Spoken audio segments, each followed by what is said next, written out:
additions to Rashi, and these schools literally encompass tens of rabbis from England all the way to Russia who were involved in this activity, although principally in Ashkenaz.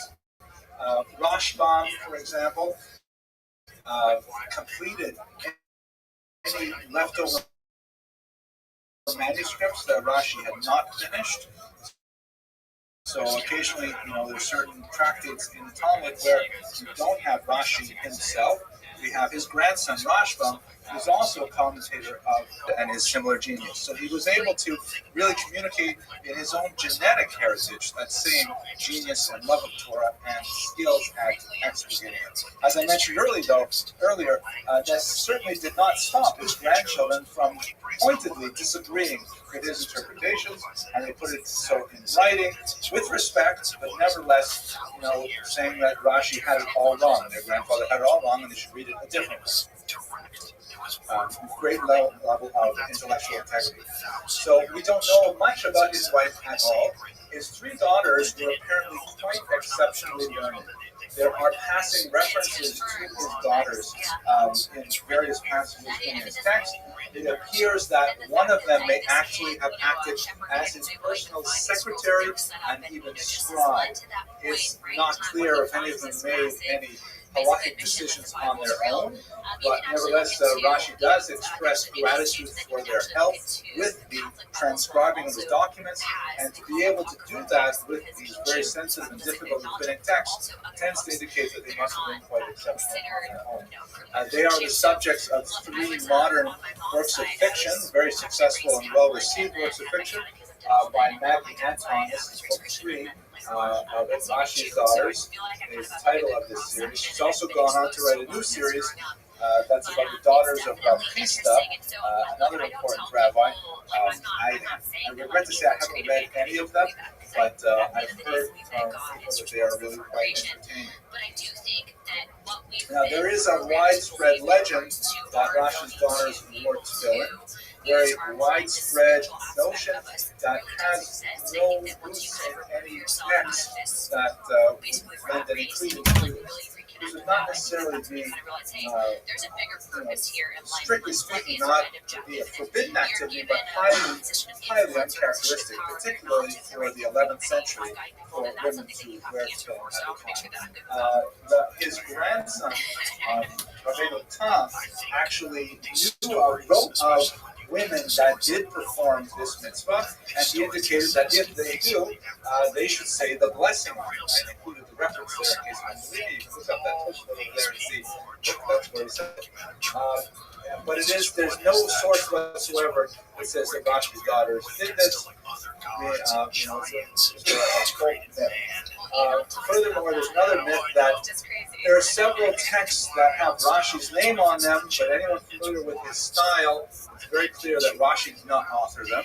This is a very common phenomenon in the Middle Ages where someone would write a book, and in order to garner greater circulation for that book, they would put someone else's name on it, a famous person's name, on their own book. Nowadays, we do it the opposite. We write something that, we would take something that someone else wrote, and we put our own name on it. That's called plagiarism, but this is kind of the reverse plagiarism that was very common really up to the Middle Ages. So a lot of books that circulated in the Middle Ages, it's been attributed to everyone from King Solomon to Rashi that were actually not authored by the people who were to be the authors. So it's very unlikely that his daughters were the authors of those pseudo-Rashi commentaries. Questions or arguments? Very quiet crowd now. Yes. That's I've seen it. It's in the next book series. Yeah, I haven't had the opportunity to read it yet. It should be like the New York Post. That's so funny. Oh, there you go. Top one. This is wild because it actually gives us the descriptions of the angels too. And so actually, so in Enoch it talks about if you scroll down. Now you can probably click on the scribe tree that'll show you all the documents from the actual declassified file. This is also in CIA.com. What year was this? This happened recently. This was like a couple months ago that this just kind of came all out. Right, but what year was this project? 1988. 5 December 1988. So scroll down. Well, again, you're assuming that it's true that they did. We know Allegedly, that Rabbeinu Tam would have said nothing. They fought We just simply don't know what Rashi would have said. Go down. But Senior. yeah, but still, Okay, so scroll down Yeah, and then you'll see this. So this is like it's a highly so they're going politically through charged the issue. but you can scroll down this. So this is There is a fascinating psak So you have halacha like the from different things Moshe that are Feinstein, and for if you keep example, going, on the you'll see question you'll of a get woman Cherubim. wearing a talis, Keep going. which is it's very common in non-Orthodox synagogues, highly uncommon in Orthodox synagogues for a woman to wear a talis. But she asked her Moshe, she said, am I allowed to wear tzitzit and a talit gadol, like that? And Reb Moshe Psak was very interesting. This is a psak that comes from the 1970s. He said, sure. He said, he says to this woman, if you feel motivated and elevated by the love of God and the love of Torah, and you want to fulfill this mitzvah, that's fine. He had with a bracha, he had two stipulations. He said, one, it has to clearly look like a feminine garment to avoid, because now since it's so overwhelmingly a male article of clothing, specifically in the Orthodox world, for a woman to wear it, it could be like beged ish, right? Separate borders. So it should have, I don't know, 8 on it or something like that. It indicates clearly female. And the second thing, he said much more seriously, he said that it's really important, though, that you're truly doing it for the love of Hashem and the love of the Torah. Because if you're doing it for a political purpose or to advance a political agenda, then it will be a travesty of the mitzvah itself. But the idea of wearing a talit itself, it's not actually. Again, I'm not a rabbi. Spoiler alert. I'm not a card-carrying member of the rabbinical establishment, and I have no authority whatsoever to make any pronouncements on a halachic level. And I'm a guest in this synagogue. I'm very happy to Rabbi Goldstein for allowing me the space to give these lectures. But I use the Mara Dasra to speak theoretically about it. So that's Yes, 7 Mr. Wax. years earlier. Everybody saw that movie 100 times. You know what it looks like.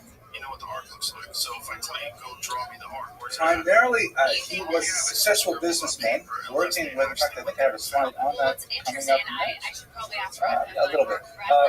Primarily, he was a successful businessman running his wine business and several other ventures, but his major energies went into his studies at this point. He was not like, some of the Sephardic greats who were like working 10 hours a day, on the business, and then, 10 hours a day on Torah. He was working primarily in Torah, and he had set up his business running along nicely without him, or with minimal involvement in the text, and he really poured all of his energies into these phenomenal achievements in commentary on the Torah and the Talmud. Let me take a few minutes to talk about those two main commentaries, because they are huge and extremely important. Okay, so the commentary on the Torah, he wrote it on the entire Torah, and I'm talking about the Hebrew Bible. The first 5 books of Moses, which is extremely well studied, and all the way through Kings and Chronicles and so on.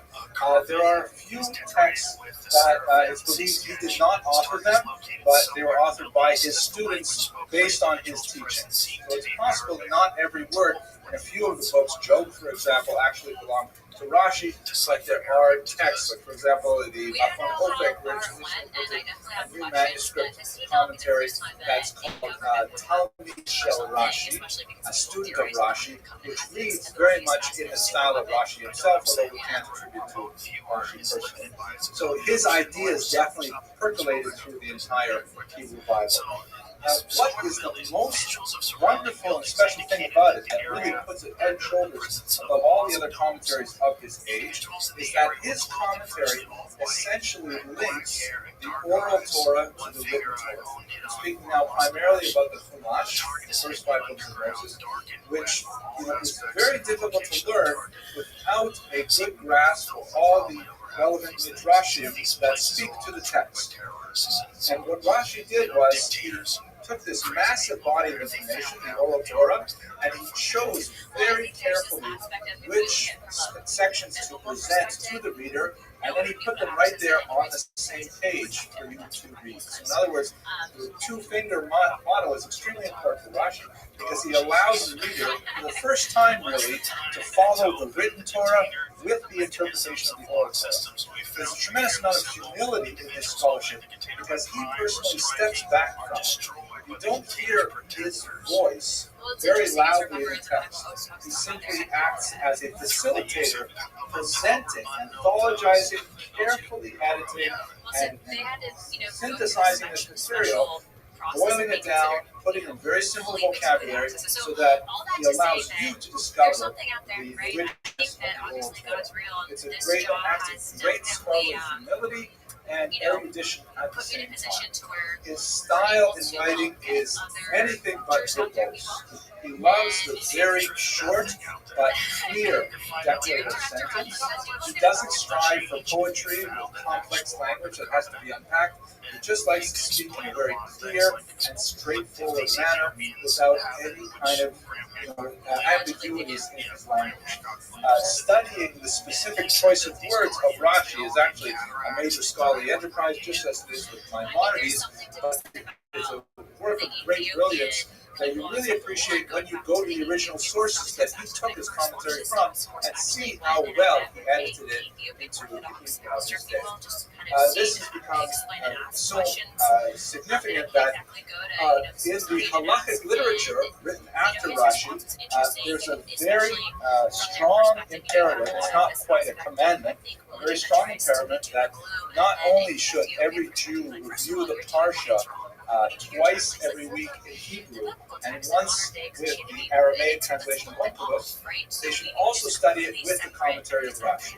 Meaning that most of the halachic decisors strongly urge all Jews to study Rashi on a weekly basis, something that no other commentary has reached that level of prominence. Another way to measure his greatness is to look at the number of super commentaries that are written on Rashi. Remember, Rashi is a commentary on the Torah, and now you have a commentary on Rashi known as a super commentary. And some of the greats of the last 1,000 years have authored super commentaries on Rashi's works, as it is able to.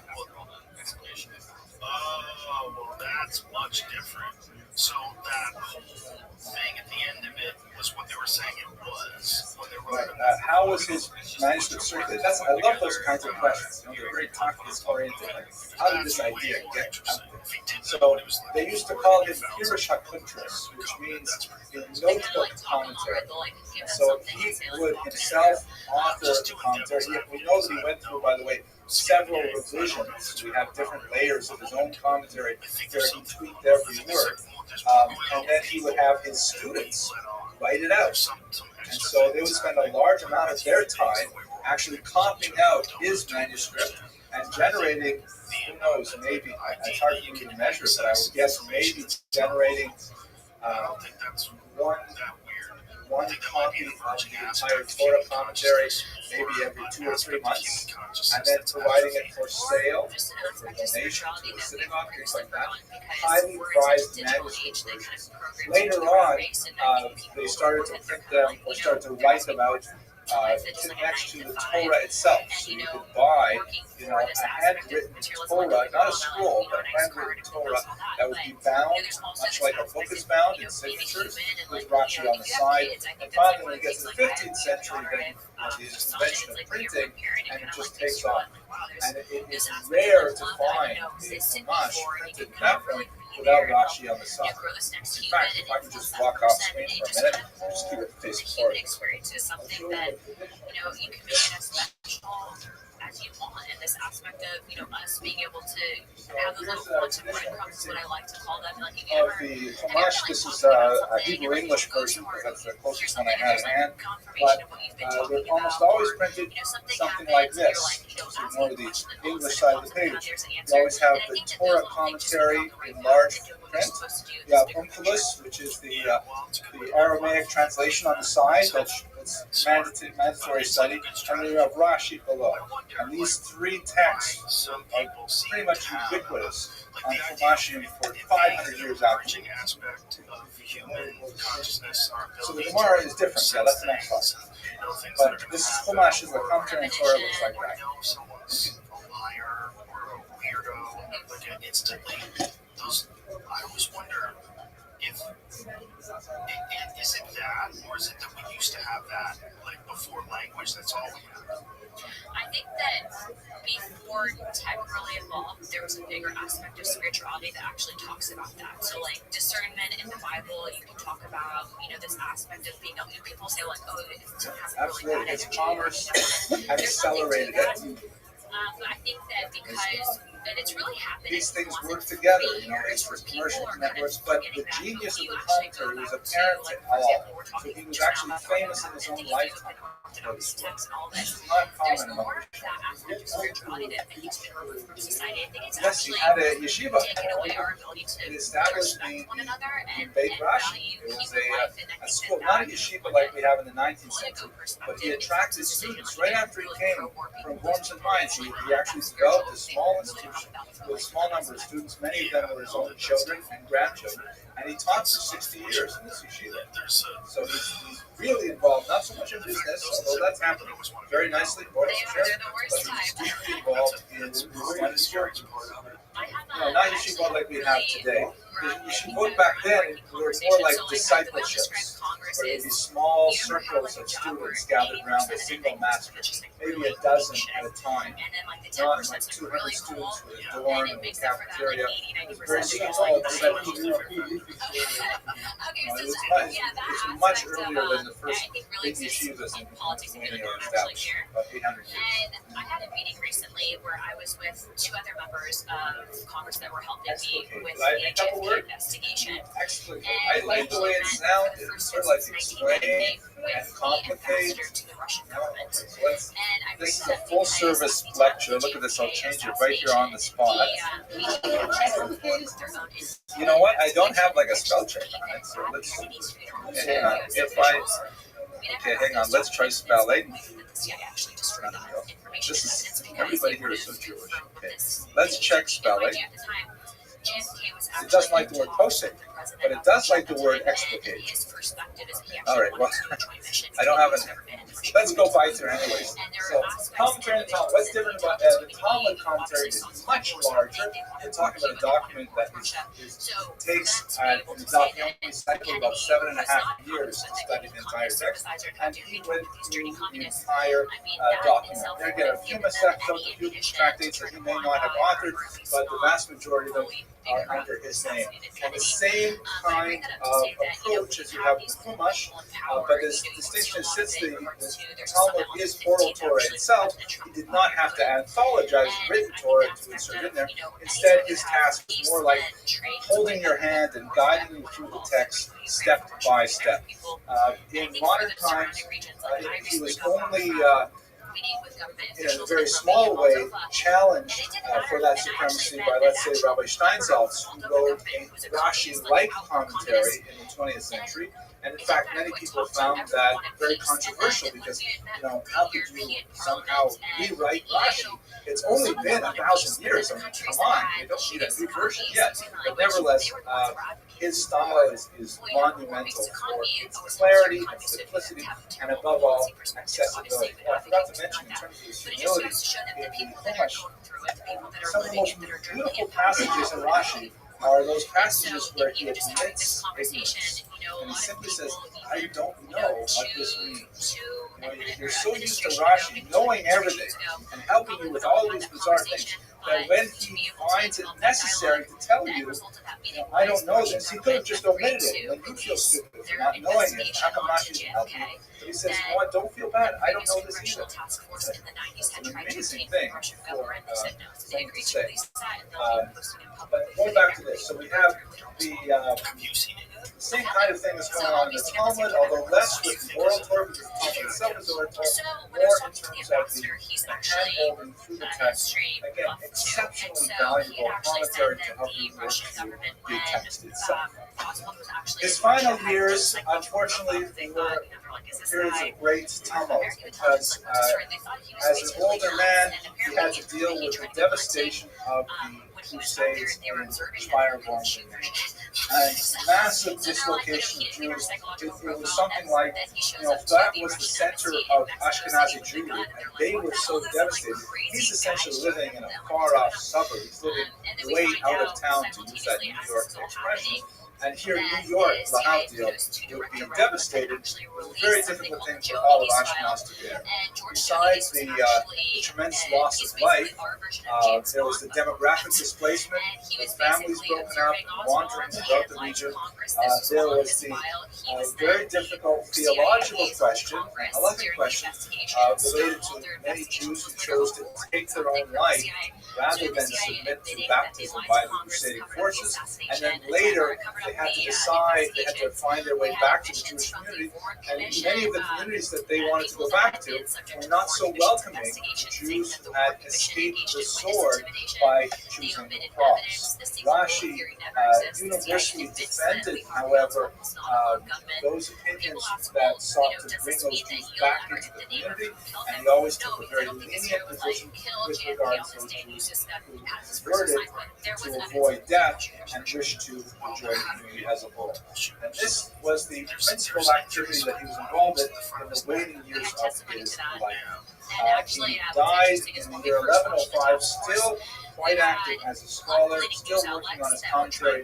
According to tradition, the last word he wrote immediately prior to his death was on tractate Makot, page 19b. The last word he wrote was the word tahor, meaning pure, associated with a person who dies full life without a taint of sin. So he's born in 1040, died in 1105, so 65. His legacy, of course, is us. We are overwhelmingly the product of Rashi's activity. He virtually single-handedly made the Torah and the Talmud relevant for a large percentage of the literate Jewish population, and virtually single-handedly made it possible for Jews to access these central texts of our tradition.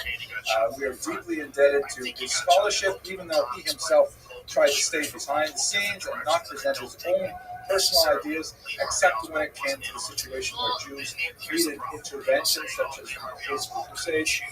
And it was this humility combined with his erudition that allowed him to make such a lasting mark on the Jewish people and their intellectual heritage. Thank you, as always, for your attention and your support. All you have to do is take your rifle off of that ledge, drop it on the ground, and now that scope is off. You never drop your gun like that. If you do, you can knock your scope off. Well, there's multiple problems though, because the Warren Commission actually never even put into the report, right? So, like, if you're conducting my point is, that wasn't a far shot. So, gentlemen, why don't we get started? First, I have some really good news for you all. I'm really grateful that you come on this auspicious night. It is, after all, Wednesday, and it's great to have you here. I'm really pleased because tonight, Zach DeWeiser gave me some new jokes, so I don't have to keep recycling these jokes over and over again. Just wait 3 weeks and I'll tell you them again. But this is, there's actually several good jokes here. And, okay, I'll tell you one. And maybe I'll tell you the other three later in this lecture because they're really funny. So it goes like this. There's a very, very, well-respected rabbi who spends many years working for the benefit of the Jewish community where he lives, and he is well-respected and honored by his colleagues and so on, and he goes up to heaven, but it's known that he's very, very particular about all the mitzvot. He's very careful to observe all the mitzvot.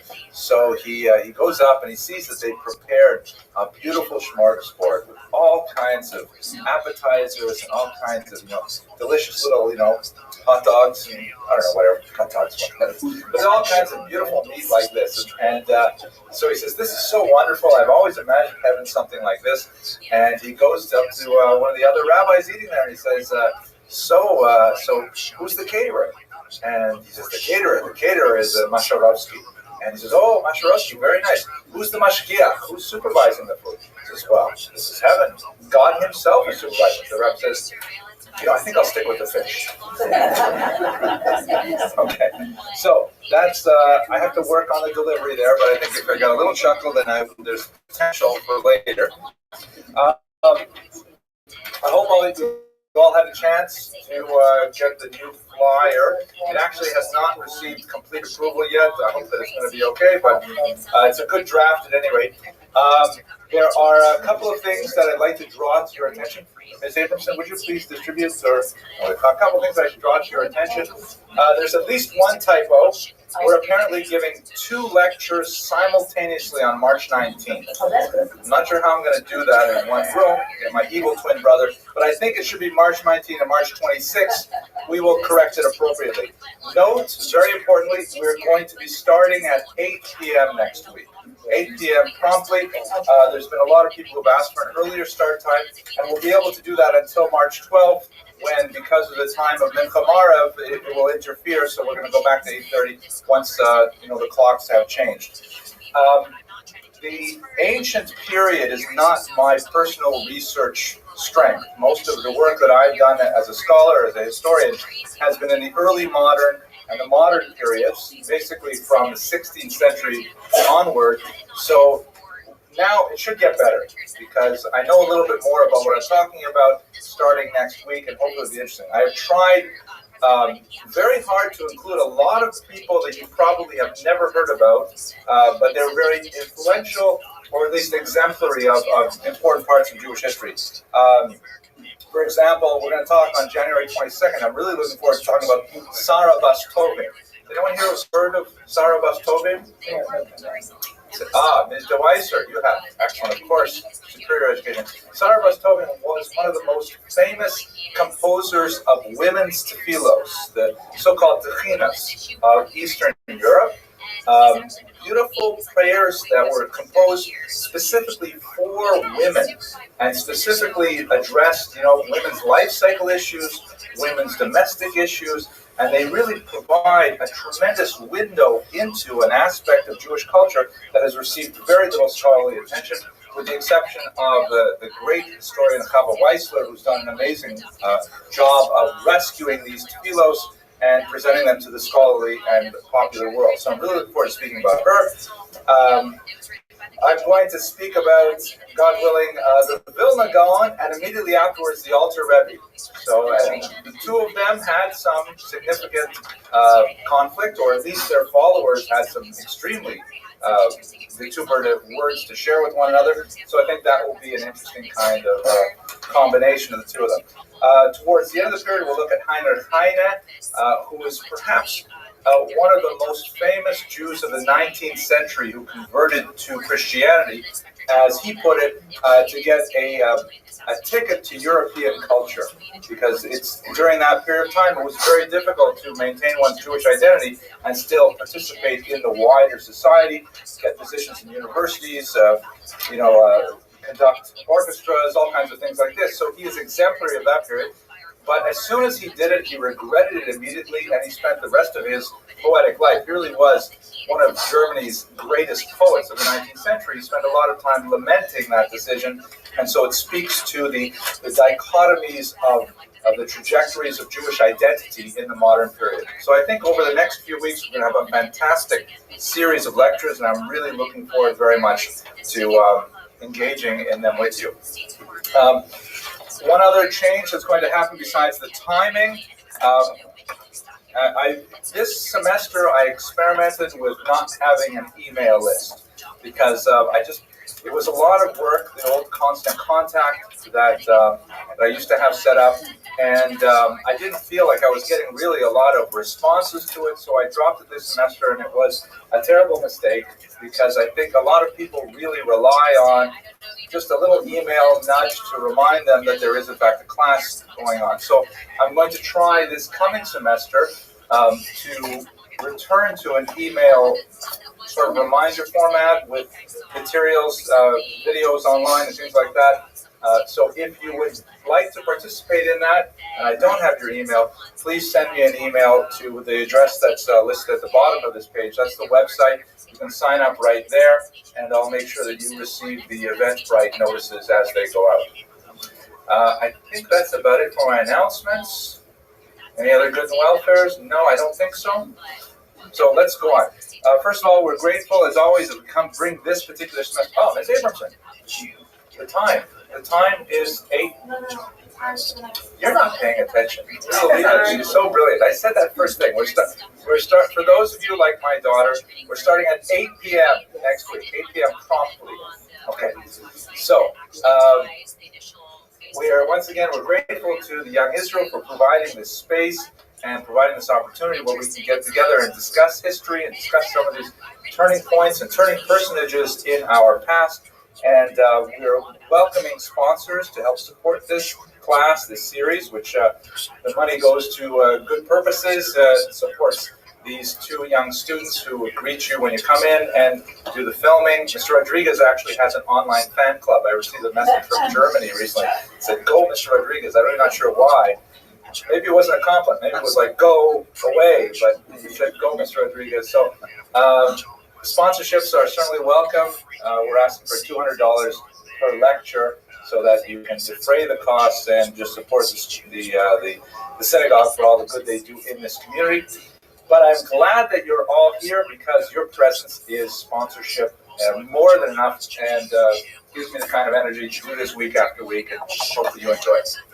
Okay, so let us go directly, without any further ado, to our topic tonight, Nachmanides, one of the most important rabbinical minds of the High Middle Ages. He was a rabbi who originated in Spain, and towards the end of his life, when he was ready to sort of coast into a hoary old age and, essentially relax in his retirement and with his students surrounding him, he was thrust into an extremely contentious debate with the church, which ultimately exiled him to Israel. But he was certainly not content to simply disappear into history, and in fact, even in his old age, he landed in Israel and completely revitalized that community in Jerusalem, which, when he arrived, only had, believe it or not, 2 permanent Jewish residents within the boundaries of the city. He created the first permanent minyan in Jerusalem in the medieval period, which is an amazing achievement, and essentially created the foundations for what is Israel today in many ways. So we're going to look at the arc of his life, which begins as a kind of a figure attempting to create compromise between 2 warring schools of Jewish thought, that of Spain and that of France. He moved through some fascinating periods of intellectual development and created a huge corpus of rabbinic literature that is still being mined today for the wealth of intellectual riches for contemporary scholars. And then, as I mentioned, in his final years, after being driven out of Spain as a result of this very contentious debate with the church, he really achieved his greatest things when he was living in the land of Israel. So that's basically the figure that we're going to look at today. His name, Nachmanides, like Maimonides, means son of Nachman. The ides is a Latin suffix meaning son of, and he's known to followers of his thought in Hebrew in particular as the Ramban. There's an N at the end of his name for Rabbi Moshe ben Nachman, to distinguish him from Rabbi Moshe ben Maimon. It's not only the Ramban as opposed to the Rambam. The accent, if you want to be one of the cognoscenti, go to the yeshiva and impress all your friends there. Rambam is pronounced with the emphasis on the first syllable, Rambam, and Ramban is pronounced with the emphasis on the second syllable, Rambam and Ramban. That's also helpful because if you can't quite make out the N or the M difference, then it helps to hear the accent. So the Ramban was born in Girona in 1194 to a very illustrious family background. He was actually a first cousin of Rabbeinu Yonah of that city, who very important in the Maimonidean controversy. Ironically, the Ramban was intellectually a critic of Maimonides and did not hesitate to publish a series of rather blistering critiques on the Maimonidean code of Jewish law, the Sefer Mitzvah, but at the same time, when the crisis over Maimonidean writings in the 13th century erupted, he was a staunch defender of Maimonides against the attacks of his first cousin, Rabbeinu Yonah. The two of them were divided over that. But I'm jumping ahead of what I should do to talk about the life of the Ramban. We know that he headed up a yeshiva. We don't have a lot of information about the nature of that yeshiva, like what it looked like, how many students, what was the curriculum, and so on. But he has so many students who are reported in later rabbinic literature that there's no doubt whatsoever that this yeshiva existed. There is some evidence to indicate that he, like many rabbis of the era, earned a living outside of his rabbinic activity as a medical doctor. But unlike Maimonides, we do not have like an extensive literature of writing from the Ramban on various medical topics. But basically, he practiced much of his early life as a rabbinic leader, as a community leader, and as a teacher of Torah. And his Torah can be understood in several different avenues of Jewish thought. And in many ways, he was very creative and actually was the originator of several key disciplines or sub-disciplines within Jewish thought. First of all, he was a halachist, meaning he spent a tremendous amount of energy. We have multiple works in which he writes or codifies Jewish law. We should understand where he is placed within the development of Jewish law. Maybe I'll pause and step back for a second to discuss. I literally stepped back when I said that. That was kind of funny. It was funny to me anyways, but like most of the things I say. The halakha, Jewish law, is an interesting kind of phenomenon. There's a big debate that's currently raging in Mosaic magazine, if you read the online magazine, about whether or not whether Jewish law is primarily statutory in nature or common in nature. And I'm not a legal expert, but what I understand that to mean is that statutory laws are basically like this is exactly how you behave, and there's not much else to say about it. Whereas common law is sort of like taking a look at what people do and then developing that into legal precedents. And the two systems of law sort of communicate with each other. You'll have statements of this is how you behave, but then rabbis will say, well, we don't do it that way over here. We have a different custom. And so the statutory law will get a super commentary that says, well, that may be what the Sephardim do, but we Ashkenazim do something different. And then you'll get into a different part of the world where people will say, we don't believe actually in either of those. And so the statutory, we have Rick Moore, he knows about these things, right? So do you want to comment on, am I defining these roughly correctly? It's difficult in a legal analysis. Statutory usually has to do with things common laws developed in England, but it really doesn't assist right here. Okay, good. It does not help. So I'm going to stipulate for the court that I know nothing about these things. Read the Mosaic magazine, you'll see where that debate is going. But in terms of the evolution of Jewish law, I can say a little bit about that with some authority, that, for the majority of Jewish legal history, as we have in textual sources, we have the Mishnah, which we discussed long ago I believe in early October or September. The Mishnah is basically a whole bunch of statements of opinions of various rabbis with very rare examples of a decision between those opinions. You'll have a question about a given topic or behavior. Rabbi X will say one thing, Rabbi Y will say another thing, and maybe Rabbi Z will say a third thing, and then if he's from Canada, you'll say Rabbi Z will say a third thing, and then they'll move on to the next topic without actually deciding. And you read the Mishnah and say, well, what kind of a law code is this? Where's the law? All I see is opinions. Then you move on to the Talmud, and the Talmud expands this tremendously with a lot of debate, again, without saying what's the bottom line, what is the conclusion. And this debate, and engaging in this debate, is considered a religious act in Judaism. The study is itself a form of prayer, a form of intellectual development, a form of self-refinement, even if you don't get to the bottom line. In fact, many yeshivas never spend time getting to the bottom line. They spend time just following the debate.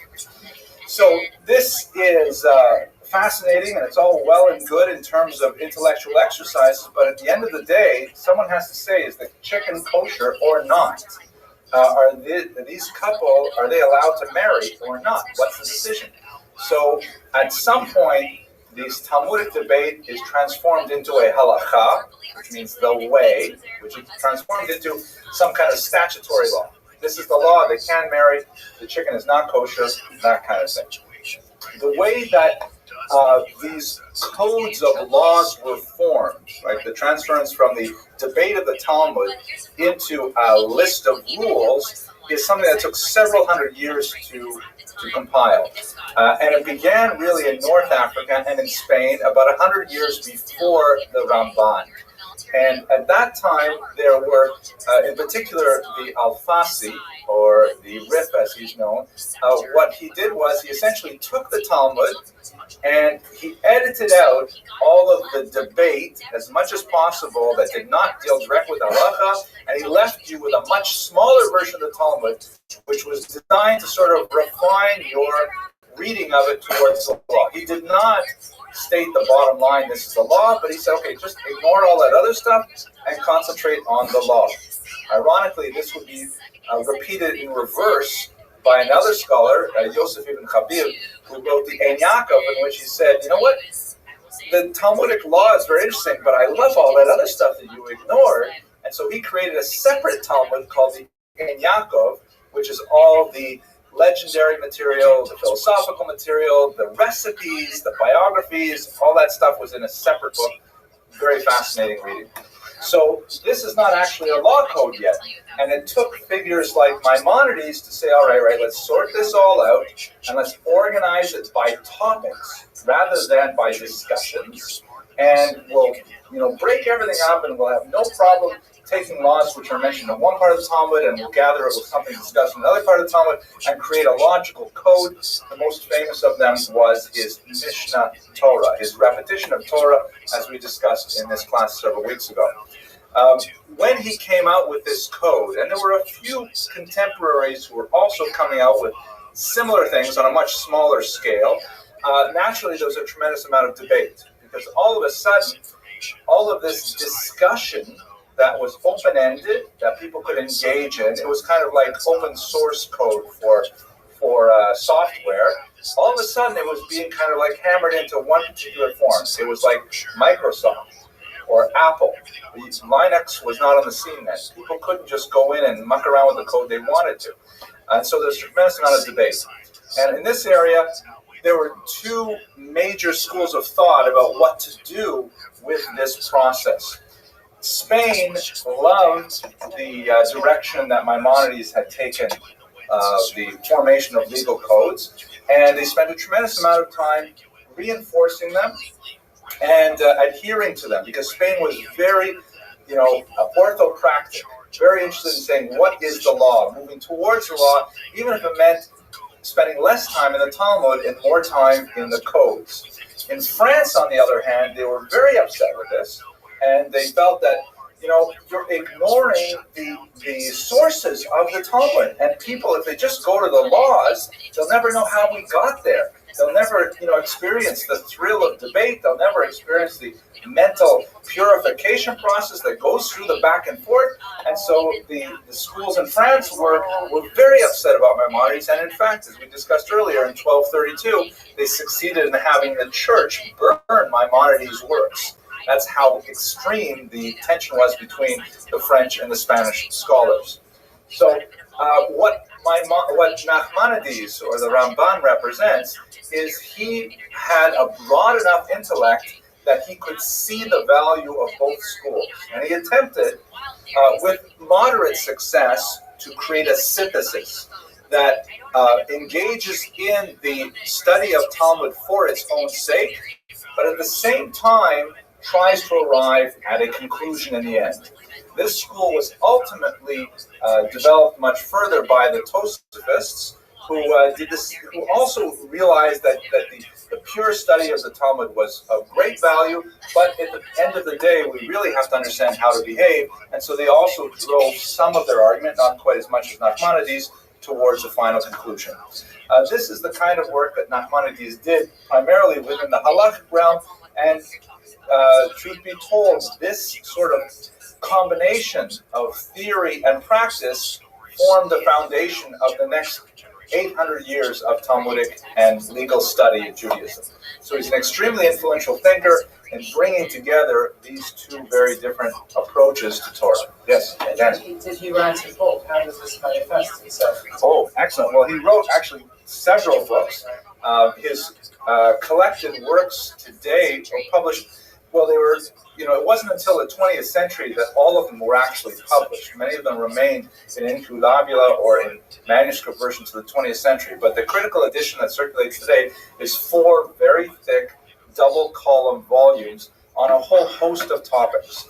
In this particular area, he was mainly writing commentaries on Talmud and standalone works that dealt with specific subjects. For example, he wrote a fantastic book on death called Torah Ta'adam, which deals with the practical and the philosophical implications of death in Judaism.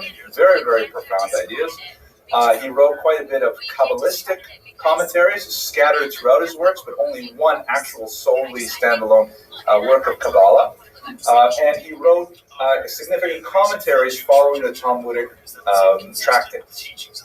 So all of these things contribute towards his reputation as an original thinker. But the most famous, without doubt, if you have heard of the Ramban, probably 9 times out of 10 you've heard of him because of his brilliant commentary on the Torah, which occupies in that 4-volume set that I mentioned earlier. It's 2 full volumes of these dense little, double-column pages with little footnotes at the bottom. And certainly, his commentary earns pride of place only behind Rashi himself. Of all the commentaries that we preserve of the Torah, it's certainly Ramban. And in fact, that's, with the exception perhaps of the Aramaic translation of Onkelos, which is studied for other reasons, if one masters Rashi, the next logical step is Ramban. It has been very ably translated into English a couple of times, and there's a fairly new edition that I have a feeling Rick Moore is going to get out of the library right now that has met with tremendous popular appeal and a highly recommended school.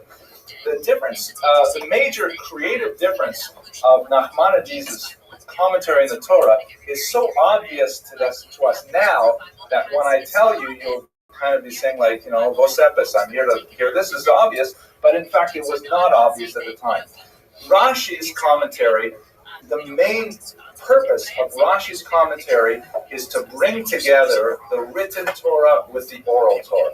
In other words, here we are reading the written Torah, and there are a lot of opaque passages and a lot of difficult passages, and we have, thank you very much. These are just 2 of 4, I think. This is, thank you, my lovely assistant, Rick Moore. Let's have thanks. Okay, this is the new translation published by ArtScroll. The translator is, I should see who translated it, Rabbi Yaakov Blinder, or Blinder. I'm not sure how it's either Blinder or Blinder. I apologize, Rabbi.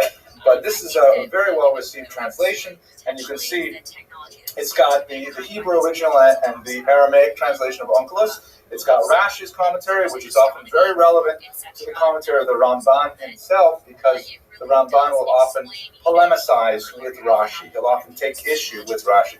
But to discuss what is the point of the Ramban's commentary, Rashi's main point is he wants to show the unity of the written Torah and the oral Torah, because that's a very basic idea of Judaism that, we have these 2 Torahs, which are rather different in meaning, and Rashi brilliantly and concisely anthologizes the oral Torah and provides it as a running commentary to the written Torah. So you really get with Rashi sort of like the distilled wine of both of these Torahs. The Ramban isn't trying to do that at all. Rashi has achieved that, and here it is, 100-odd years later, and the Ramban says, well, let's ask some deeper questions. Let's synthesize this. Let us challenge the meaning of this.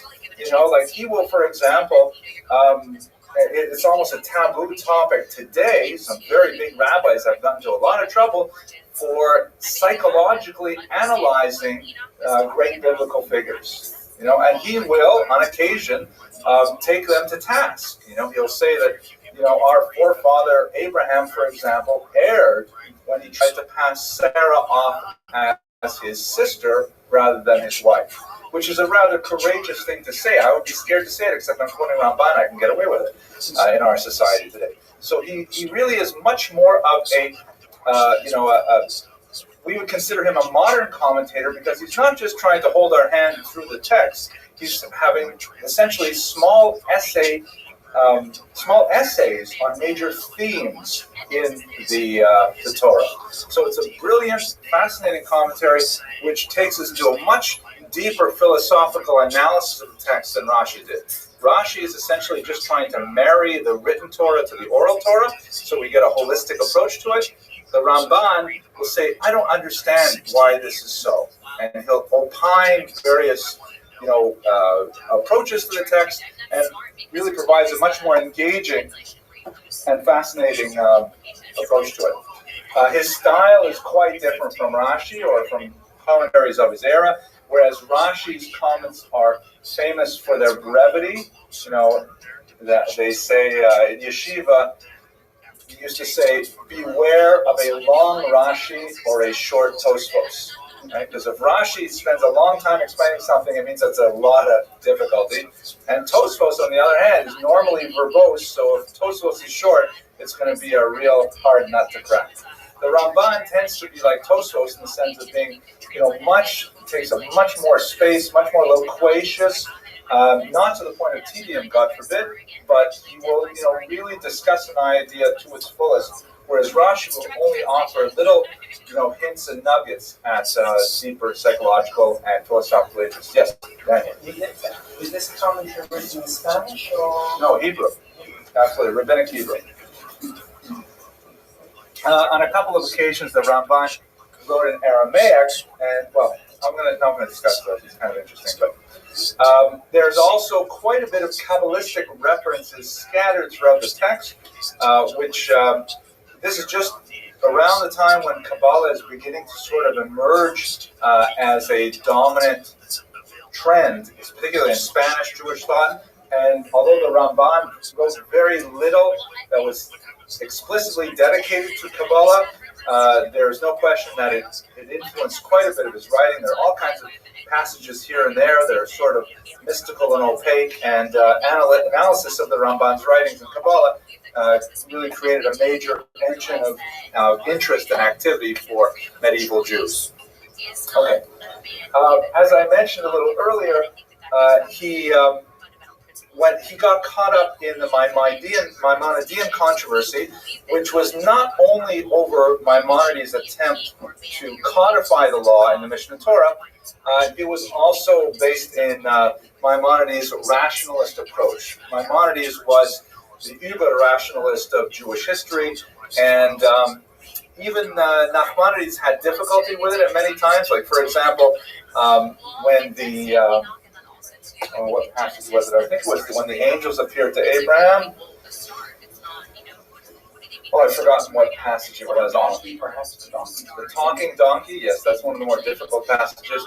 I don't recall what the Rambam, Maimonides, writes on that, but one passage I remember offhand, but I don't think this is one that Nachmanides responded to. If you read the book of Samuel 1, Shmuel Aleph, chapter 28, there's a very difficult passage where Shaul, the king, worried about his fate in the war with the Philistines. There was going to be a big battle the next day. He went to the witch of Endor, and he had already banished the witches from Israel, but apparently this is one witch who had, escaped by being under the radar, and it's very clear when you read the text, it's straightforward. He convinces the witch to bring back the prophet Samuel from the dead. Kind of like a seance. And then, Samuel comes back. It's actually got a kind of a funny aspect to it. Saul says to him, oh, Samuel. And Samuel says, why are you bothering me to come all the way back from the land of the dead?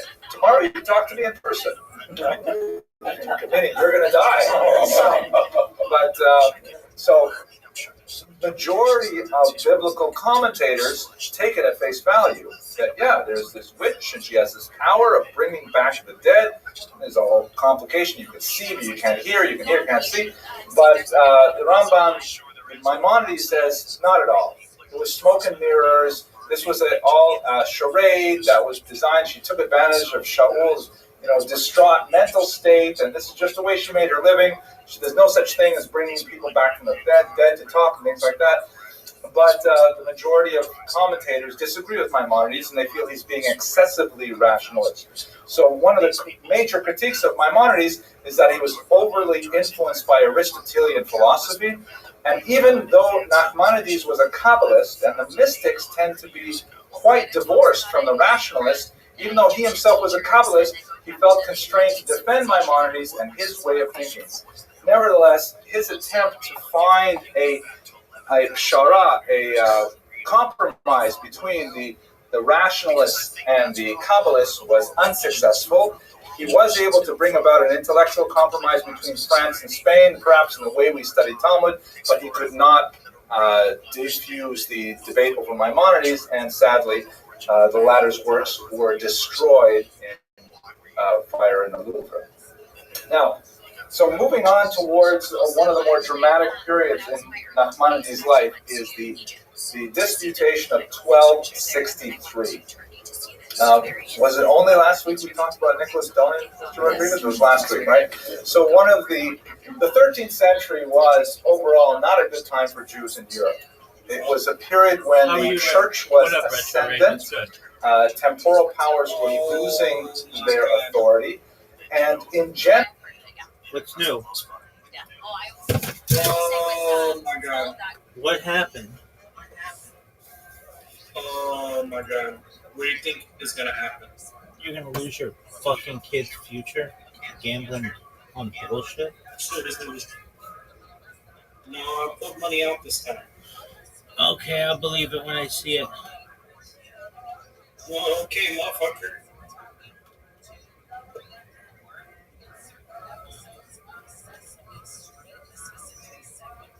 Alright, how much you losing? He said, I'll believe it when I see it. I said, okay, motherfucker, look at my camera then. Fucking. I'm looking at it. I'm looking at it. Okay, last we spoke, you were down $3,000 on one of the sites. You couldn't even count on the other side. So overall, that money is still lost. You know where this came from? You pick up night shift as a hooker?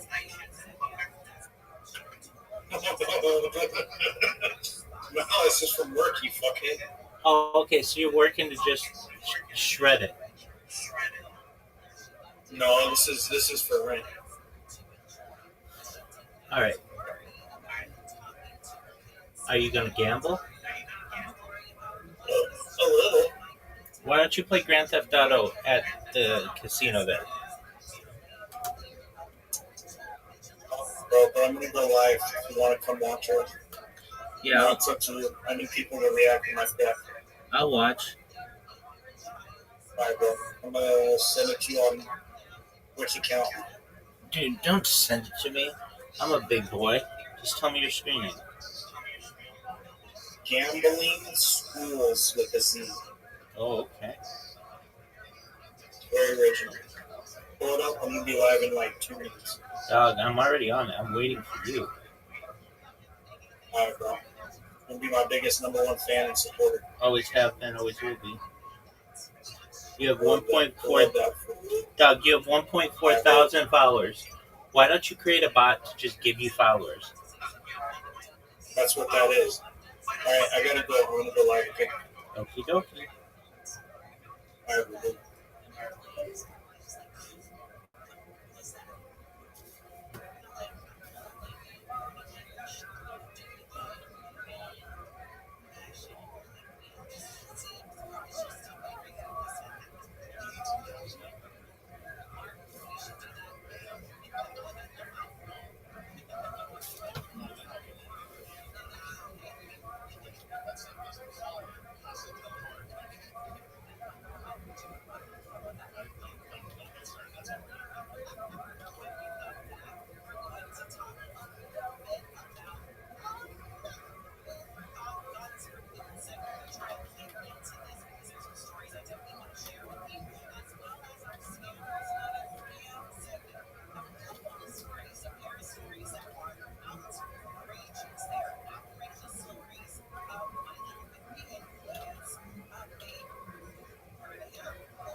Yo, Zoot, how are you?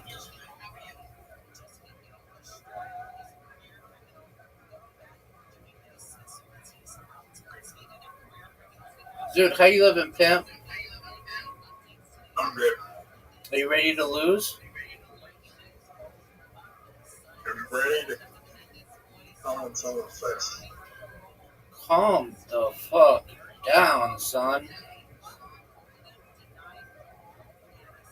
The only person's face you're gonna come on is your own.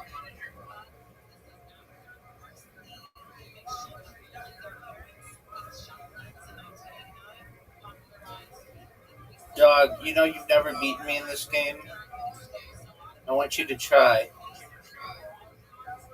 You need to focus. How was your day, pimp? You have an invitation. Should you choose to accept it, you'd be a G. Should you choose? Are you going to do what you always do? Is come in here and say that your phone's on 2% and then leave?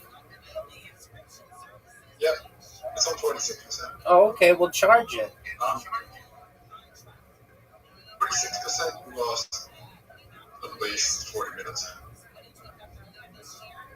Dog, just charge your phone. Hey, Rabbi. Yo, pimp.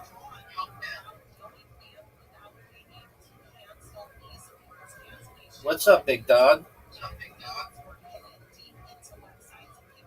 Dog, are you going to talk or are you just going to jerk yourself off raw? Yeah. What a shot.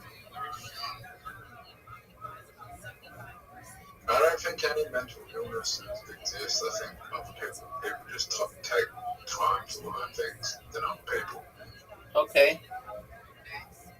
Dog, I am playing Yeah. so fucking well.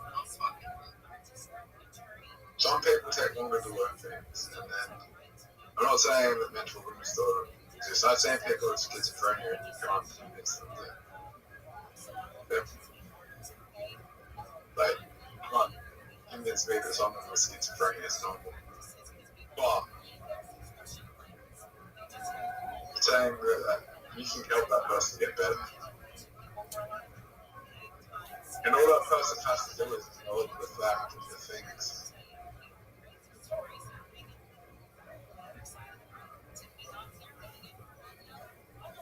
Zoot, do you feel as if you live in your own mental health padded room? Yeah. Yeah, they're trying to tell me how all these things, and it's just like, are you trying to make money off me, or are you actually telling me that I have these things? Right. I've never known anyone to talk about mental health as much as you do. Like, not even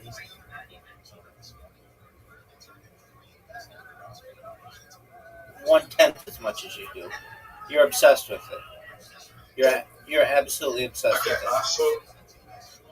I know this guy was schizophrenia, like I know that he doesn't really believe things that are going on in his head. He just can't conflict himself otherwise because he's medicated. Okay, big dog.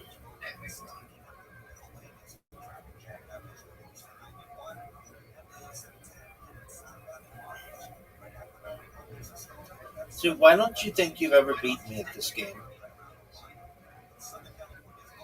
Is it that you're bad at the angles? Why do you think you suck so much dick at the angles?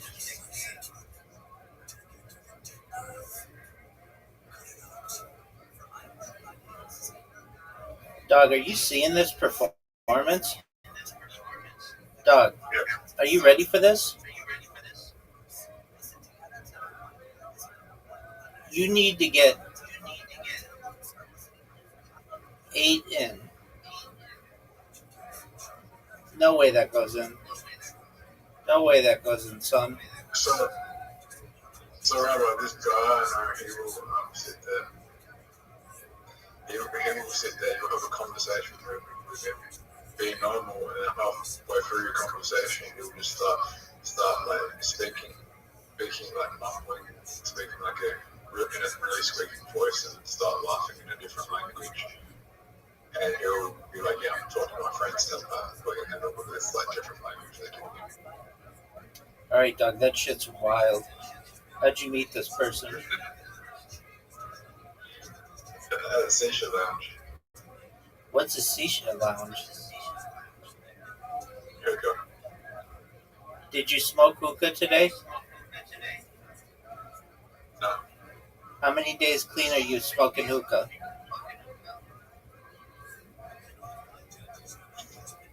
3. You were 3 yesterday. Cool. Well, this is my 4th day. Are you proud of yourself? If I can get through 2 weeks, I'll be happy. There you go. Why are you choosing to quit? Waste money.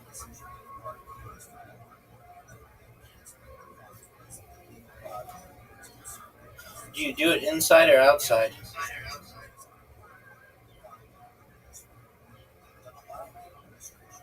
Outside.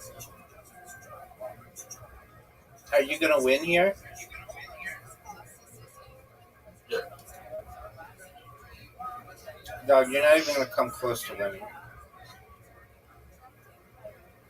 Outside, but there is an area that I can do it inside. There is a store that I can do it inside. Where's that?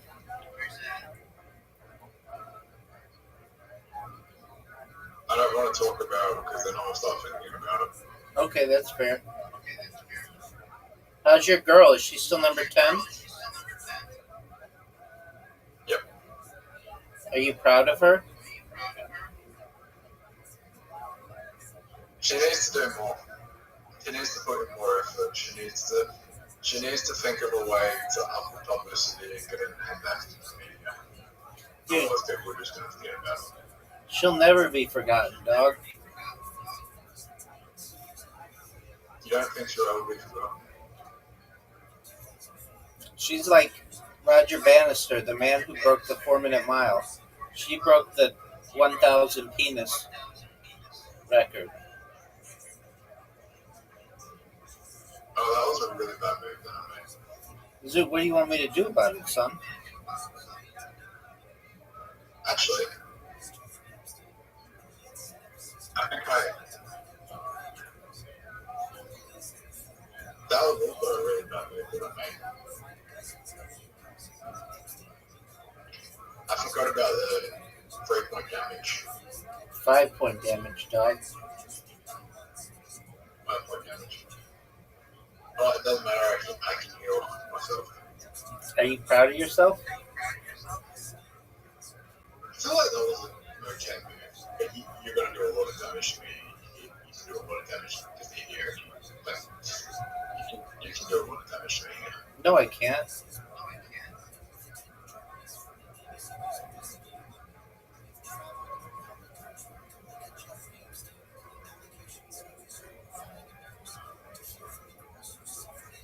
Oh, extra move. Plus a heal. Dog. That was fortunate. What are your thoughts on this? Son, you are down by 25 points. What are you going to do?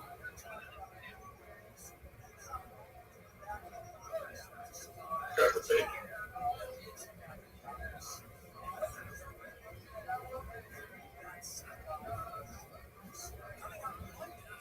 Dog, I don't have any good moves.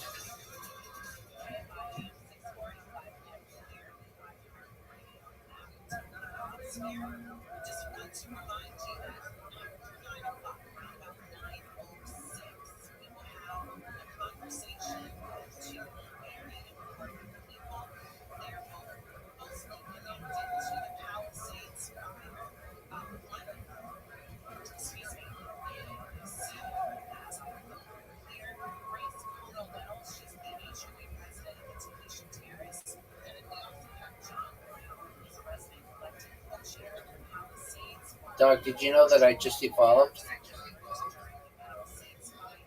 You know that I have Tourette's? Because that is the most obvious thing that I'm saying. Yeah, dog, I know you got Tourette's. I wish I I could know help. you're involved, it was just obvious in Tourette's. I wish I could I help wish I with didn't that. have Tourette's. I wish the same, Zoot. Still letting the quality of life be proven for the Tourette's. I'm in agreement with you. Especially in interpersonal relationships.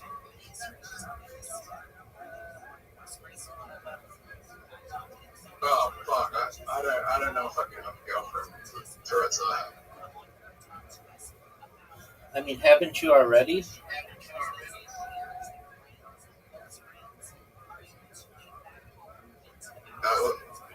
She didn't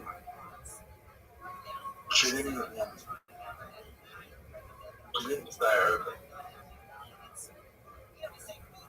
Didn't you say you had a girlfriend of like 2 years? The girl with whom you went to go see Wicked in November?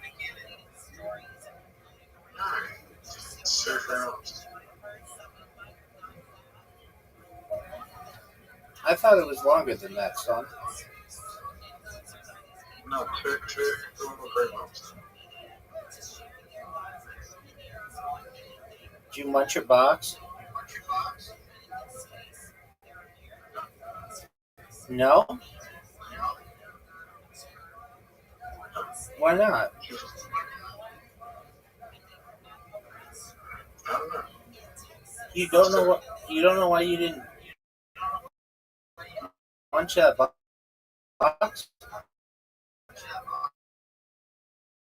Eat that peach? Why not?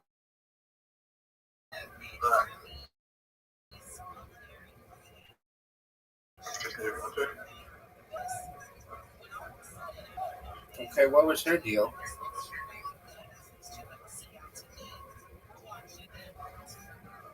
She just like fucking, or you didn't even have sex with her? I think she had some trauma. Oh, so you guys didn't even have sex? Oh. Well, then was she really your girlfriend?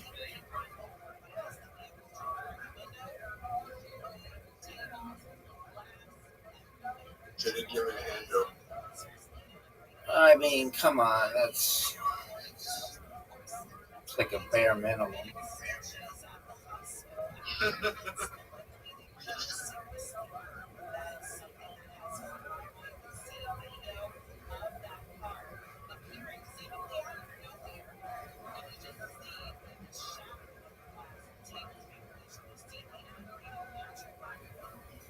I don't want to go.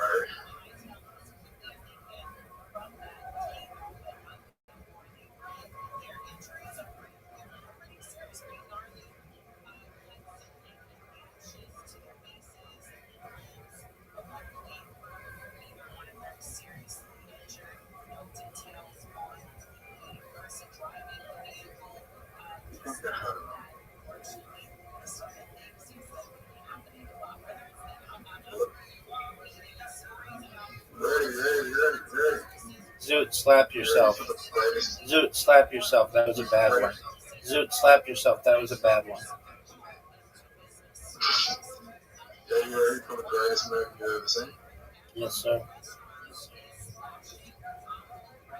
You know why this is the greatest movie you've ever seen? Did you slap yourself? I fucked up. Yeah, you did. No, I really fucked up.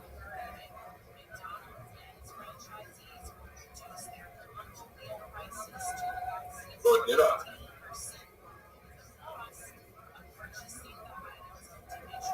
Rabbi, Yo, pimp. that might have been the greatest movie I could have put on. Until that happened.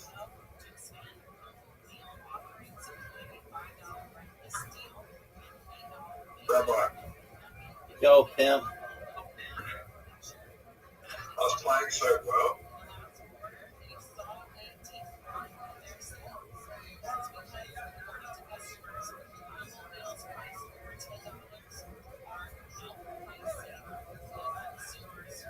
What an extra move. What an amazing extra move.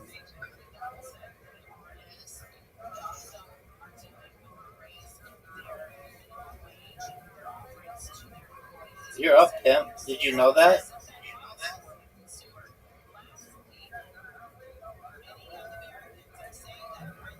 Zoot, did you know it's your turn?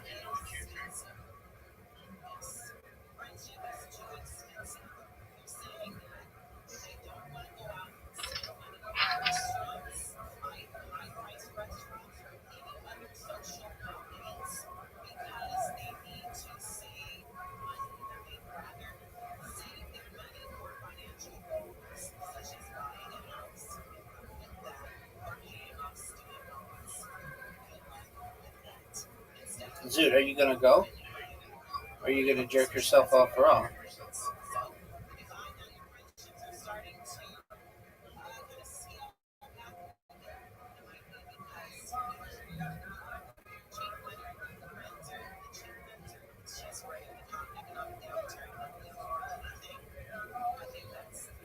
Dog, look at this evolution, son.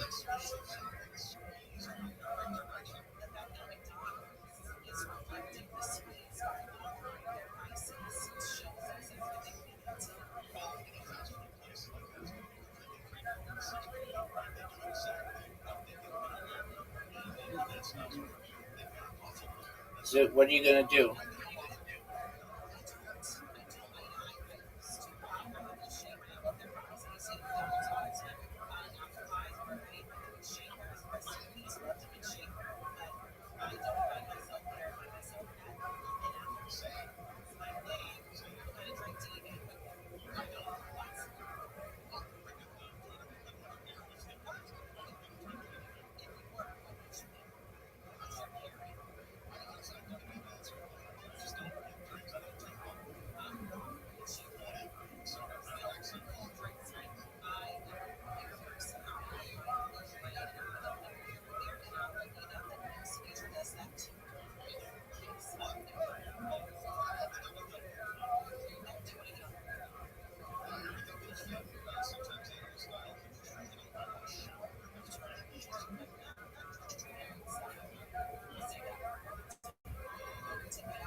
Zoot, are you proud of that move?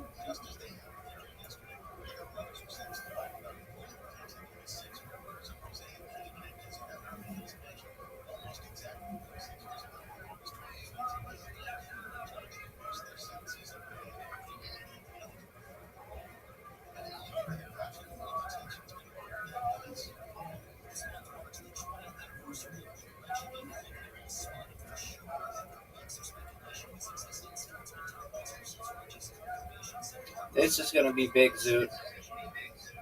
You're done. It's over for you, baby. This was fun.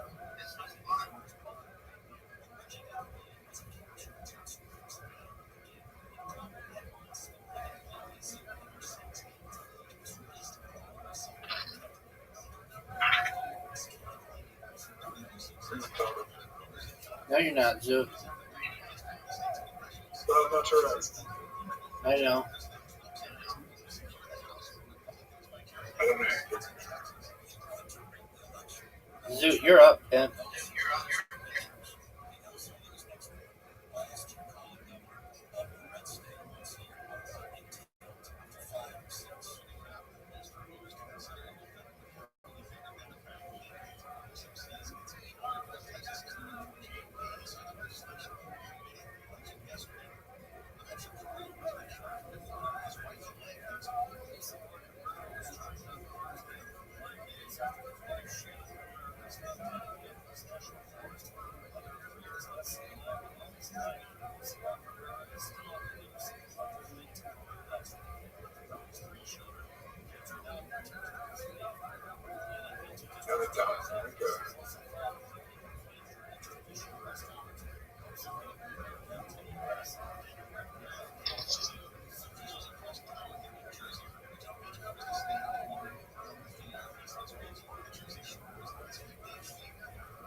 So you have a chance at winning.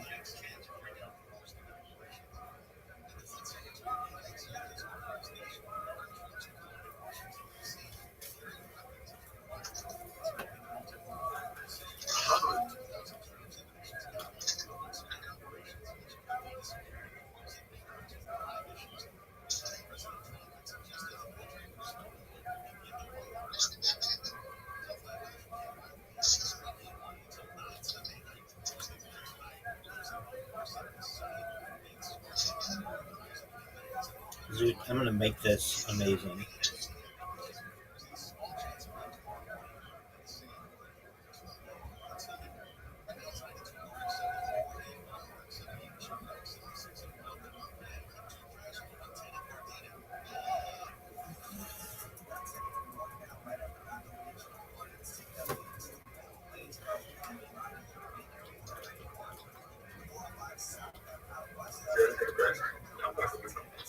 Dude, you're done.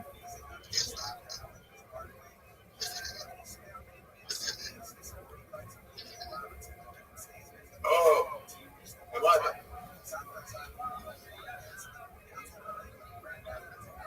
Yeah, dog, you're done. Oh, oh, wait. Rabbi, What's up, pimp? I've been waiting to show. But you didn't. 150, 650.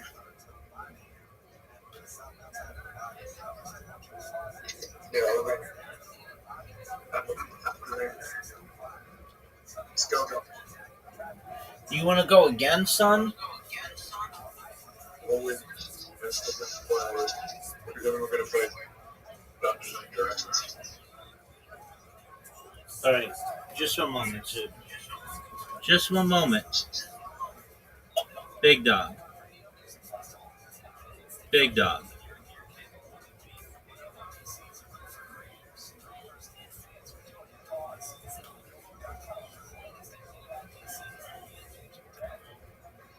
I played Dungeons and Dragons.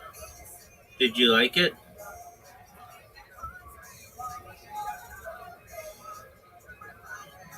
Zoo, did you like it? Why not?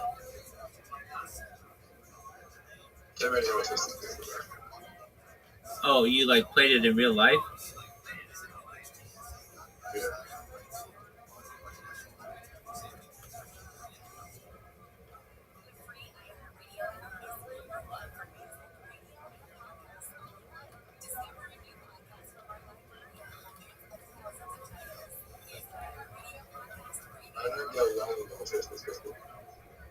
Why is that?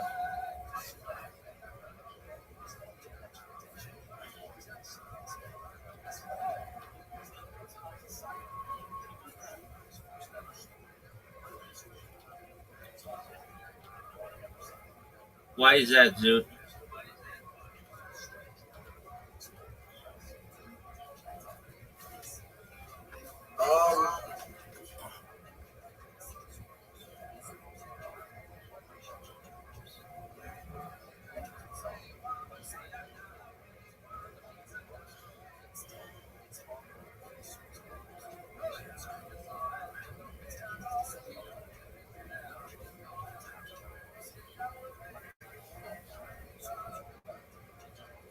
Because I have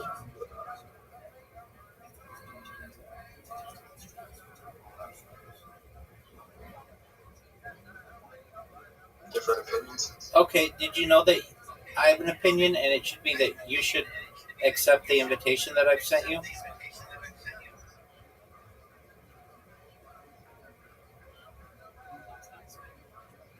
Zoot.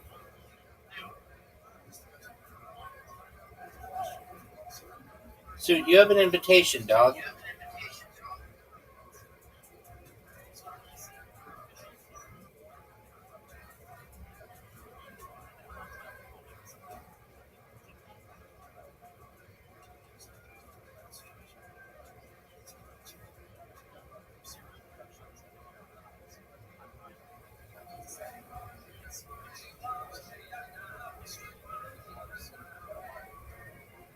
Zoot, you just lost. It's over, son.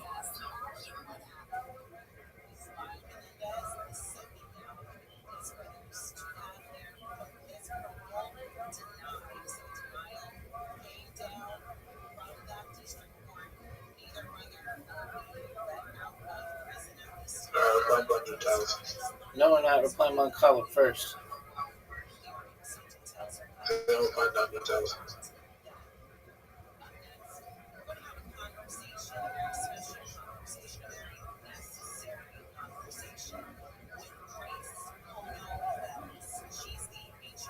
Rabbi, I tried to find your.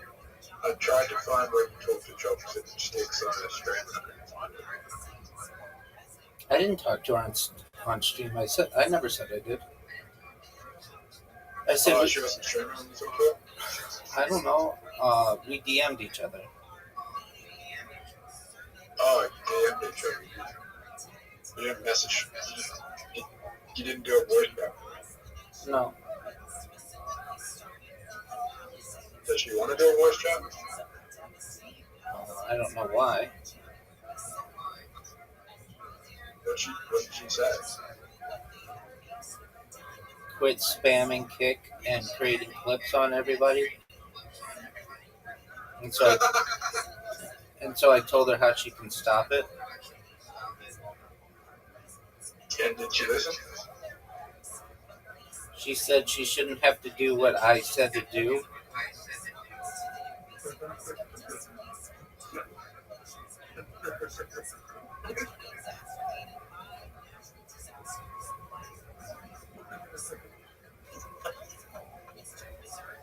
Why did everyone on TK? Because I spam them and I create clips on them.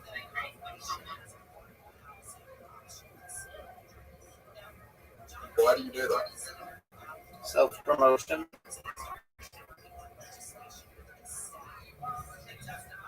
I thought you were banned up here. I am. Oh, banned from stream. Word, dog. You just got a new account? They know who I am, though, so they ban me if they see me.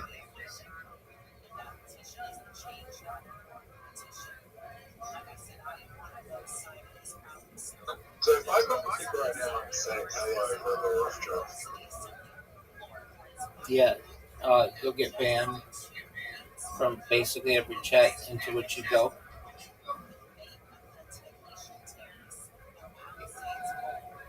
you saying that's a good thing or a bad thing?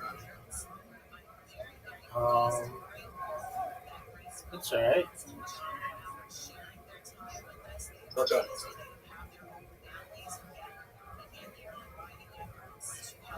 Who won? Who won? Oh, it's not over. Dog. That might have been a voice message.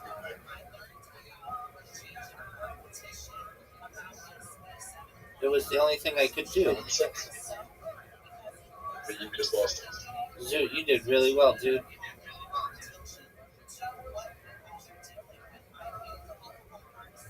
I doubled your score. I mean, what do you want me to do about it, son? Not lose.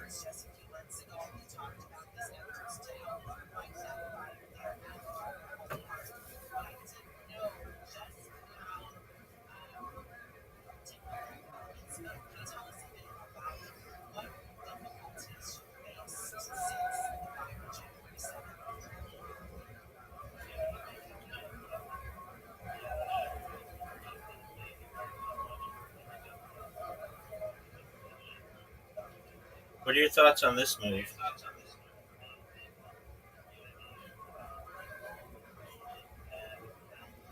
So, Rabbi, I have to wait another year before I can take my test. So this time I'll pay attention. Okay, why do you have to wait a year? Testing's really hard. You have to really wait a year, so you know, familiar with the test.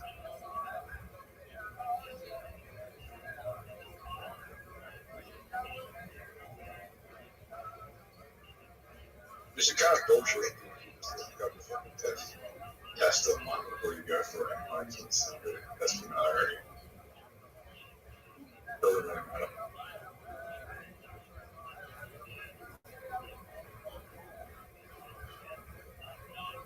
I don't feel like there's really a way you can measure IQ. You can just look up the results online anyway. So, then you can't. Sorry, you can just look up you can prepare yourself online before you go into the test.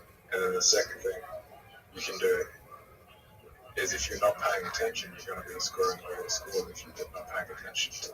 Whereas if you were in a really, if you do pay attention. Now, I wasn't paying attention the first time I was doing the IQ test, because when I was doing the IQ test, it was also an ADHD assessment, so I wasn't paying attention as well.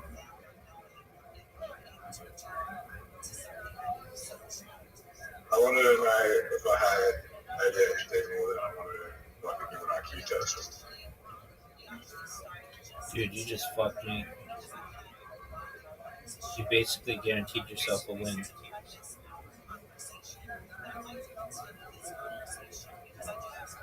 Good job, Zoot.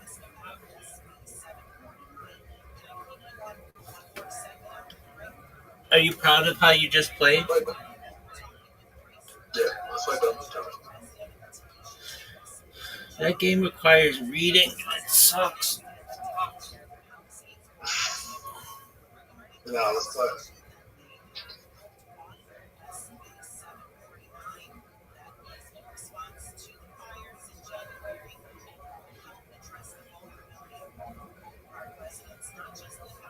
I feel like the game sucks.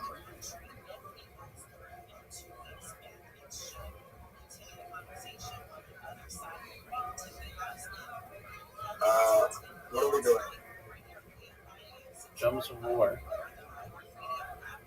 Jump to war?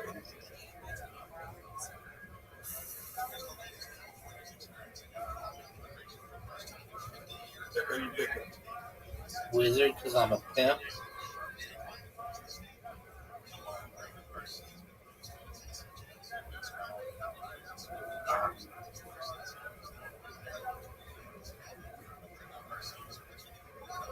We need someone with you. Even at a distance, you can hear the pounding war drums. The orcs are preparing for battle. We're going to fight this time. Alright. You stride boldly to the fort. A sentry spots you. Human no here. The sentry snarls. Me destroy you. The sentry snarls and stomps the ground. More orcs are gathering near the gate. Jump. Okay. The wizard begins a charm incantation.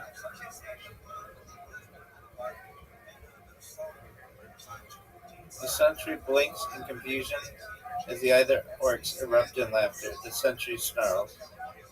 The sentry circles your party, and the orcs behind him cheer. What do you want to do? I'm gonna do lightning bolt.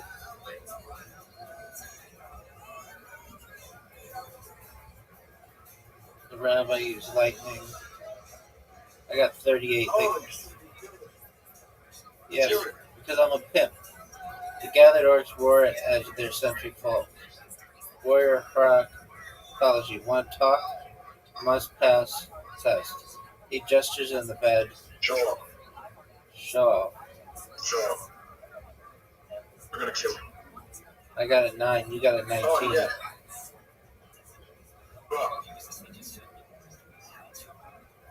we're going to fuck him up. Wow. Group vote. Fight. You challenge the orc warriors. Party. Okay, with the orc charges in. Shocking grasp. Zoom missed the attack. I don't think you did much better. No, I didn't.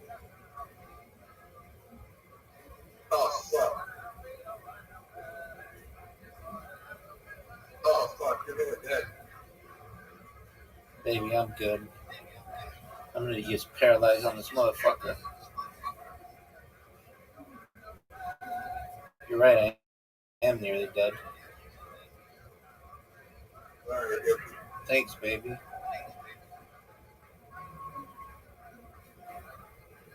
That sucked. Well, you're done. Alright, what do you want me to do about it? Not done. I mean, I tried. Oh, fuck. That's not good. Zoot, are you done? God. Okay. We suck at that. One true word. No, the game sucks. It doesn't suck. It's awful. How is it bad?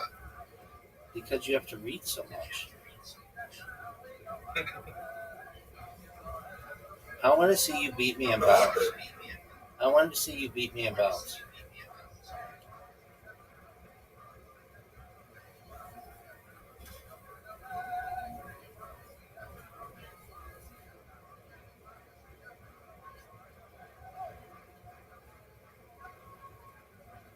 Zoot, where are you?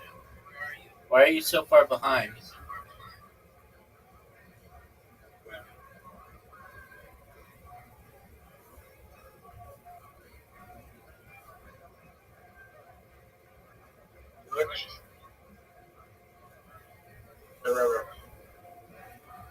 Pinch yourself, Zoot. You like Stranger Things? I liked the first season, some of it, but it got weird in the last season. And it just takes so long for it to it takes so long for it to come out that like the kids are already grown. I don't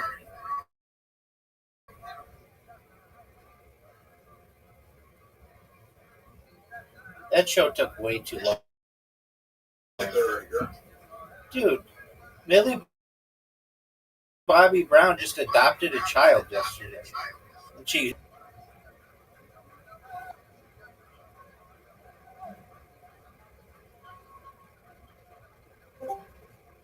welcome. So you're saying it's not believable that there's children? Right.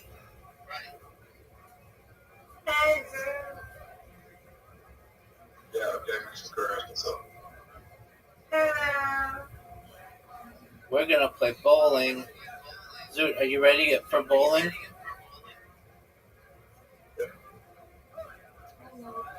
Can I take over this? Yes, ma'am. How was your day? It was good. How was your day? It was lovely. What'd you do? Anything fun? Still in the therapy. Second to last time. Second to last time, right? Yeah. Monday's the last day. Yeah. You excited? Yeah. Excellent. There is a character in Stranger Things that's meant to be 17, it's like 31 now. Yeah, exactly. That's what I'm saying. Miss Aquarius, have you ever seen Stranger Things? No, I heard of it. Maybe he's 18.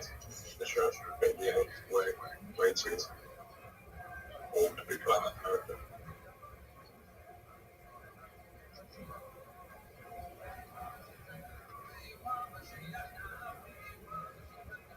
I do like the set and the environment and such, and the theme song.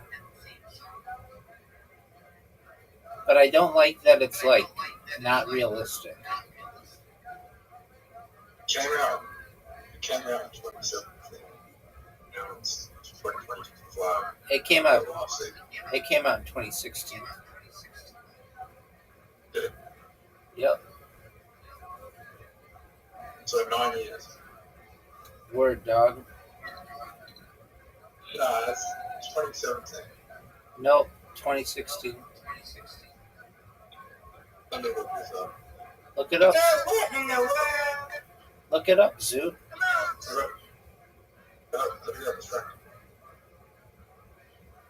Look it up, Zoot. Look at that.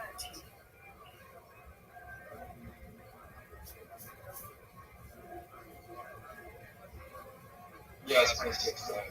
What did I say? So it's nearly a 10-year-old chart. Word, dog. I mean, it's been, it would have been filmed in 2015 as well. So they've been on the set for 10 years. Mom, look. Zoot, come on. Zoot. Zoot, come on. We ask nothing of you except to just go.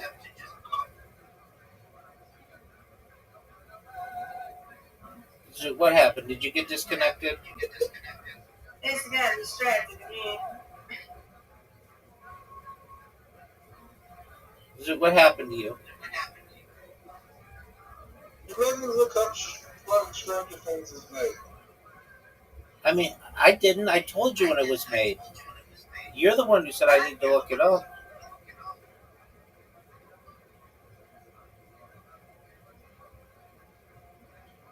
Yeah, 9 years.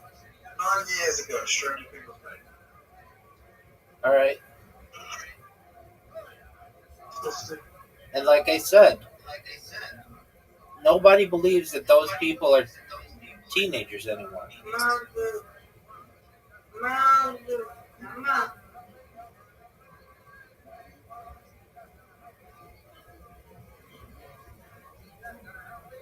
There you go. Good spare. Good spare. No one believes that. Now this is a tough shot.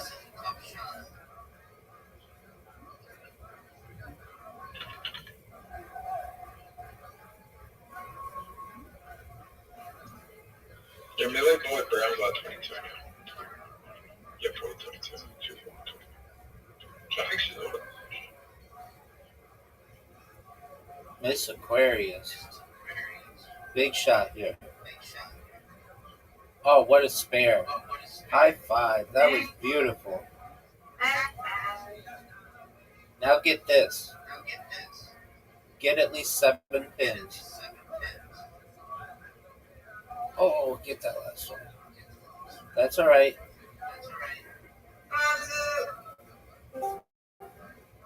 Welcome.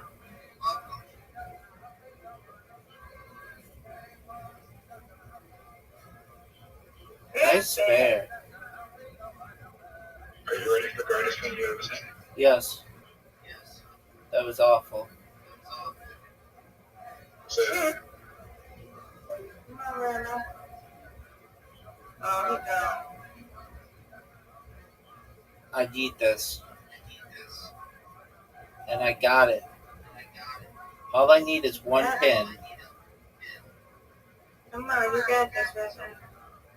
I'll take it. Yeah, I don't think she likes losing.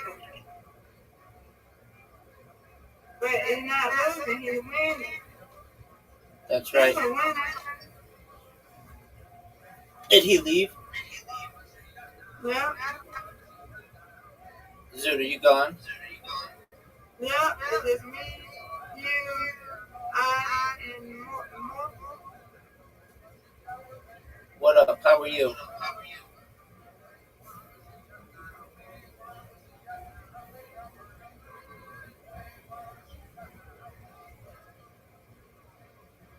Get it, Miss Aquarius. Ooh, there you go. That's the best way to start. Yeah, thank you. Come on, try. I tried. Get this.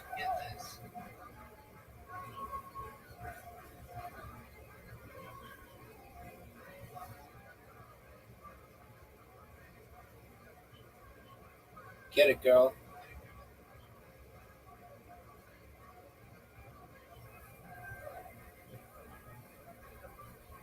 Get it. Nice spare. Yeah. No doubt. Not what we wanted. Get this. Wow. Oh, that was a wonderful spare. Thank you. Thank you, ma'am. I'll take it.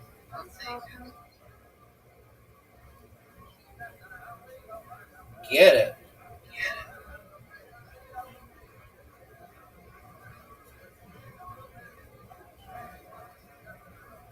You can get this.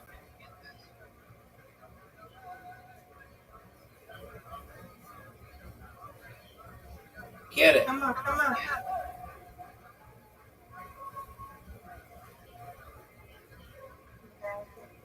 Get it. This Aquarius, big lead. Hmm. And you got a spare? No one's touching you, girl. No.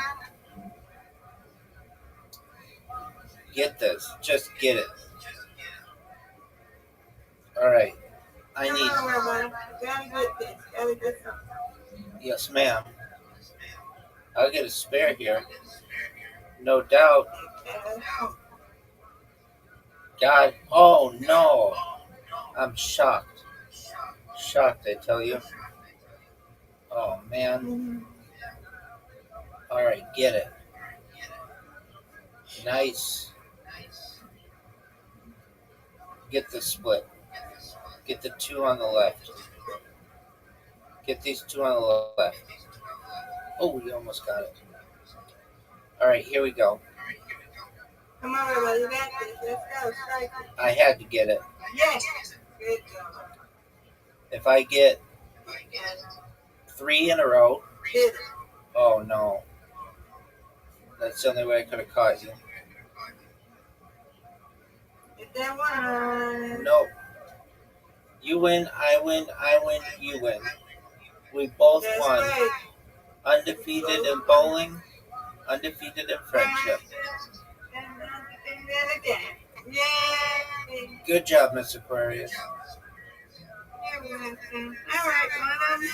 Good night. Good night, sweet Yeah, dreams. tomorrow. God willing.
Yo, how are you?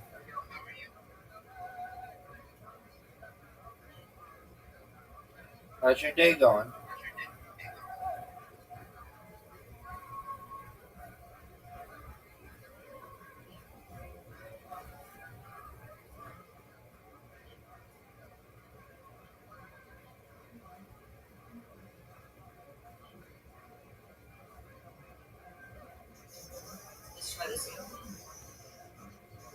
Hey, how are you?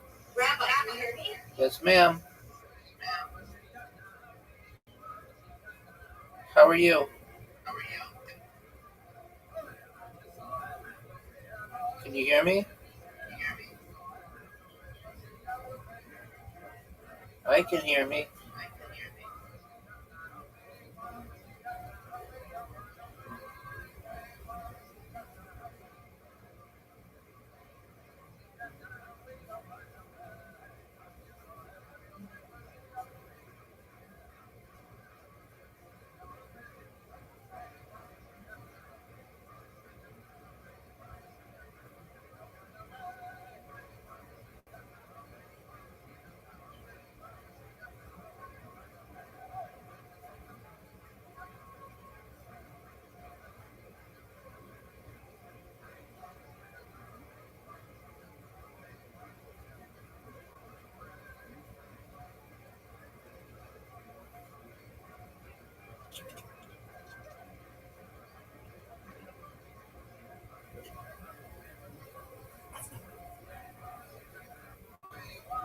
I thought I heard something. If you tried to talk, try it again.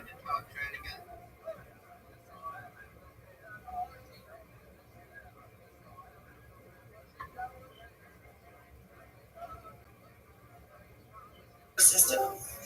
Oh, there we go. You just go away. Okay, fantastic.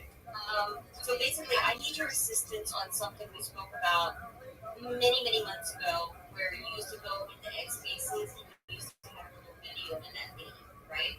Yeah. Okay, so you had X spaces going live and you were able to insert a video. How did you do that if you did not need to buy a basic premium subscription? Correct. I'm still doing it right now. But I have an iPhone. You want to do it right now. How do I do that? Yep. You need an iPhone.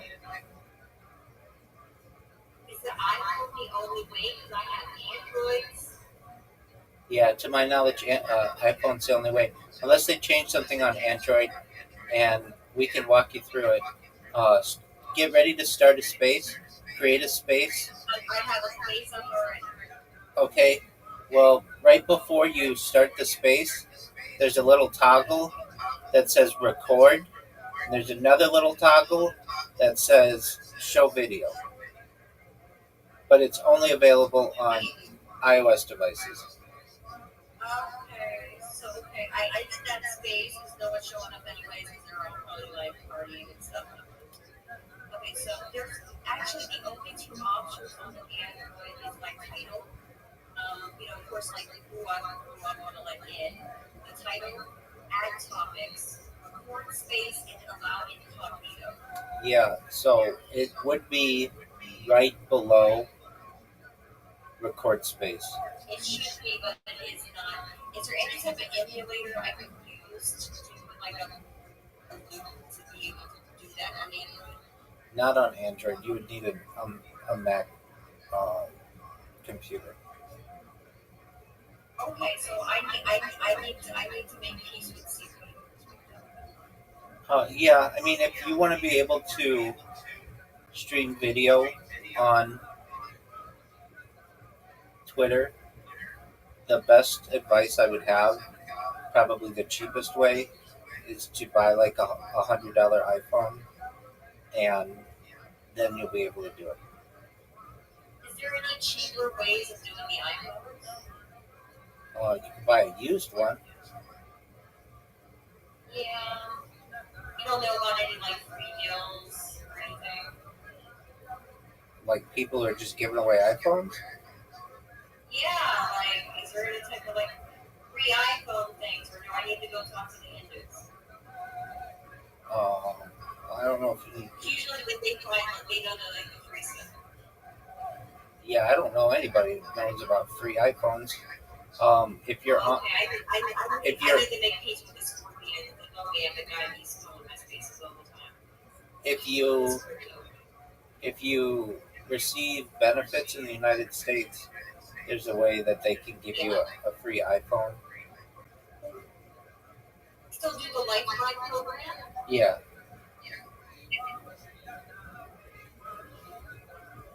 Okay, that is a brilliant idea, Rabbi. That's why I come to check in on you all the time. I'm sorry if I interrupted anything. You guys sound like we're having trivia or something. We were just playing a game. No big deal at all. Yeah, so I think with the Lifeline program, they have some kind of deal. I don't know. I don't have one, but I've heard that it's either, I think it's a uh, free iPhone X, or I mean, it's not like the newest iPhone, but it is free, and I think you get one per year or one per 2 years. So what you do is you go to one of the providers, you put in your benefits information, um, and then they give you a list of devices that you can get. And from what I've heard, they offer about 5 different Android phones, and usually they offer one iOS phone, and so you can get an iPhone that way. That is fantastic. I just asked Rob and says yes to Lifeline program still exists as of August 2022, or 22nd, and provides discounts for free phone, internet, remote income, the ACP, blah blah blah, June 1st. Okay, at the affordable. Okay, the ACP is the thing that ended, but Lifeline still exists. Okay. So it's a discount up to $9.25 or $34.25 for tribal lands. Low income, basic program, okay. If you get any kind of bikinis. And here's all of the different Lifeline deals. And okay, Air Talk Wireless is offered iPhones. Okay. I'm going to go through each one of these, and I appreciate you so much, Rabbi. How have you been doing? I'm lovely, thank you. Is that program, do you have to pay for it at all? Looks like it's Rock is suggesting that Air Talk Wireless has offered iPhones such as like 7 Plus to customers who qualify for the benefits. Sometimes with a small one-time copay of like $20. Yeah, something like that. Assurance Wireless provides free phones with talk data to T-Mobile. I didn't know they were T-Mobile, but it might be specific models of iPhone. Is there a certain time period in which you think iPhones? I can ask Rob. I don't know. Because it makes it funny. Like which iPhones would be compatible with the option for X? The X-based thing. Yeah. All of the models work, but it's like will the older ones do it too, maybe? Yeah. Yeah, no, I know what you're saying. And they also don't publish this information very well. Meaning, like they don't say iPhone 11 and up or whatever, have this ability.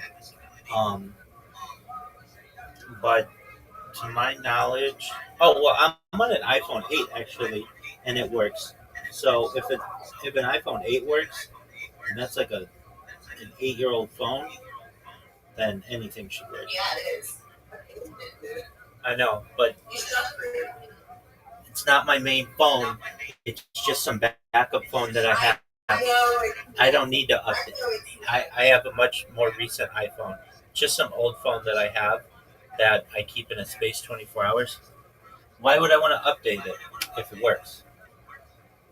Yeah, I know. I got like 6 phones that I run videos on that are old Androids too. But like I understand, you just keep a hold of them unless you trade them in for something, right? Yeah. I get how it works. I don't really even trade them in. I keep them for just this purpose. Yeah, exactly. I keep them just for this purpose. When they become outdated, I just use them as just to stream video or something. So Is anything new with you? Is there any good news? Nothing too big. No. I would say if I were you, I would go on. What was that? AirTalk Wireless. Yeah. There's about 5 or 6 drops just gave me. Okay. Do you want me to send you the linky? No, I'm not eligible, but Okay. Because you're not interested, you're just trying to help me. I get it. exactly. But just see how much they are. Absolutely. I'm going to do that. I'm going to be doing, I'm finally doing that fundraiser. Okay, remind me what fundraiser? So I'm moving again. And Yeah. So last we spoke, thing didn't work out with the person, which is fine. yeah, but I heard someone sitting in my room, so that might work out. You have someone in your room right now, Yeah. like in person. Yeah. Oh, that's cool. I met them on Facebook. Oh, that's great. So, did you go move to them?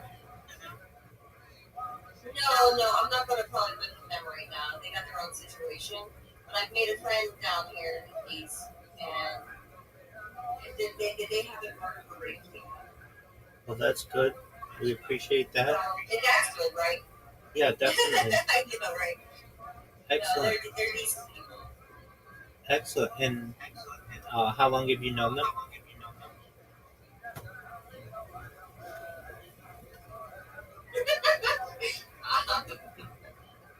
How long have we known each other?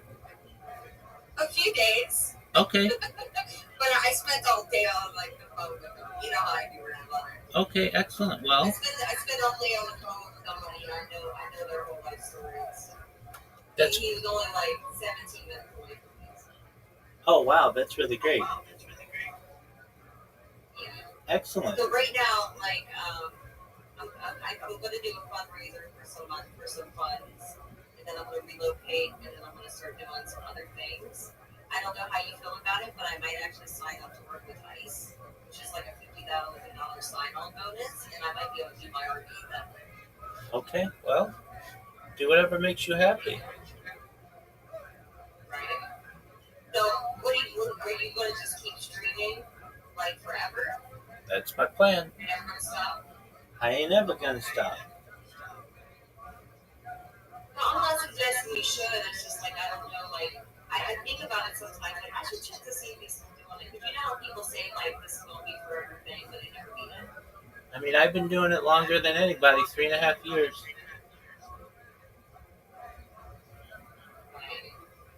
And So, have you found a wife yet?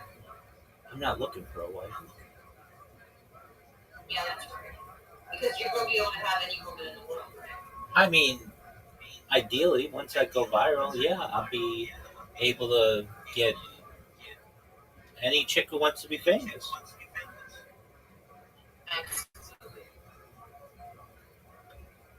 So I do come in here and poke around a little bit, and I want to see how long it takes for you to go viral, and if I can help you in that mission. Well, I appreciate that.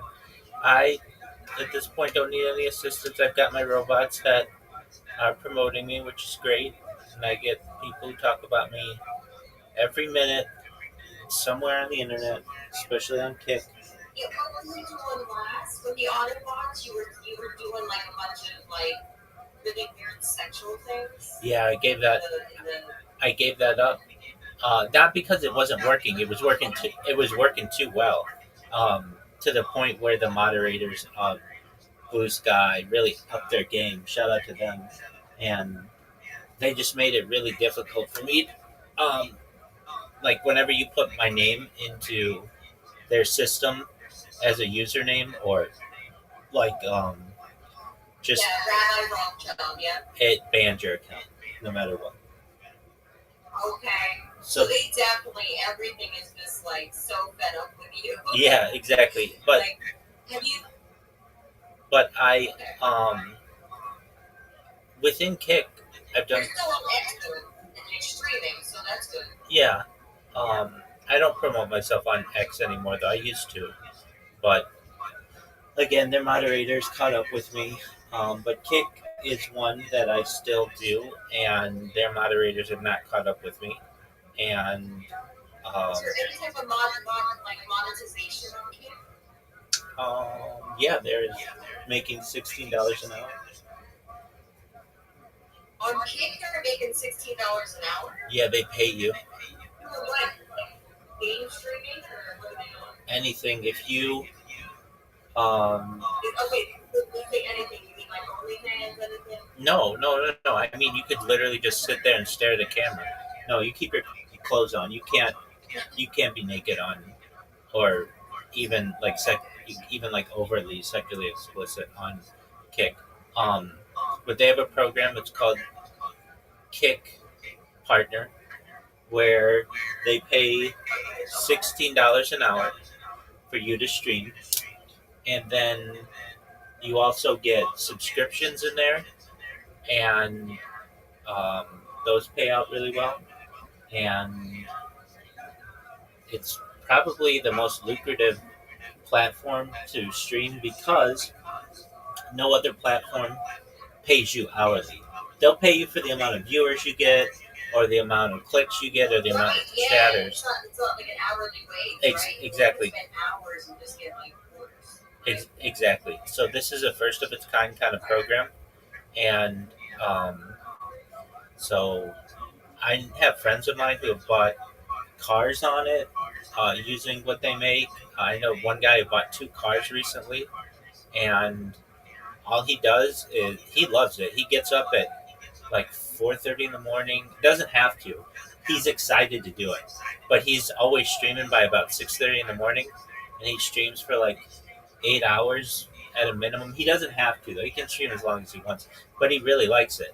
I mean, he likes to go fishing, so he'll just go and film himself going to Walmart and getting his bait and his fishing wire and his lures or fishing. Okay, so he's like live streaming his shopping and his duties and all that. He get paid. Exactly, and then even just him driving in the car.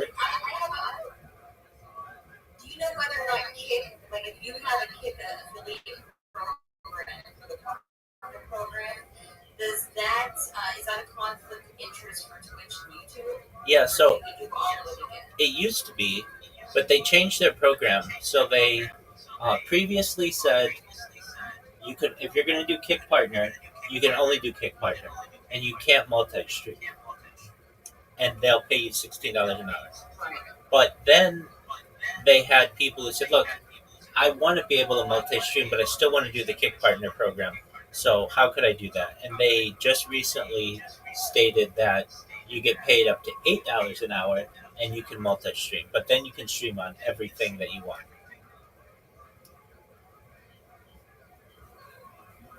So if you do Kick So alone, it's up to $16 an hour, and if you stream on Twitch and Kick and YouTube and Rumble and all the other ones, then it's up to $8 an hour. There are some qualifications that you have to do. It's not just like you go there and they start paying you immediately, which is different than some of them. Like Rumble starts paying you immediately. Not a lot, but you'll get a few cents every few streams or so, and if you do it enough, but they only pay you through Stripe. What's Stripe? Wasn't the Stripe thing in Russia? Rabbi locked me. Okay, what happened to you, Retro Ray? I put my shit to bed. Oh, okay. I'll check you out when I have a moment. Thanks for letting me know. Hi. Welcome. No, he's not being rude. He's doing a live stream, so he was just telling me that he was doing that. Okay. He's got You're helping multiple people do bunches of stuff. word. So with the Rumble program, they pay right from the get-go. It's not a lot of money though, unless you have a lot of people watching you. Then it can be a lot. And the thing that I really like about Rumble is their content or their videos are saved indefinitely, meaning like it's like YouTube as opposed to Twitch or Kick, which don't save longer than 30 days. And that means you can make money on the videos that you published from years ago. And so all that income Oh, combined. okay. So it's retroactive? Yeah, I would say you could call it that. I mean, it's basically, That's Rumble. yeah, it's Rumble. Isn't there a lot of toxicity on Kick and Rumble? Is it like a cesspool? I mean, it's What's whatever that you. nation? It, it's what. Yeah, I'm on everything.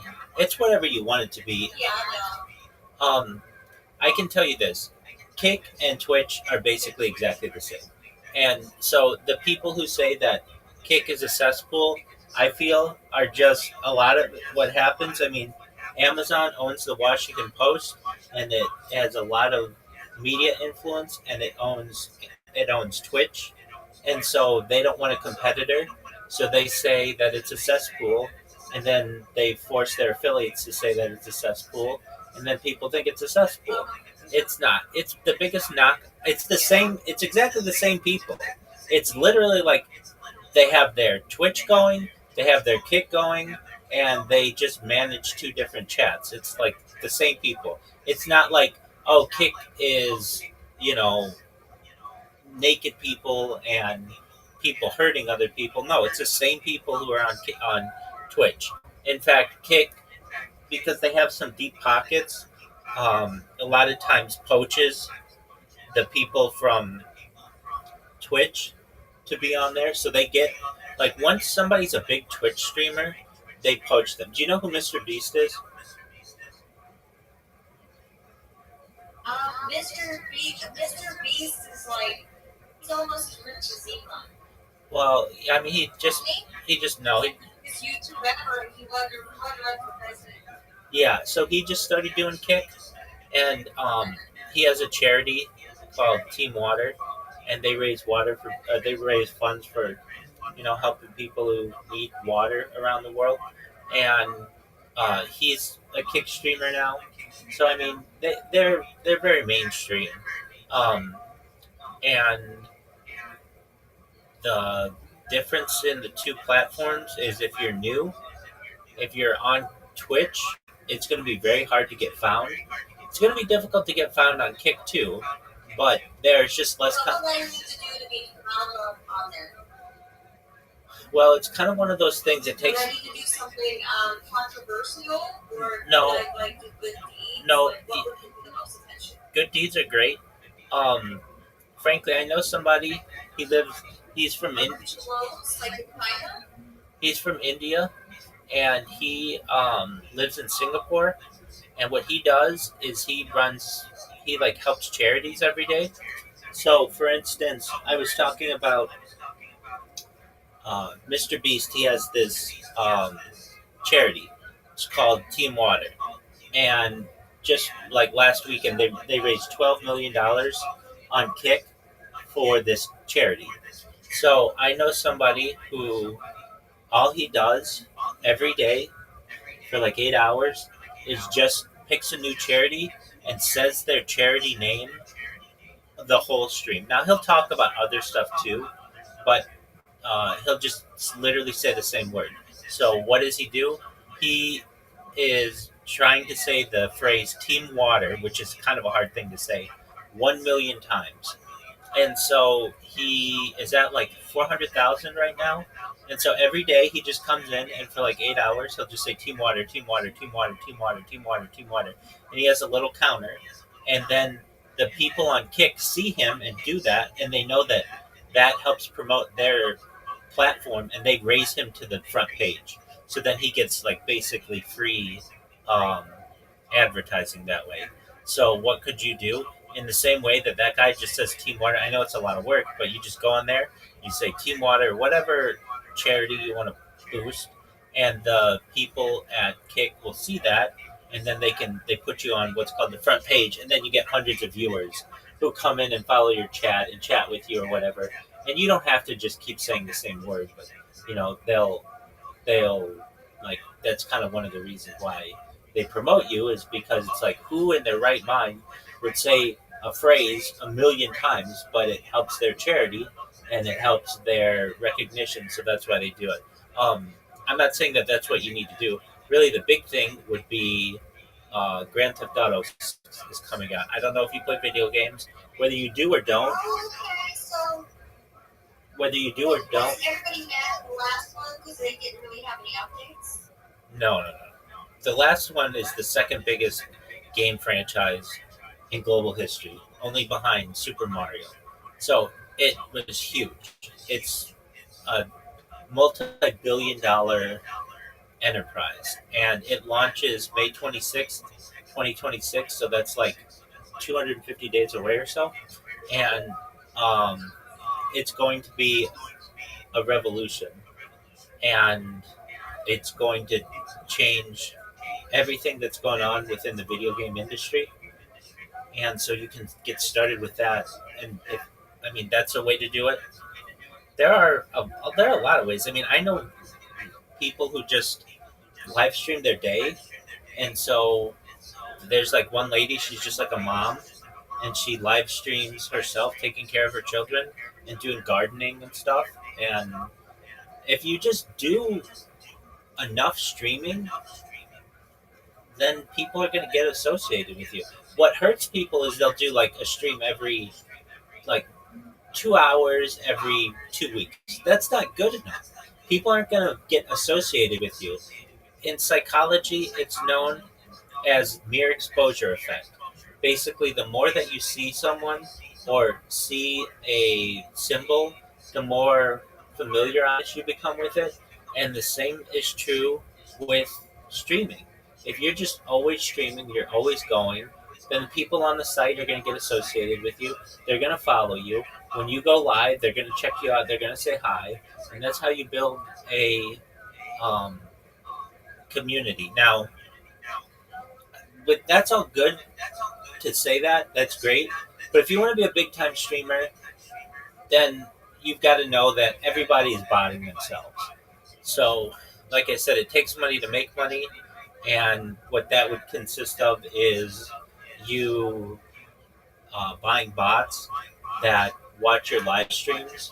Because even if you're a really good streamer, it's hard to get more than 30 people watching you on a given platform at once. It's just hard to keep people's attention. But so that's why people bot themselves, and everybody bots themselves. I mean, everybody. There's a website dedicated to it. It's botted.wtf, and you can go there and see on both Twitch and Kick who really has legitimate numbers and who's botting themselves. And the top 1,000 people on both platforms, they're all botting themselves. Right. Well, you know what I'm trying to do, right? With like the whole interviewing people doing other projects and technology and innovation. So I'm trying to find the people that are doing little projects, and I'm do taxonomy on that, like a phone book type of thing, to where I can actually refer people to other places. You know what I mean? Like a little recruiting thing, and do interviews on what they're working on and stuff. You know what I mean? Absolutely. I had a very good strategy of doing something similar. I did a podcast. Right, I know you did. And, Yeah, that's and what you're trying to do, and that's why I come to you. yeah. So I can help you with that, correct? Well, so I don't want to be a podcaster. That's not my thing. I just wanted to see what it was like. And so Vogue magazine published, they had like this series where they would ask people 73 questions. And they're the same 73 questions that they ask everybody. And they'd ask, Charlize Theron and Pablo Pascal and all these famous people. The same 73 questions. They were like very low pressure questions. And so I took that question list, and then I would just go into people's chats. Hey, do you want to be on a podcast? And everybody wants to be on a podcast, you'll find. So they'll be like, yeah, sure. What is it? And you'll be like, okay, well, whatever time you want to. So like we can right now if you want. And you'll get in a Discord call with them. And you just ask them the question. I mean, that's what I did. Now, in your case, where you would want to build this taxonomy thing, then you could do the same. You could just say, hey, do you want to be on my podcast? They'll be like, what's your podcast? You'll be like, it's the Morph Retro podcast or whatever it is. They'll say, okay, where? Yeah, I'm going to retire that. Okay, that's fine. I'm going to retire. Okay, whatever your podcast is, whatever the name is. Yeah. And they'll see that it's a legitimate podcast. The thing with podcasting that's really nice is it's a very nice system where if you, at least with like Spotify, none of this costs money. You just create a Spotify account for creator, and then you're able to distribute it, and it distributes everywhere. So it'll distribute on Spotify, on iHeartMedia, on Amazon, basically wherever podcasts are, Apple Music. So you don't have to do like individual podcasts or individual uploads. It just does it across the board for you. And I found it to be very easy to literally just go into someone's chat as a random stranger, be like, do you want to be on a podcast? And like 50% of the time, which is a very high rate, the people would be like, yeah, I'll do it, because they want the free promotion. So you can do that. Now, I've known people other ways, and I've actually been on podcasts this way. When I first started, I wanted to be on a podcast, but like I had just started my stream. I'd only been streaming like a year, and I wanted to um, get interviewed about it. So I went on an app called Fiverr, and for like $5, you anywhere from like $5 to $25, you can pay to be on podcasts as well. And those have been some of the best investments I've made. I find people find out about me from these podcasts that I did from years ago, because they're saved and they're on big podcast channels. So what would I do if I were in your shoes? I would be like those kind of podcasters. I would say, hey, if you want to be on my podcast, we can do a free one. That's fine. But you could also charge people to be on your podcast, and people will happily pay for it. And that means you're going to bring in, $25, $50, $100 a podcast. It's just like 20 to 30 minutes of your day. It's not a lot. And then the only thing that you have to do is just have their podcast stored on your channel, which is another way to do it, and you can make money that way.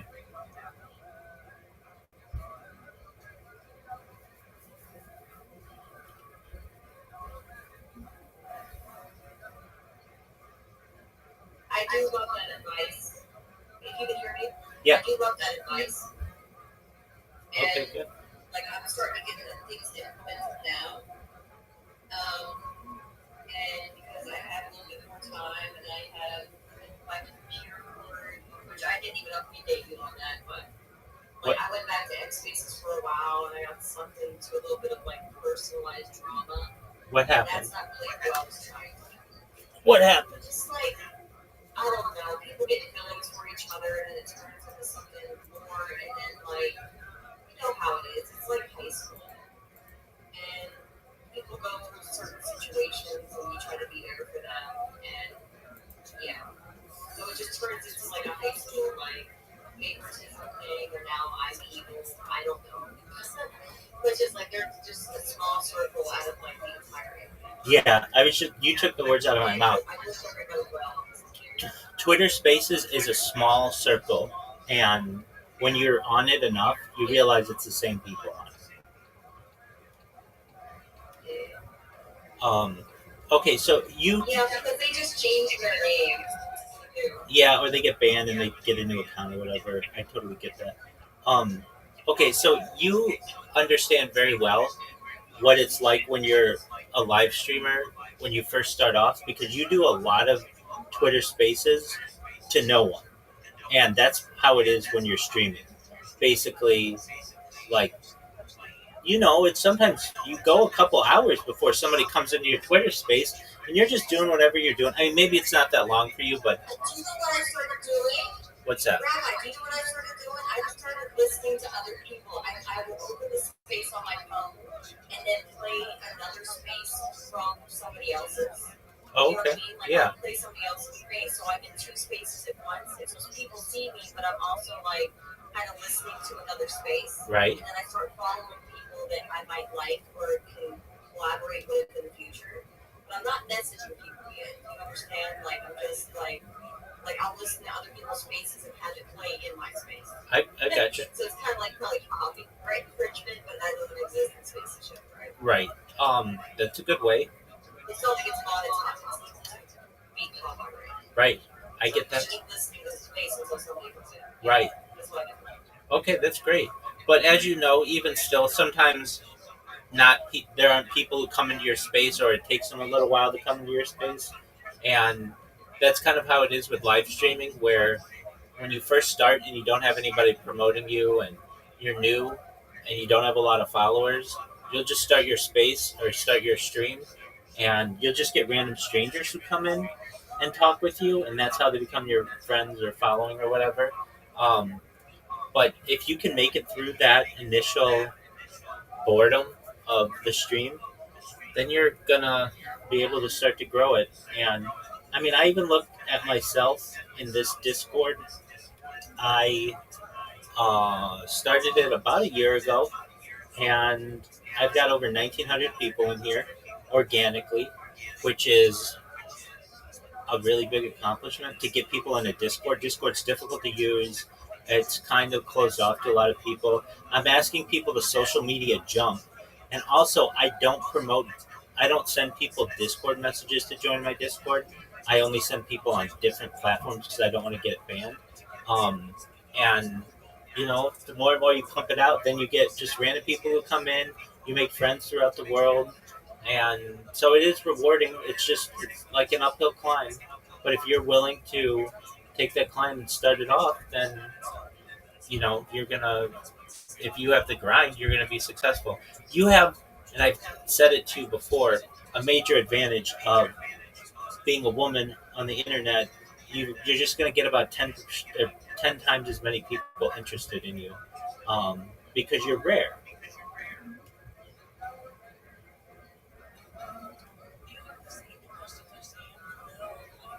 I mean, I'm kind of rare, but at the same time, there's other females popping up trying to do similar things. And I don't think they understand what I was able to try to do. You know what I mean? So, there's a lot more girls hosts that are popping up in spaces that are addressing AI. But they're really stuck on the chatbot stuff, and then like they'll gravitate to like there's more woman empowerment starting, and some like reproductive empowerment, girl power pretty much. Like there's this one girl that popped up, and she's doing like she does songs and things like that. So she likes the horoscopes and astrology, but she also mixes it with like the digital AI and stuff. So she's a true right? Right. She's actually free. Well, as you know, though, approximately 90% of all people in spaces are men. Just women are rarer in Twitter spaces, and they're also rare as streamers. So I'm saying that as a positive for you, that you're gonna not that you're gonna have to work hard, but it's gonna be a little bit easier than if you were just a random dude.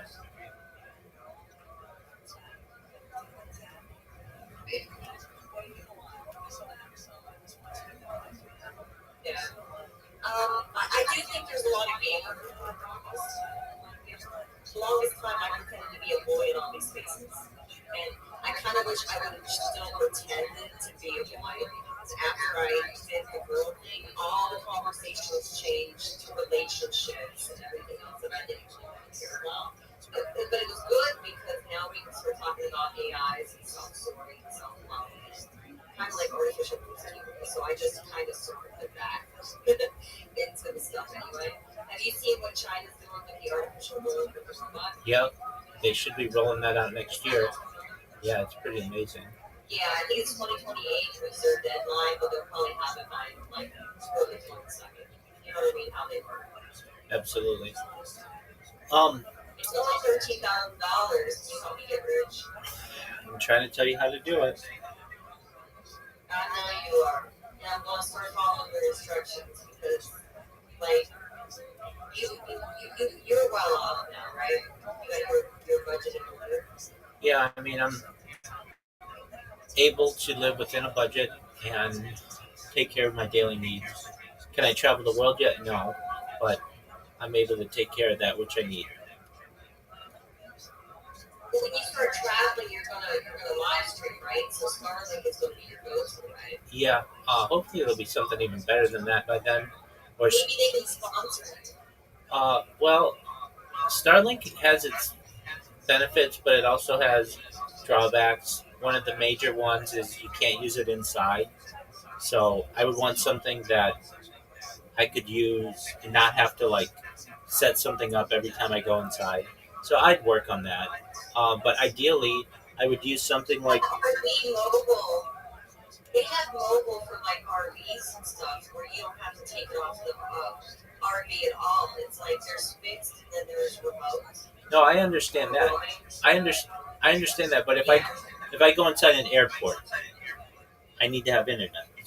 So I mean, I would I'd work out the mobile. Oh, you have to switch between Wi-Fi and stuff. Yeah, So you exactly. think like the coverage of the airport. Okay, I understand this. You can't service ever. For what you're doing.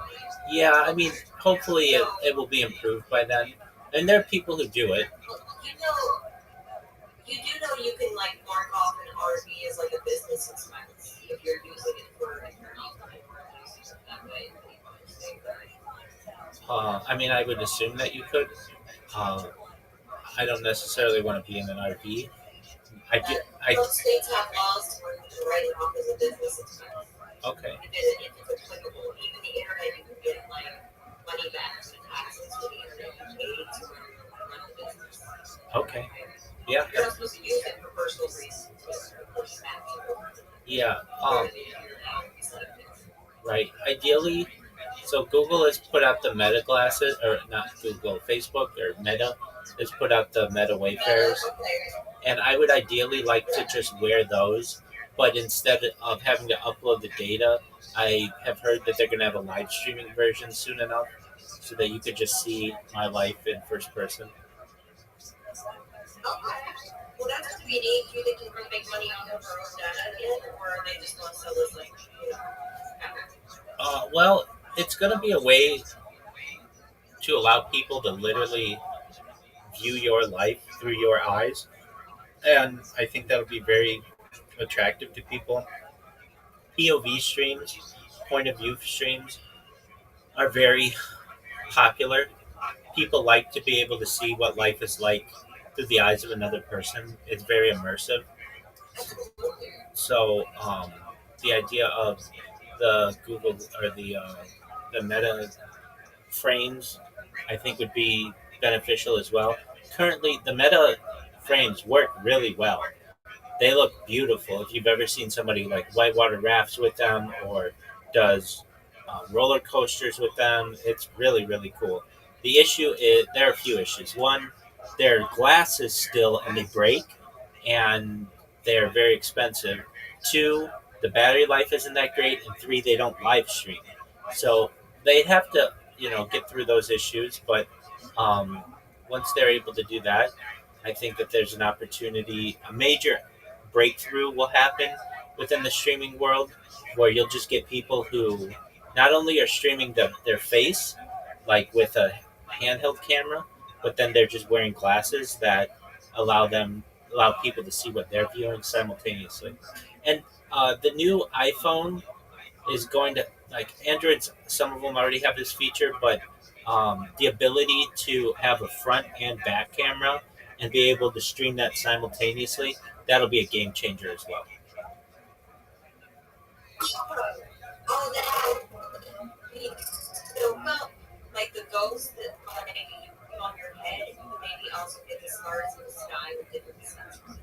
Exactly. So Like if you're like on a bike or something, you can put like the cam on the helmet, and you can also keep track of the skies and make sure you go closing from it. well, yeah, definitely. It's really great to get people, like, to get your own reaction to things. So let's say you're watching fireworks or something.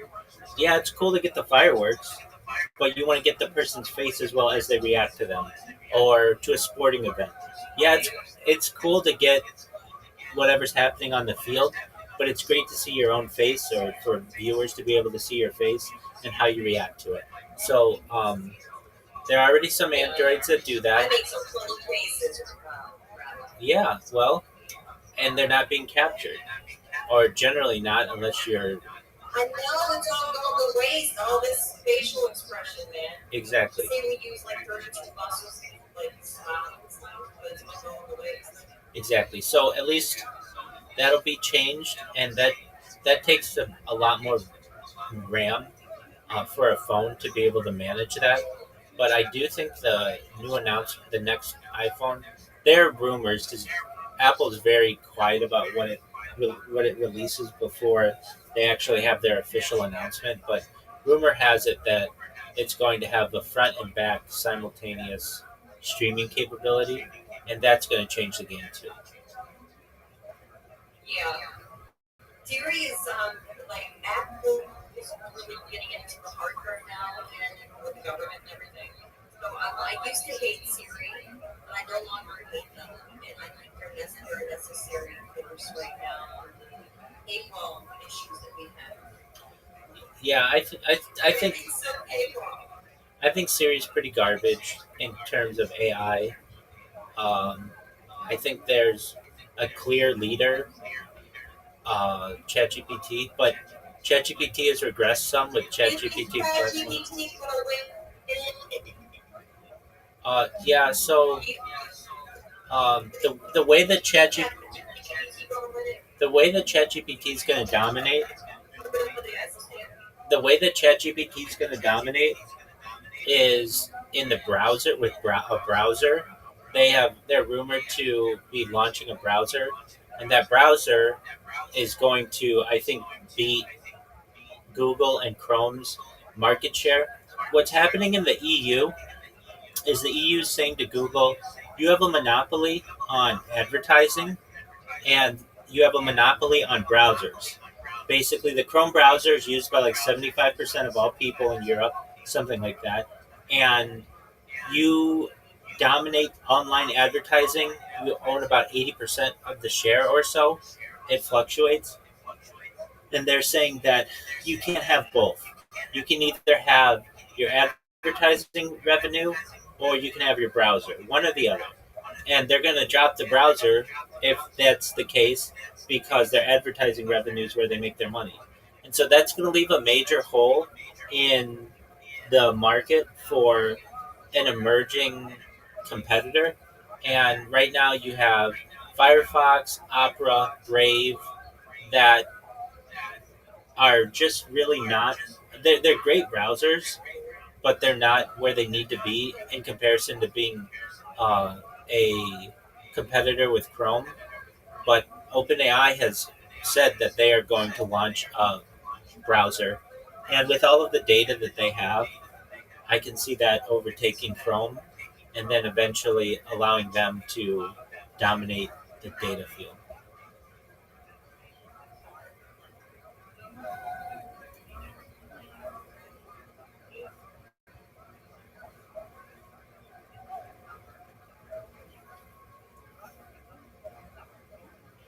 There. Yeah, are you talking?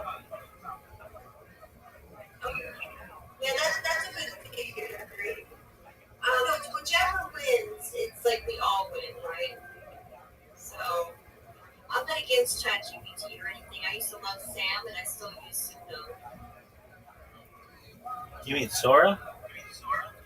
But now, on Suno, like the music thing. I haven't used Sora yet because it was only on Apple. I need to get a freaking Apple device. Hold I on. used to work for them. Hold on. Maybe I should Hold put on. it in my application. Hold on. I can get this. Hold on. Siri is Apple. Sora is ChatGPT.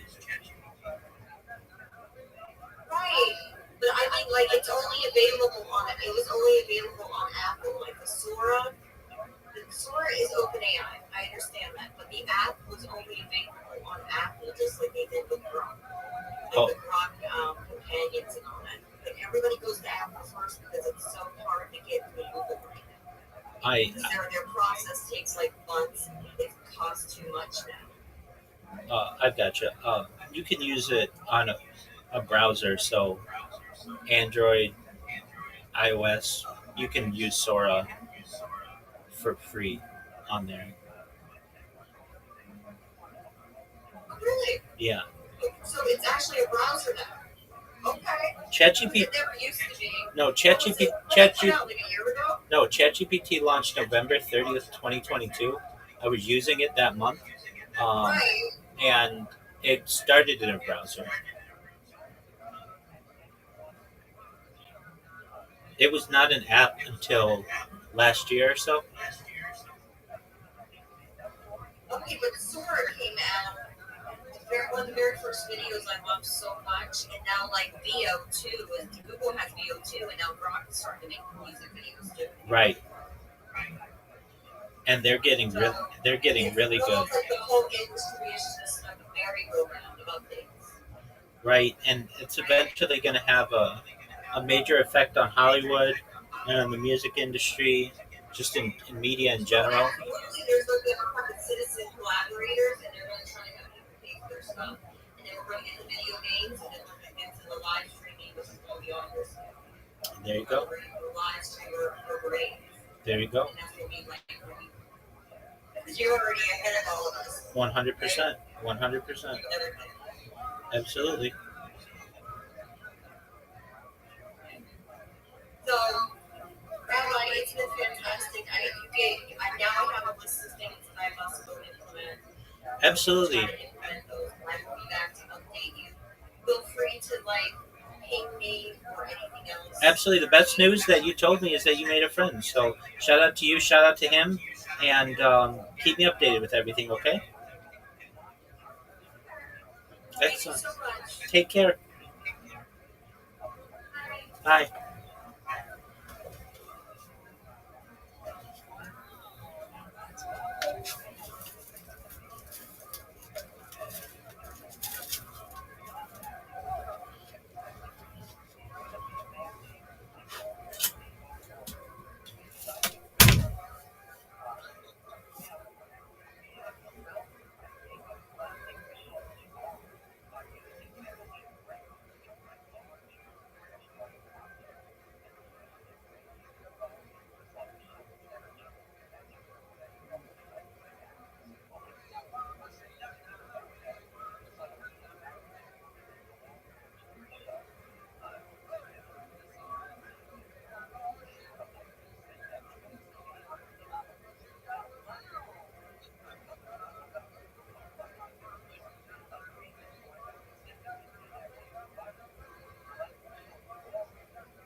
puedes hablar con cualquier persona en hablar español o no sabe, pero puedes aprender el idioma es mucho mejor. Por lo tanto, tengo que ir a cenar. Voy a ver a ti mismo para darle las gracias. Usted es super cool. Muy bien, gracias.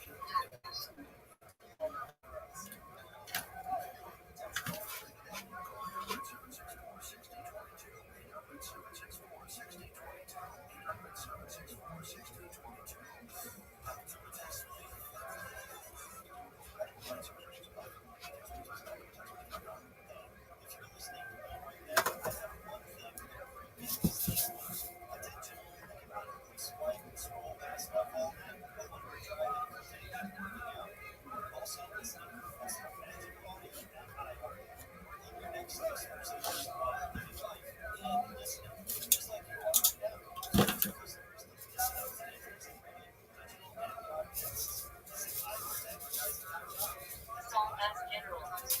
P. to David S. Live. Filled by host.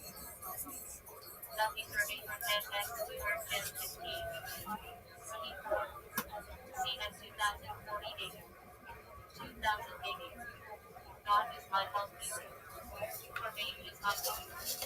Next match. Trusted David. Abigail double S to the 175. 270. 3. 10 CBG. My father destroyed evil. Wise peacemaker. Becomes David S. Y. Abigail now 3. 35. Mistake 2. 15. Etc. Areas. My father is my evil. Several persons. Esther. Back 6. Love 10. Love 3. And 2,448, 1,330. My father is evil. Parent X6. 9 degrees raised fire. And 1 PBS 14. 15. CH 13. RC 913. 911 BT. Is my father evil. Keep on Judah. Work with the real. 8 half R1. 2 set. 1 KPS. 10 CBG. The father is great evil. Freeze for David. Later he goes to Solomon. Abiel 1 set 9. 1. 14. 51. 11 CBG. God is my father evil. Ancestor of Saul Jonathan. Abby for Johnny 17. Judge 6. Late second millennium BG. My father has helped me. Gideon S. Plant Abby's eyes. Abigail David S. Sister 1 CHR2. 16. 17. 10 CBG. My father destroyed evil. Mother of Agatha. Abishag 1 KGS 1. 2. 10 GAC. BG. Possibly father of wandering evil. She's Nemite attendant to King David. Abishag 1. 2 Samuel. 10 PHC. BG. My father is Jesse, father of the David S. Nephew. English warrior. Absalom Abishag said 13. 18.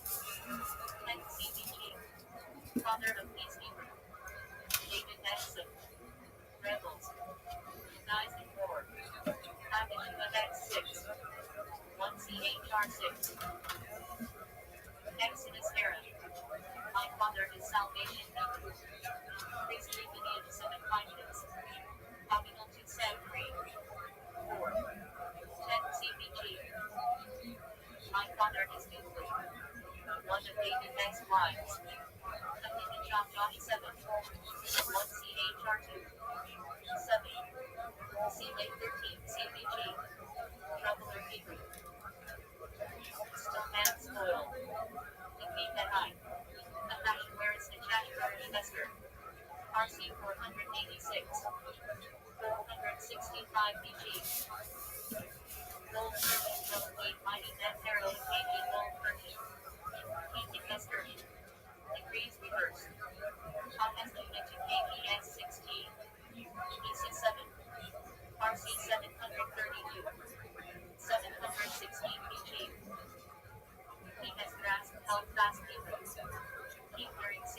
High crisis. Amaziah Israel 1 KPS 22. 2 KPS 1. RC 853. 850 to BG. SC's Kingdom Israel. Son of Ahab. Amaziah Judah 2 KPS 8. 9. 2 CHR 22. RC 842. 841 BG. SC's Kingdom Judah. Slain by Jehu. APAC 1 KPS 16. 22. RC 874.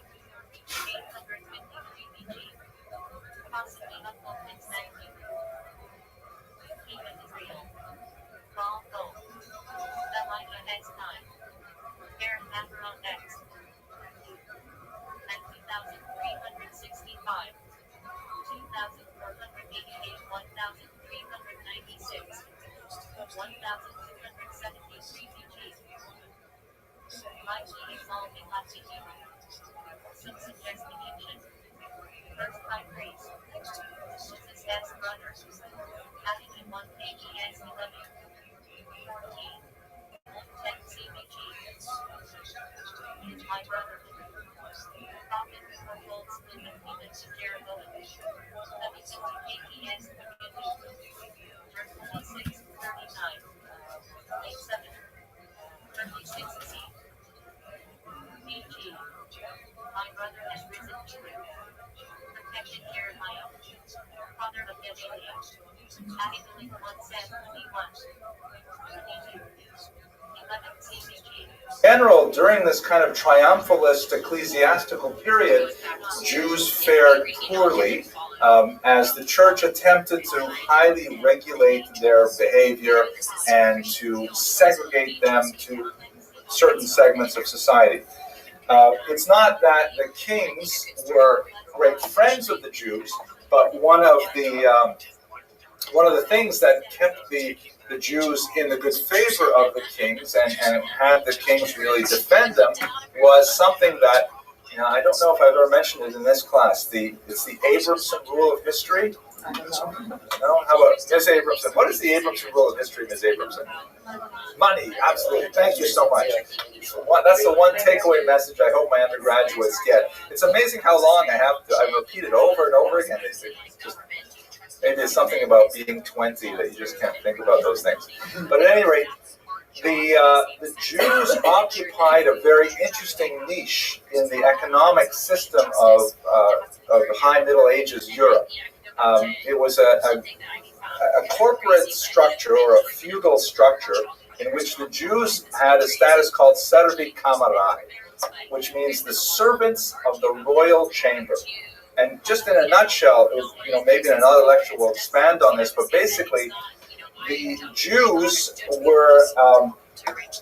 occupied a certain status in the economic structure of what was basically a barter society, where they were one of the few groups that actually dealt in precious metals, in coinage.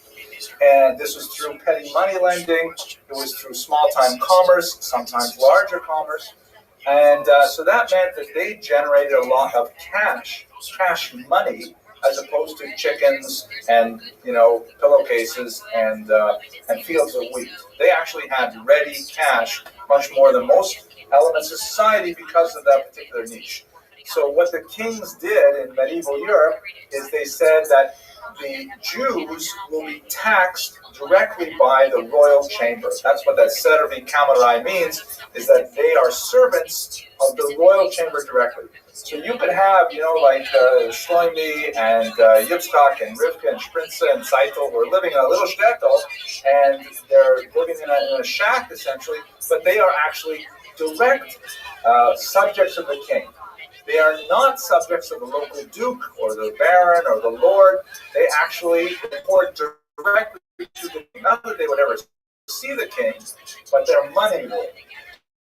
So the Jews, on the one hand, did not necessarily have a very high lifestyle, but the fact that they lived in urban areas and worked in industries that generated cash meant that they could generate also a lot of tax revenue, protected the Jews.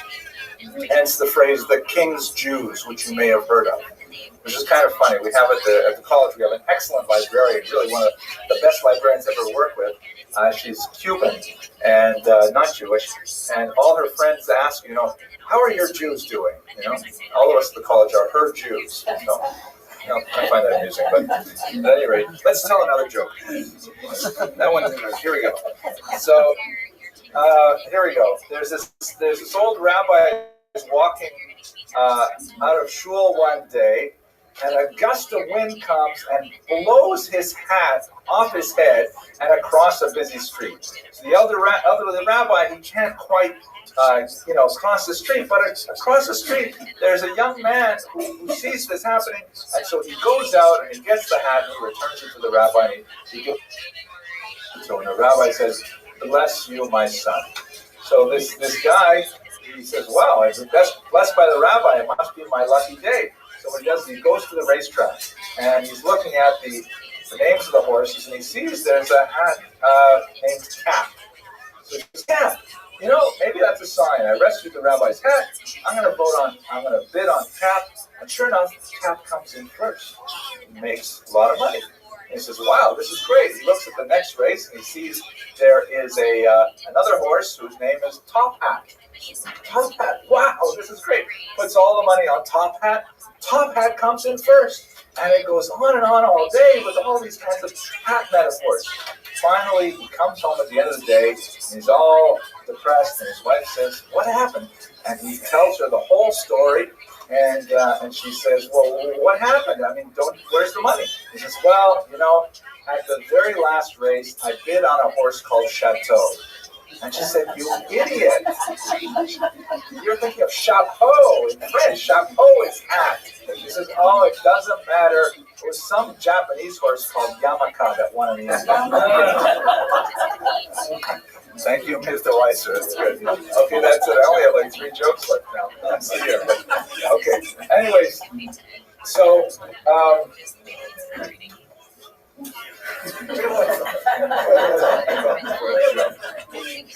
Suri Cameron, right. So you've got this period in the 13th century. The church is ascendant. The church is not benefiting from these tax resources. And so as they get more...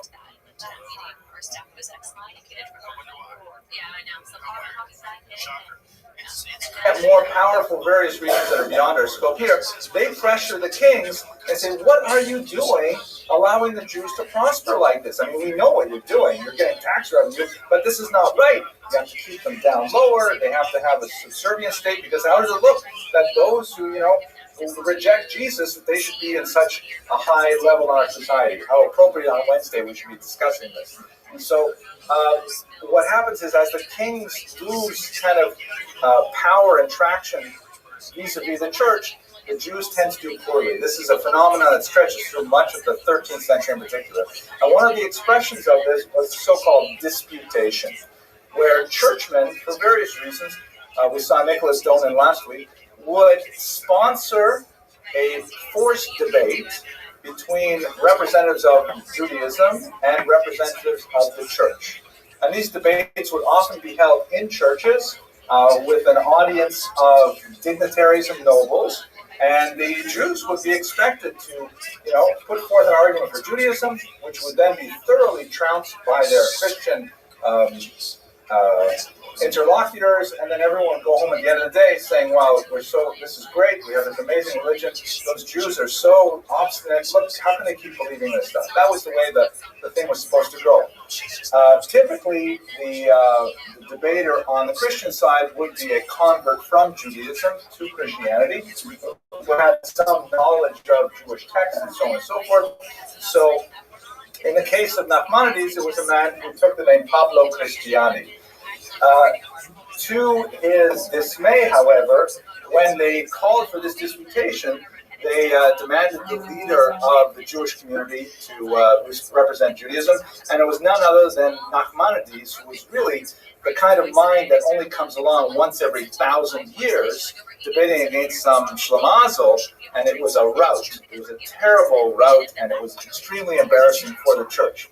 But when he was invited to this disputation, Ms. Abramson, a brilliant question.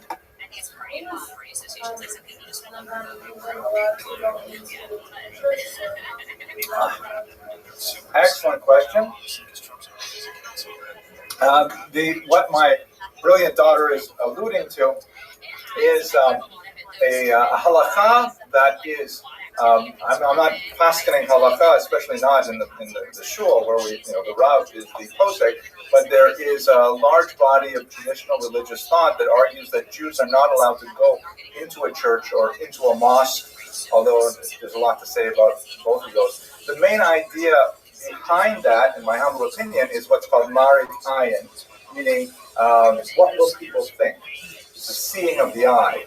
It's not appropriate for a Jew like you, let's say, for example, dressed like this, wearing a tie, to walk into a church. That's a joke. I meant this bit too. Because then people say, "Oh, look at that! What's going on with Harold Abramson? He's going to a church."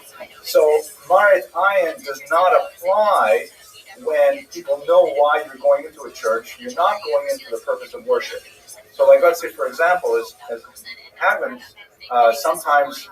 Because churches are large, open public spaces, they're sometimes purchased by synagogues or by yeshivas. So, the rabbis are allowed to go in and check out the space to see if it's, if it says a big for sale sign out front, no one's thinking it's Maridai. So in this case, I would humbly tender that he's certainly allowed to go in because everybody knows he's forced to go in there to participate in this debate. Very subtle question, isn't that amazing? And she's going to Israel, God willing, next September, where she will become even greater and become a leader of the Jewish people. God willing. Okay, so anyways, Nachmanides, before he participated, he insisted successfully that he said, okay, if you want me to participate in this debate, one basic rule, I have to be allowed to say whatever I want. You can't make me go into this debate and tie my hands behind my back. I have to be able to muster any argument you ask for. So the church agreed to this, and in the summer of 1263, they had 4 dates for the debate in that summer, and Nachmanides came out with just absolutely destroying his opponent. The results were interesting. We do have 2 accounts of the debate. We have the Christian account written in Latin by Pablo de Cristiani, in which, of course, as you probably figured out by now, the church wins, because how can you sponsor a debate like this for the whole point of diminishing Judaism and have the church do poorly? So the judges were all clergymen to decide, yes, Christianity wins. But we also have Maimonides' account, which has become a classic of medieval literature. It's called the Sefer HaVikuach, the book of the debate, which is about 25 pages long in Hebrew, and it's published in the collected editions.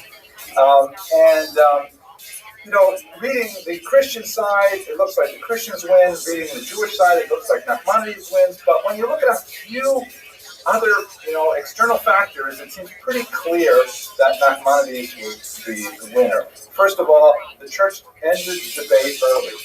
There's too much already. Enough. And even though they pronounced the church the winner, Pablo de Cristiani the winner, the king gave Nachmanides the bonus money of 300 gold coins. Normally you give the bonus money to the winner, but the king obviously enjoyed himself thoroughly. And Nachmanides was then invited to visit the palace to meet privately with the king. We don't know exactly what the content of their conversations were, but obviously the king was well taken with Nachmanides.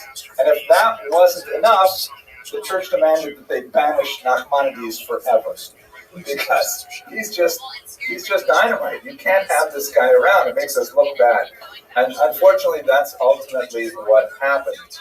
Reading the accounts of the debate is quite fascinating, but I'm not going to go into that right now. The Damascus wanted Nachmanides to stand trial for blasphemy. And you recall that he had said, listen, if you want me to really participate in this, you got to let me say whatever I want. And in fact, he did speak his mind. So when they threatened to place him on trial, it seemed that the only way that he could survive this is if he accepted to be banished. The Dominicans went over the head of the king. They went to the Pope to try and get the Pope to support them, and that's when Nachmanides realized that he was lost. He fled Spain for Eretz Israel. He was already at this point, I believe, in his mid-70s. So he's really towards the end of his academic, intellectual, rabbinic career, and yet it is this point that in many ways he achieved his greatest successes. Just one point about the debate, though, that really should be discussed. Nachmanides employed an extremely subtle and brilliant and elegantly simple technique to diffuse one of the strongest attacks on the Talmud. And you recall from Nicholas Donin, the discussion last week, that if this ended badly, that tens of thousands of precious manuscripts could be destroyed if Nachmanides doesn't hold his own. So one of the biggest charges, and although this Christianity was actually much better prepared than Nicholas Donin, was that the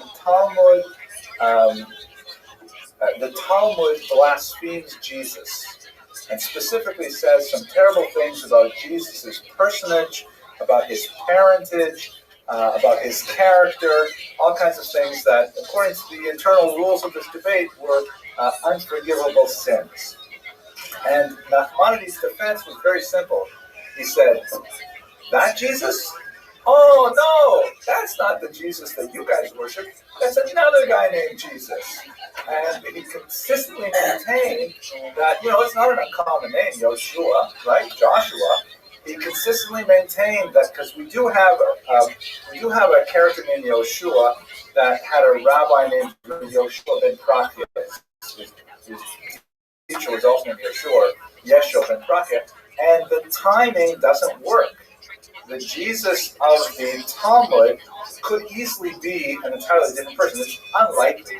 Chances are, when the Talmud says negative things about Jesus, they mean the Christian Jesus. Once again, since it's Wednesday, it's totally appropriate for us to be discussing this. But Nachmanides, whenever public Christianity came out with a criticism, said, "Look at what it says over here about Jesus." He says, "That's a totally different Jesus. That's not talking about your Jesus at all." And so the Christianity he was defenseless against that argument because it could not be said to be blasphemous if it wasn't speaking about the same person at all. And so, Yiddish Akub, absolutely. He completely deflected the worst criticisms, and the debate had to, ground to a halt whenever the Christianity really thought he had the best arguments to marshal against the Talmud. At this time, most likely he wrote the Igeret HaRamban, a very, very beautiful and moving letter, which is worth actually quoting a little bit. I wonder if you have it. Didn't we study this when we were? I studied with my eldest daughter, Rafaela, before her bat mitzvah. We studied in depth the Ramban for this particular letter for about 6 weeks. Here it is, page 994. You all just open up your prayer books, page 994. Please rise. But that was fun. Where is it? So let me read it to you because it is really it's a beautiful piece of rabbinic writing. He wrote this to his family when he was forced to leave Spain, and it's essentially a letter to his son about how he wants him to behave for the rest of his life. It's part of a long tradition of what's called the tzavah in Jewish literature, or the will, the ethical will. It's a document written not saying who gets my stocks and who gets the cars and who gets the house. It's a document that says, this is how I want you to lead your life. As it happens, my wife and I have a custom that we write one of these every year before Yom Kippur and give it to each of our children individually because, you never know what can happen in that year. All right, let me read a little bit of this to you, okay? I'll read it to you in English. Heed, my son, the discipline of your father, and do not forsake the guidance of your mother. Accustom yourself to speak gently to all people at all times. This will protect you from anger, a most serious character flaw which causes one to sin. Our rabbis taught whoever flares up in anger is subject to the discipline of Gehenna, hell. As it is written, banish anger from your heart and remove evil from your flesh. The evil mentioned here refers to Gehenna, as it is written, and the wicked are destined for the day of evil. Once you have distanced yourself from anger, the quality of humility will enter your hearts. This sterling quality is the finest of all admirable traits, as Scripture writes, on the heels of humility comes the fear of Hashem. Through humility, the fear of God will intensify in your heart, for you will always be aware from where you have come and to where you are destined to go. You will realize that in life you are as frail as the maggot or the worm, all the more so in death. It is this sense of humility which reminds you of the one before whom you will be called for judgment, the King of glory. Of him it is written, behold, heaven and the heaven of heavens cannot contain you, surely not the hearts of men. Furthermore, it is written, do I not fill heaven and earth, says Hashem? After you give serious thought to these ideas, you will stand in awe of your Creator and will be guarded against sin. Once you have acquired these fine qualities, you will indeed be happy with your lot. When your actions display genuine humility, when you stand meekly before man and fearfully before God, when you stand wary of sin, then the Spirit of God's presence will rest upon you, as will the splendor of His glory. You will live the life of the world to come. And now, my son, understand clearly that one who is prideful in his heart toward other men rebels against the sovereignty of Hashem, for he glorifies himself in God's own robes. For it is written, Hashem reigns, he dons the mantle of grandeur. For indeed, of what should man be prideful? If he has wealth, it is Hashem who makes one poor or prosperous. And if honor, does honor not belong to God? As it is written, wealth and honor come from you. How can one glorify himself with the honor of his maker? If he takes pride in wisdom, let him understand that God may remove the speech of the most competent and take away the wisdom of the aged. Thus all men stand as equals before the Creator.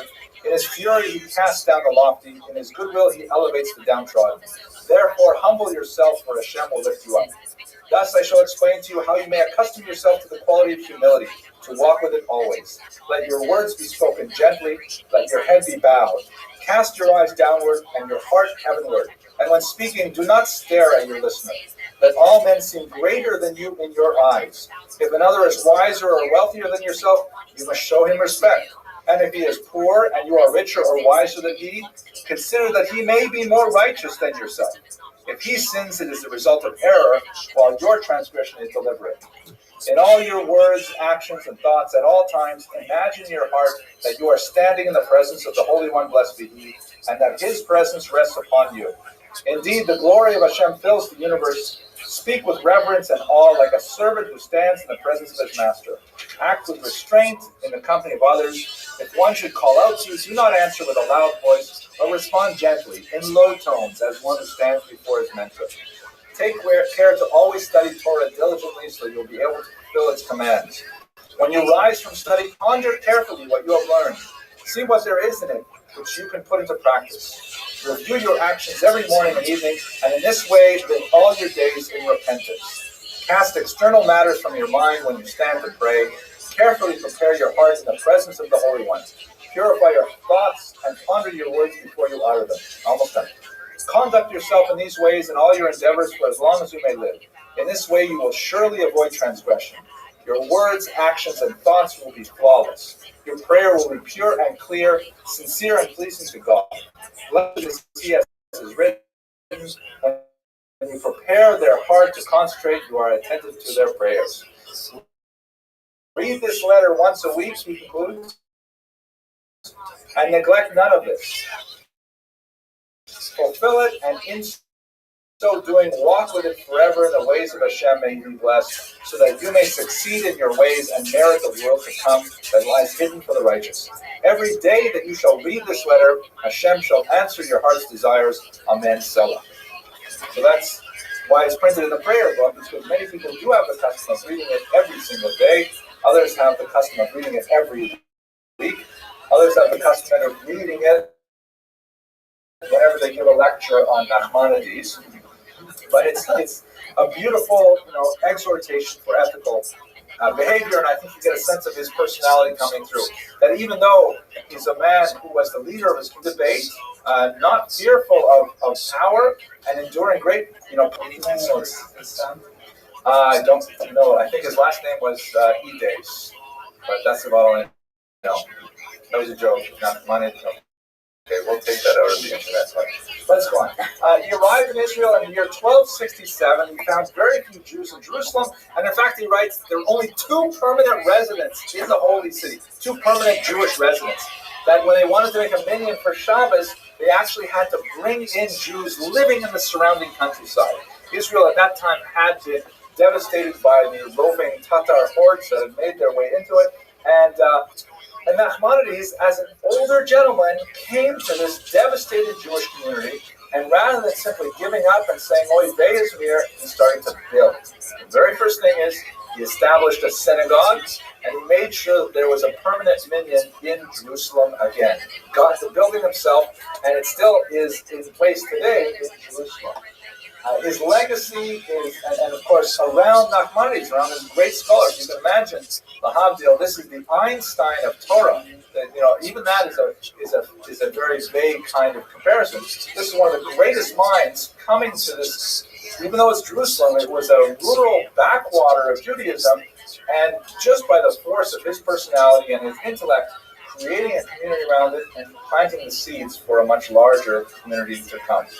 So when we think about the legacy of Nachmanides, we can reflect on the tremendous literary achievements, his great work as a synthesizer of the Spanish and French approaches to Torah, his incredibly powerful and enduring Torah commentary, and towards the end of his life, the brilliant way he handled the disputation, followed by the reconstruction, his greatest achievement, of the Jewish community in Jerusalem. So with that, I'm going to formally conclude, and I thank you very much for your attention. Please recall next week we'll be at 8 p.m. sharp. And thank you once again.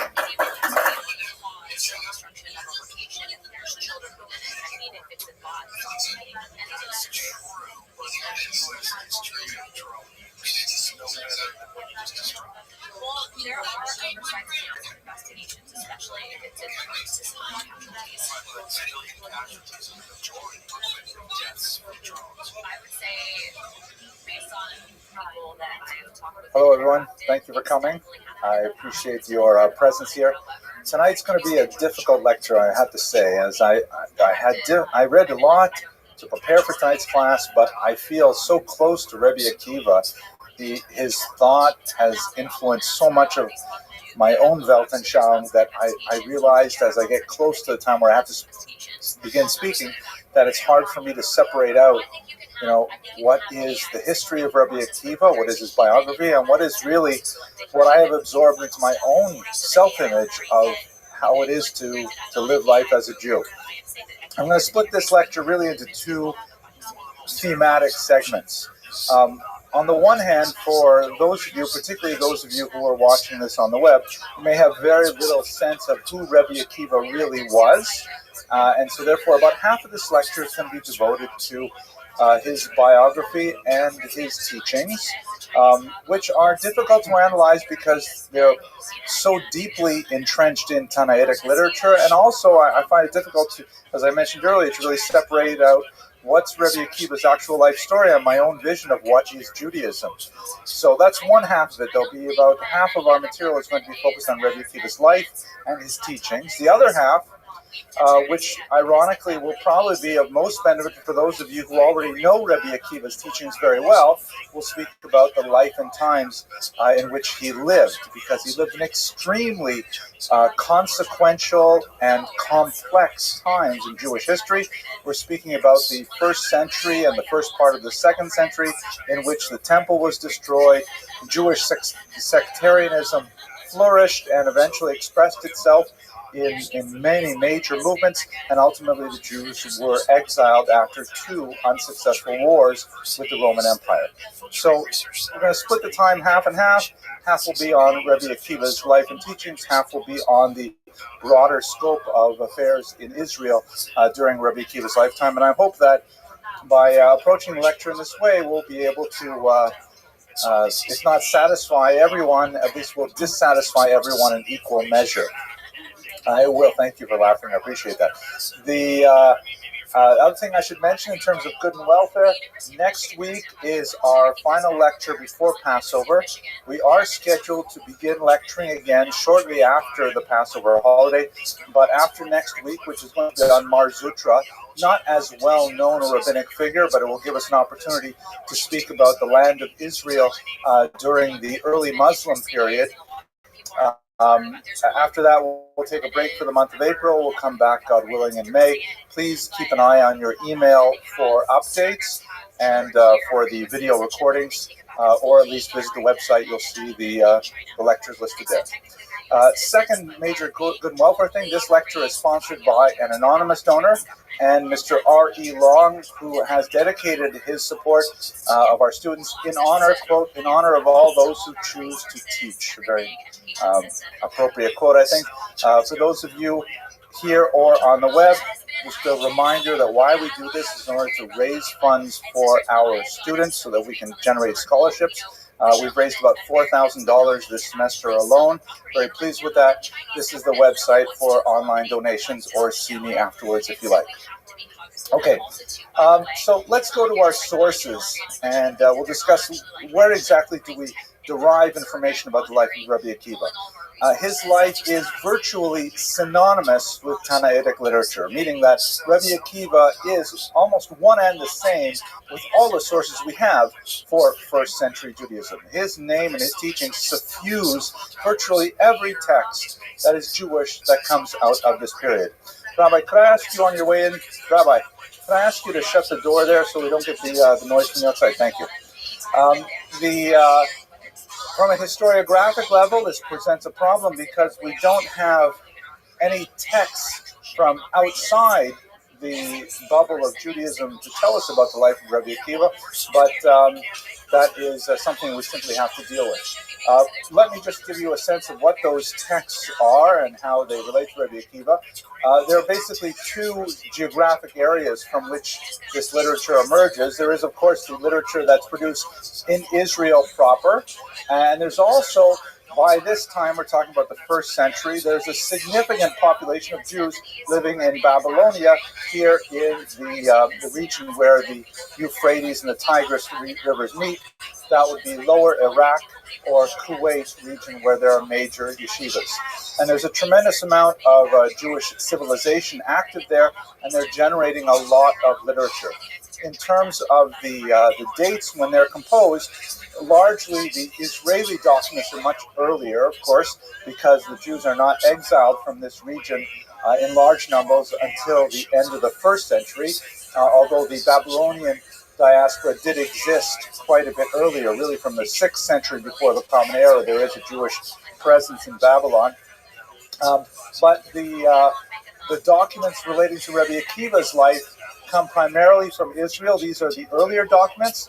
Then they are later generated in Babylon, often in much greater detail, which is in itself problematic as well. Because if you want to look at the earlier documents, and they tend to be very sparse in nature and very Spartan, if I can use a Roman or a Greek metaphor here, how is it that there's more detail in the Babylonian documents, which were written hundreds of years later? One could argue that there's a certain amount of embellishment going on, or one could argue that there's more reconstruction of oral traditions. Chances are both are happening at the same time. But I would just underline one basic caveat when we're dealing with these sources.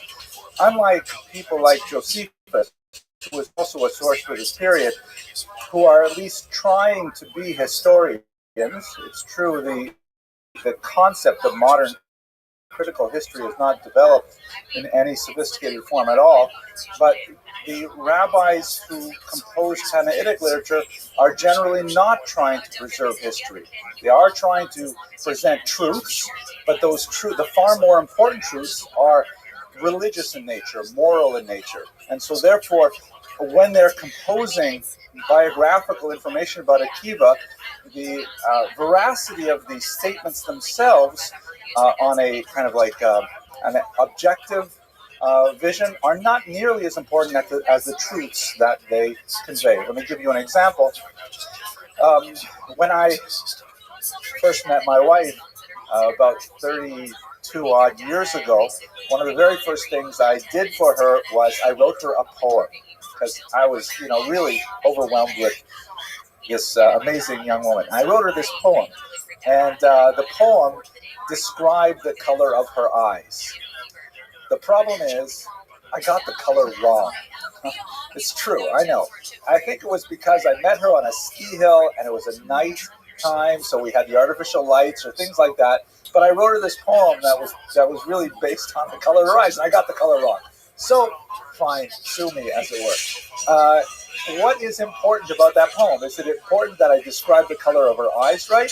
Or is it important that I expressed in writing my feelings towards her, which ultimately were far more significant and say a lot more about my relationship with her and our children and, ROTHSCHILD. So that's the kind of thing we're dealing with here. The Tannaitic documents are very, very true, but they're not necessarily, they cannot necessarily be held to the same standard of truth in every aspect as we might like if we're using a modern historical yardstick to measure them. So, what are those sources? The first major source is what's called the Midrash. Midrash is a complex, sophisticated, beautiful collection of teachings by the rabbis, basically discussing biblical verses, sometimes elucidating legal aspects of how they are to be interpreted, sometimes elucidating poetic, exegetical aspects of how they are to be understood.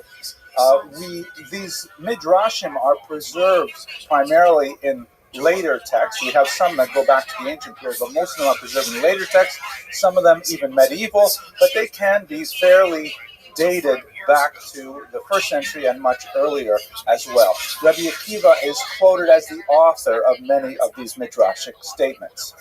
We also have the Talmud. Now, just to take a minute and explain what is the Talmud, something for which I'm sure most of the audience in this room is very familiar.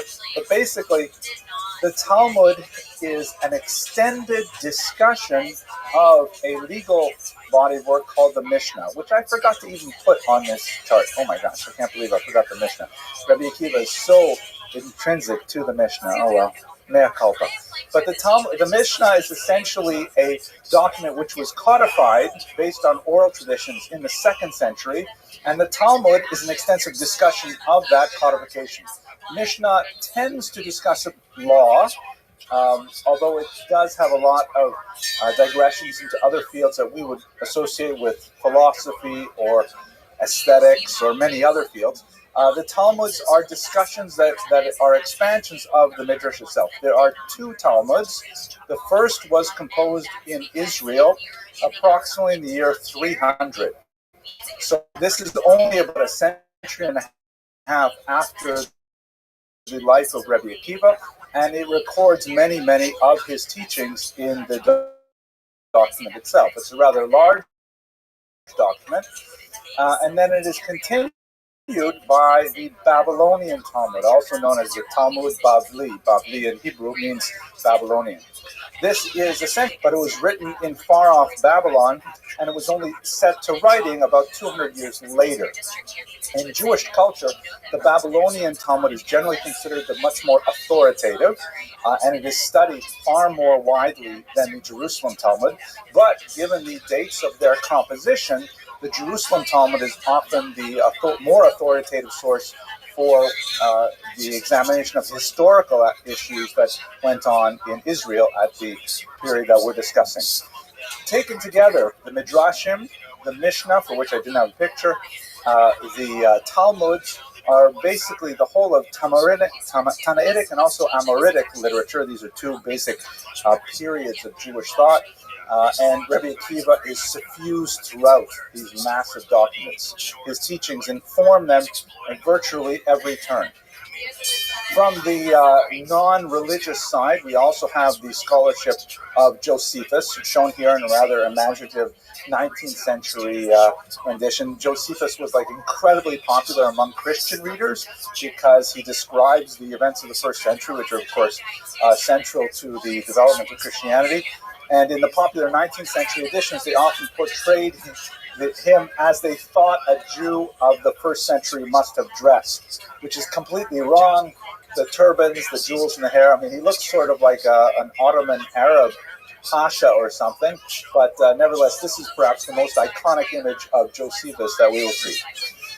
And finally, we have other documentation. We have numismatic evidence, coinage, things like that. They're especially associated with the Bar Kokhba period, which is towards the end of Rabbi Akiva's life. So these are all taken together, the sources that we can bring to bear to understand the life and times of Rabbi Akiva. Let us immerse ourselves for a few minutes in the various political and religious ideologies of Jews in the first century, because this is a period of phenomenal Jewish sectarianism. By sectarianism, I'm referring to competing ideologies for the definition of the true Judaism, quote unquote, true Judaism. Perhaps, and we've gone over these very briefly in other classes. I don't want to belabor the point, but you have the Sadducees, who are primarily associated with the temple rituals. They are very closely aligned to the Romans, who by now have established Israel as a direct protectorate. It's no longer a Hashmonite independent nation of any form. They had some heterodox views, such as a denial of life after death, a questioning of the role of the oral Torah. Those Tannaitic documents that we just went through would not be considered very significant to the Sadduceans and so on. In Hebrew, they're known as the Tzedukim. And then you have their opponents in many ways, the so-called Pirushim, or separators, from the word Lifrosh in Hebrew, to separate, to set up. These are learned Jews who largely felt that they could not win any conflict with their Sadducean opponents. They would not succeed in trying to wrest political power. They would not be able to take over the temple cult. And so what they did was they essentially retreated to the hinterland. They were active in the large cities, but they're much more known for their activity in the rural areas. They generally garnered the loyalty of the rural population, and there was a huge urban-rural split, you'll recall from previous lectures, when it came to Greek values. The Jewish cities, including Jerusalem, tended to be heavily Hellenistic, tended to absorb Greek values, gymnasia, the mathematics, the Greek language, and so on, whereas the rural hinterland was filled with simple Jews who were largely agricultural workers and who wanted, inspirational and old-time religion charismatic leaders. The Pharisees largely filled that role. They are the progenitors of the modern rabbinic movement as we understand it today. You can see here on his head, this is obviously a 20th century reproduction. We don't have any actual pictures of Pharisees from this time. Oh, by the way, the term in English is Pharisee. In Christian thought, Pharisee is a swear word. Not quite a swear word, but it's a derogatory term, primarily because the founder of Christianity was often arguing with Pharisees. The reason he was arguing with Pharisees, perhaps more even than Sadducees or the Zealots, was because he himself came from a Pharisaic background. And one argues the most with the people with whom you are most closely related. For example, it's much more likely for a young woman to argue with her sister than to argue with a stranger in the parking lot. Sisters will argue all the time, brothers will argue all the time, because they are so closely related and so heavily invested in each other's worldviews. So that's why he is always involved in those kinds of discussions. And the Pharisees, to the less sensitive reader, tend to come off as the enemy. Let me also take a quick moment to pause.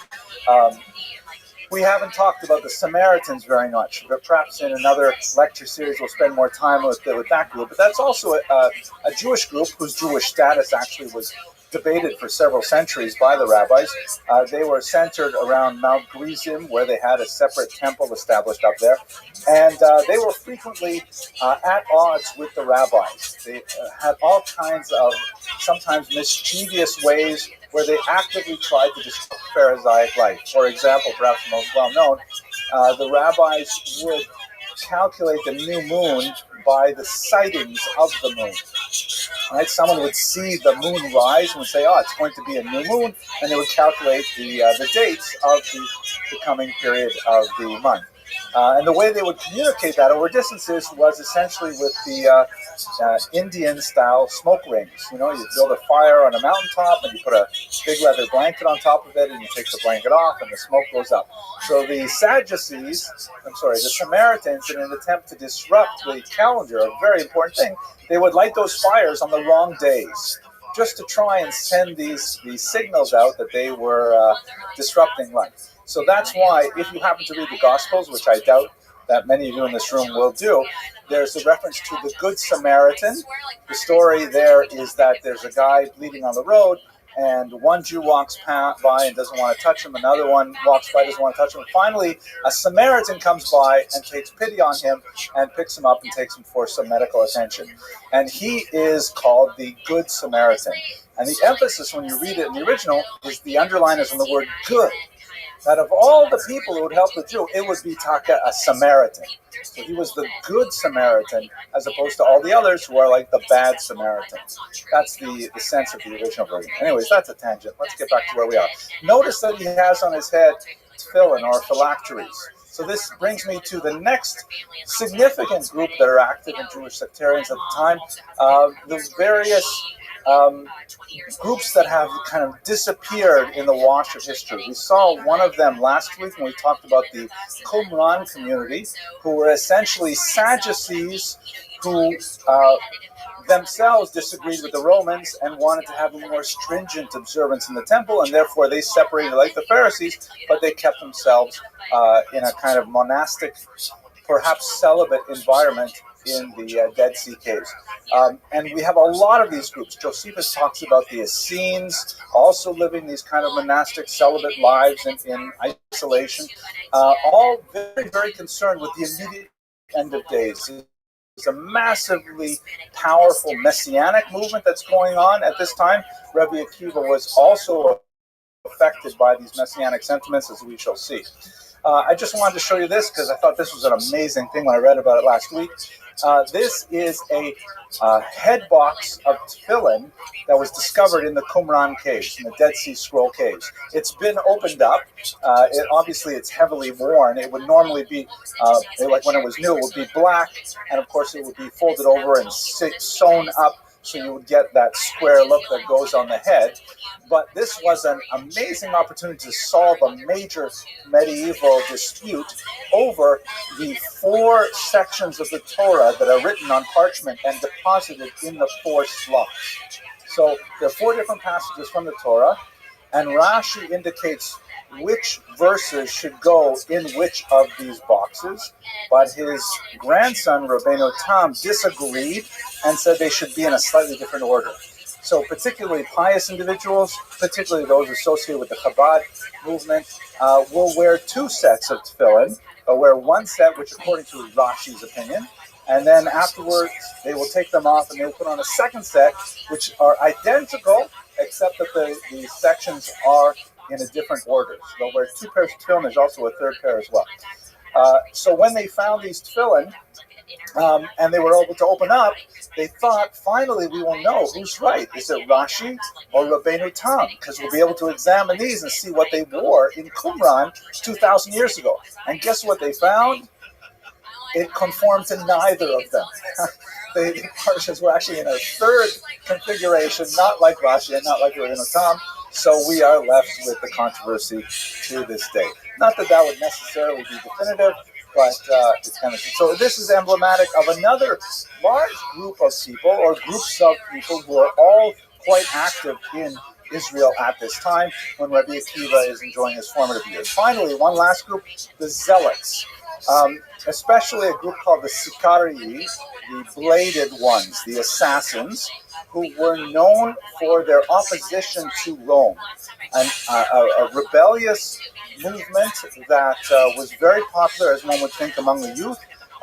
It did have expression in the urban centers, like in Jerusalem, and they engaged in widespread assassination, not only of Roman officials, but also of Jews who capitulated to Rome. They were very, very feared, and they fomented a considerable amount of unrest in Israel as a whole.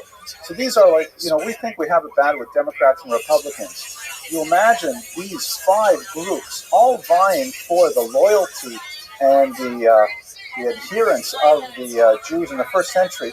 You can imagine how complex it really was. Oh, and I forgot one more group. Oh my gosh, the early Christians. The early Christians, of course, in the first century are all Jewish. It has not yet become a non-Jewish movement. And in fact, for the first several decades of the early church, there's a lot of debate and discussion as to what exactly is going to be its relationship to Judaism. A large number of early Christians believed that they should in fact be observing the Torah, and that Christians should remain kosher, Christians should observe Saturday, the Jewish Sabbath, and so on and so forth. They felt that Christianity was kind of like a Judaism plus.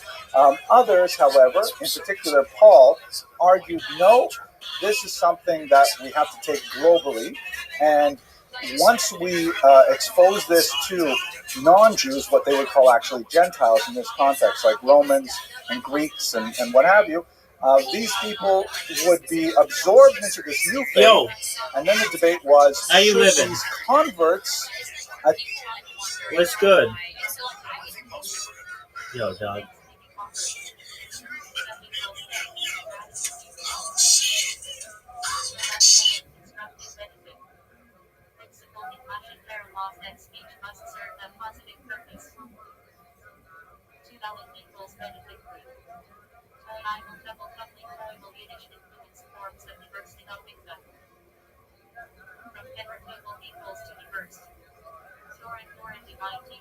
Especially the 5 books of Moses.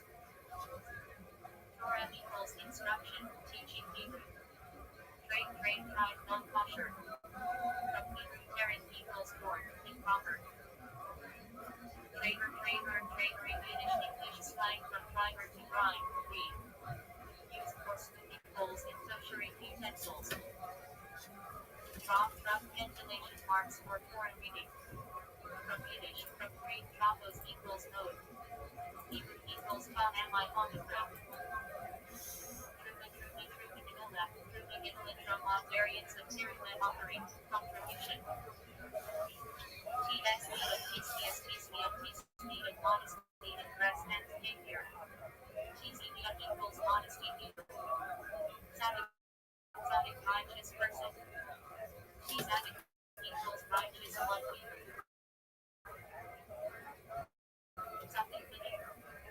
Name of the step in the Passover Seder and the Antiphonent is needed.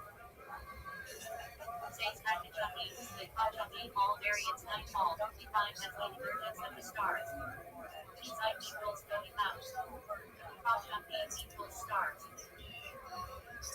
Sunlight from modest person from Tizai equals modest, couple. Tzedakah, charity, justice, righteousness. Tzedakah equals righteousness, charity. Tzitz bridges on 4-cornered garments. Tzitz equals bridging. Song Gedalian fast day, commemorating assassination of Gedalian. Tzong equals fast. Gedalian equals name of governor. Attached forms of the doorway, semantic structure, posts, and the beat, often used for Arabic. Tizera equals 4. That equals the doorway. Gerard, attached means about attached form of the doorway. Gerard equals 4. Attached equals doorway. Psychologic structure to posts plus cross beam often used in constructing an arrow. Adopt Jewish customs and laws. Should these, let's say, Roman converts to Christianity observe kashrut, or can they continue to eat shellfish and pork? Ultimately, as you know, the decision was made that Gentile converts to Christianity did not have to observe circumcision, the Sabbath, and so on, as Jews did, but that really didn't coalesce until the turn of the 2nd century. And it was a painful separation from both sides. Jews and Christians separated only with great difficulty in this period of time. Okay, these are all people running around Israel in the first century. Now let's understand a little bit of the political background of this period. The Herodian dynasty gave way to a series of debacles in Israel that mirrored the imperial situation in Rome as well. Herod, the last great king of Israel, in the sense of his control over a large scope of territory, would not be replicated in his children and grandchildren.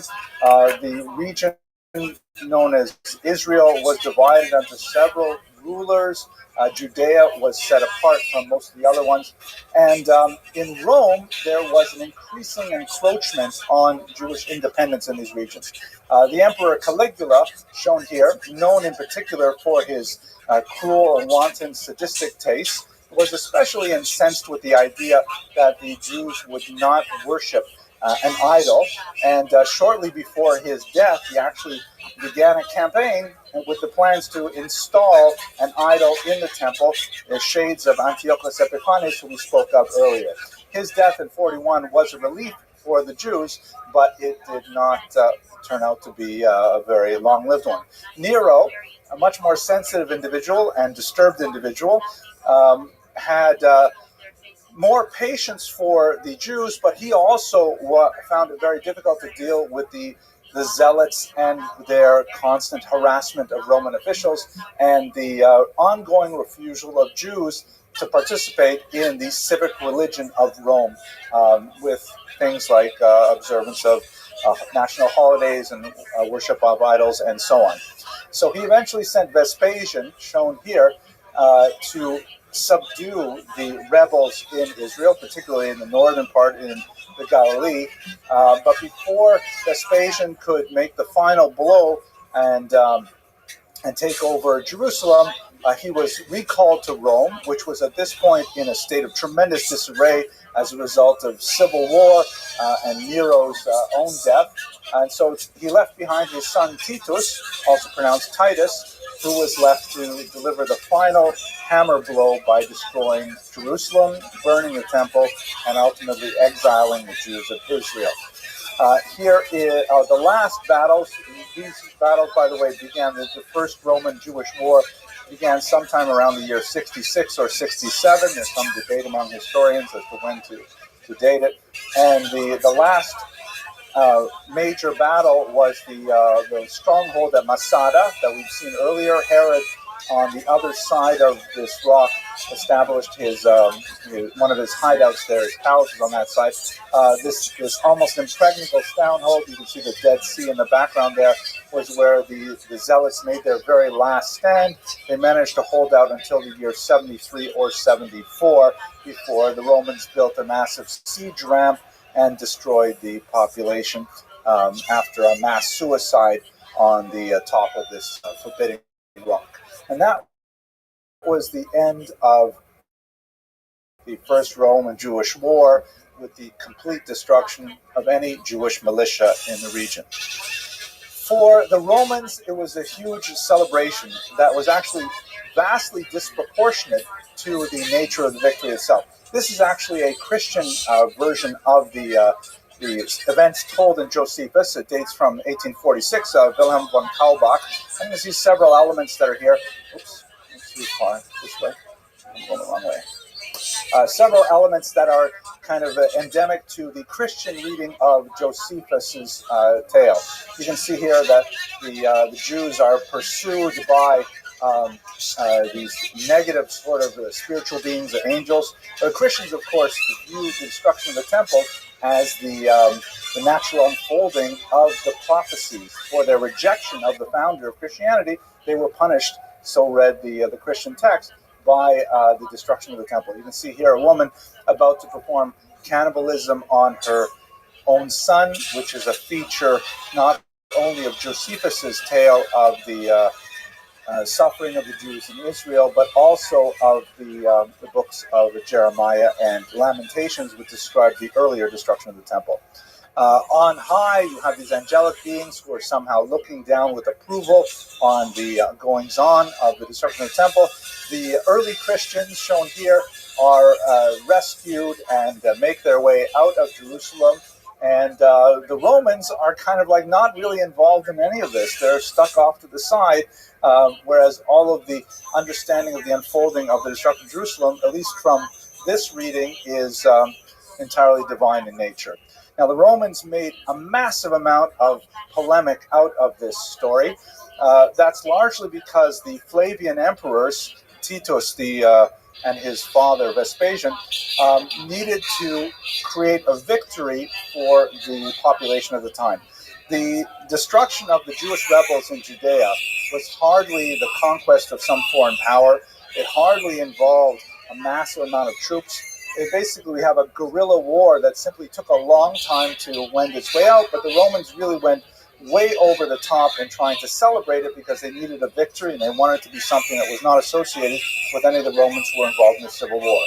They erected this famous Arch of Titus, which is a ceremonial triumphal arch.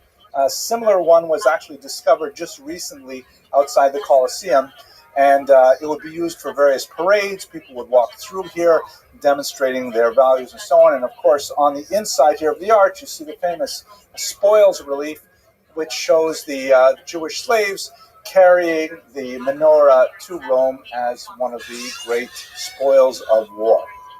The last thing on this topic, and then we move to Rabbi Akiva's life in particular, I found this fascinating. I was recently reading a book on the war over Sunday, and in the ancient world, there were very few ways to convey propaganda as we understand it today. One of them was the creation of ceremonial arches, monumental architecture, things like that, which were great, but only for the place where they existed, and you could like run parades through them from time to time. But there was no newspapers, there was no popular media, so the only other way to convey information on a wide scale was through coinage. And so therefore, analyzing the texts of coins, the images of coins, are so important to understanding the ancient world. This is the famous Judea Capta coin that was minted by the Flavians.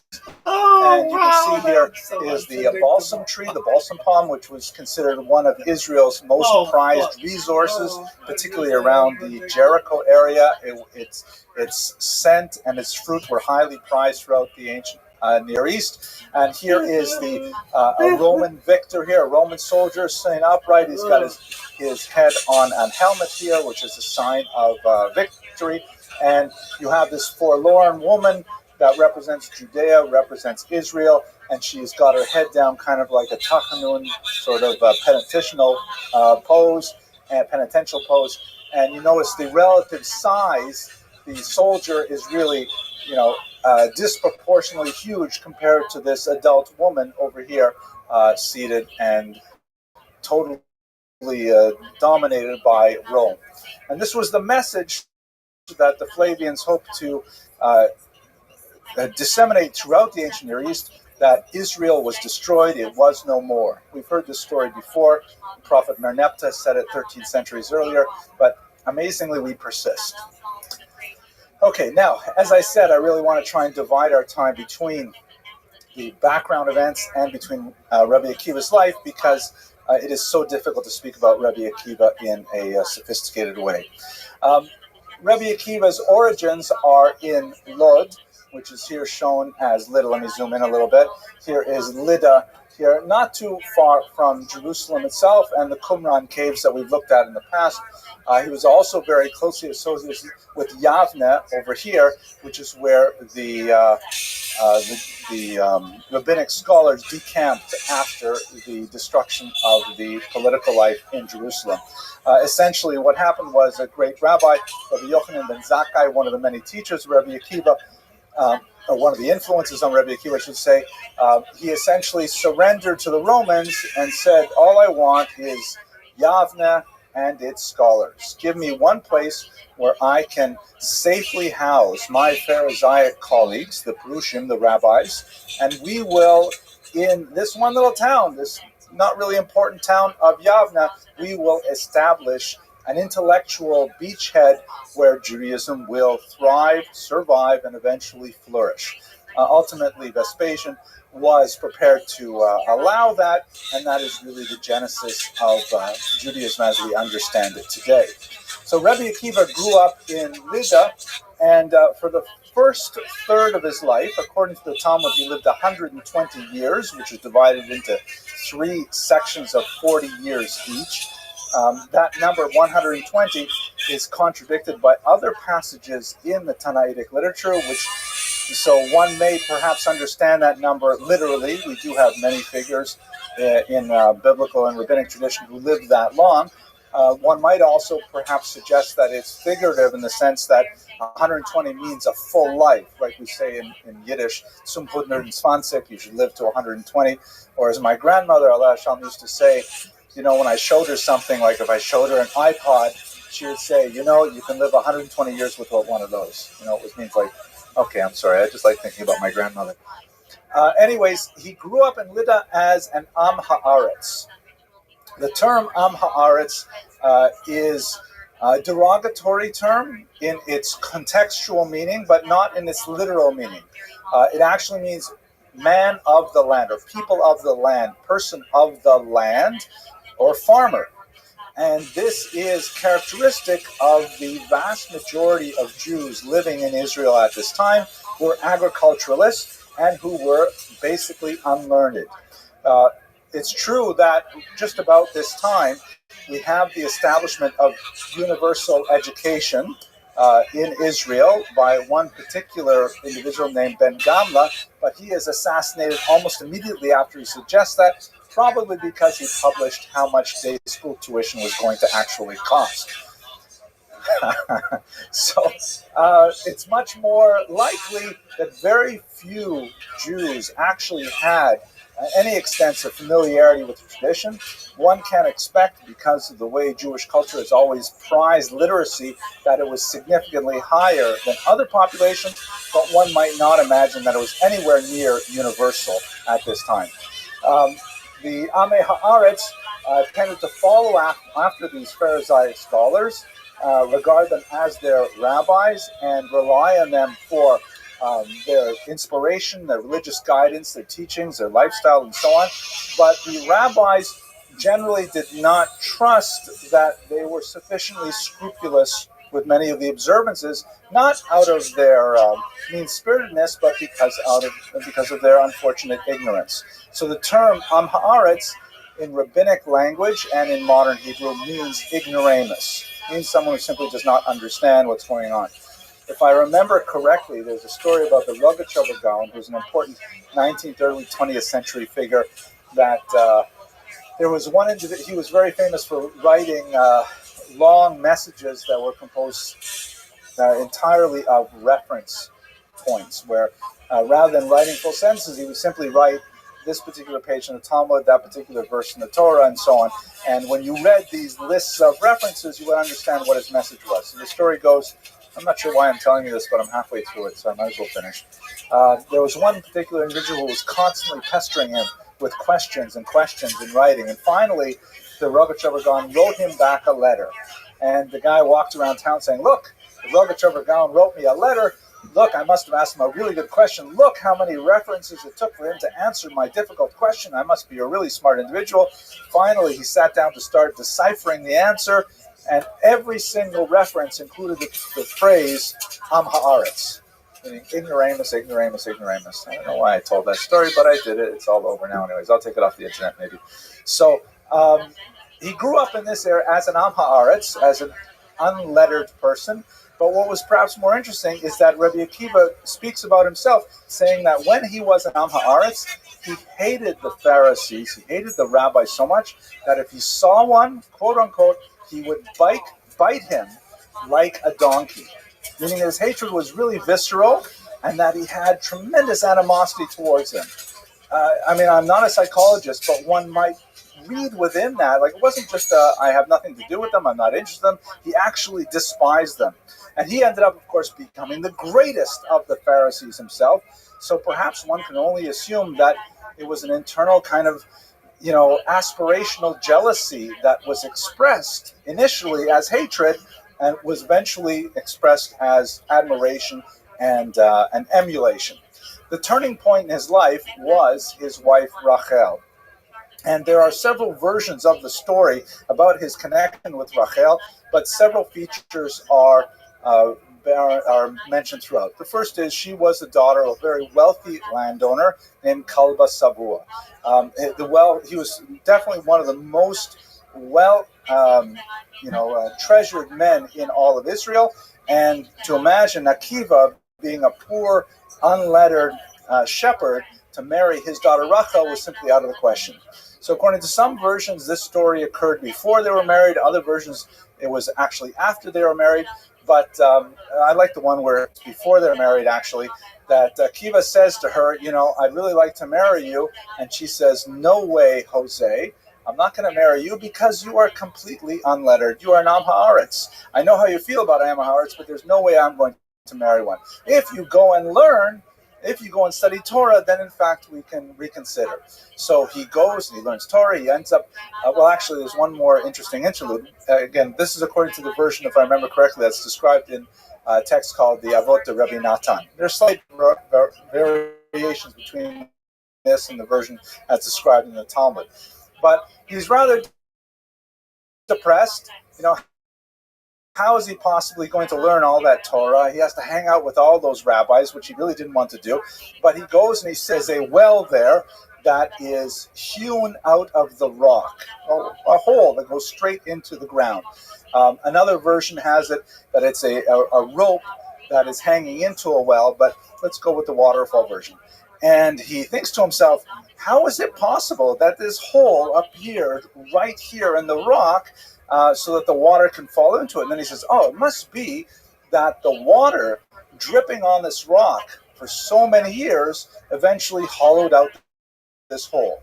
And he says, a famous Kal V'chomer, an a posteriori argument, if water, which is soft, can penetrate rock, which is hard, then how much more so can Torah, which is a burning fire, penetrate my own mind? And so he resolved himself based on his understanding of the power of the soft water over the hard rock, that even a person such as he could go back and study Torah.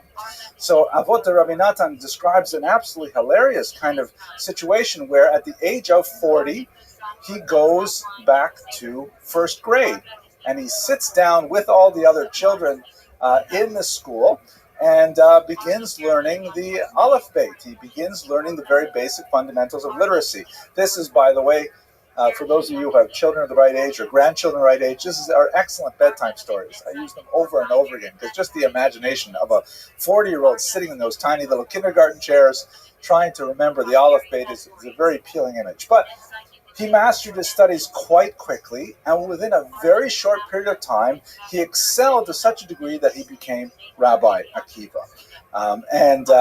He went back to spend time with his wife, Rachel.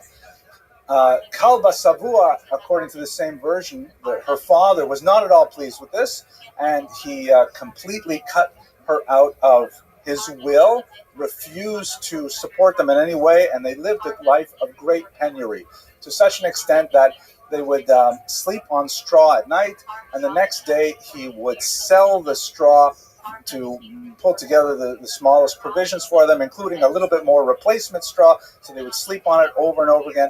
A very, very difficult life. Later on in his life, he was very proud that we're not exactly sure how he came to be moneyed. It's possible that he inherited money from Kalba Savua, who later approached him, by the way, apologized and asked to be removed from his vow that had prevented him from supporting his son-in-law.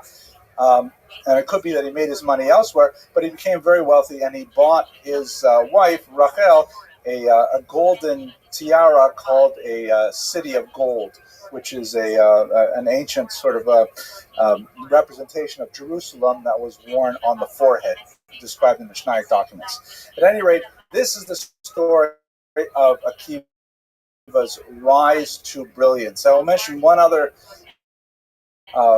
episode here, because I don't want to forget in the context of his wife Rachel.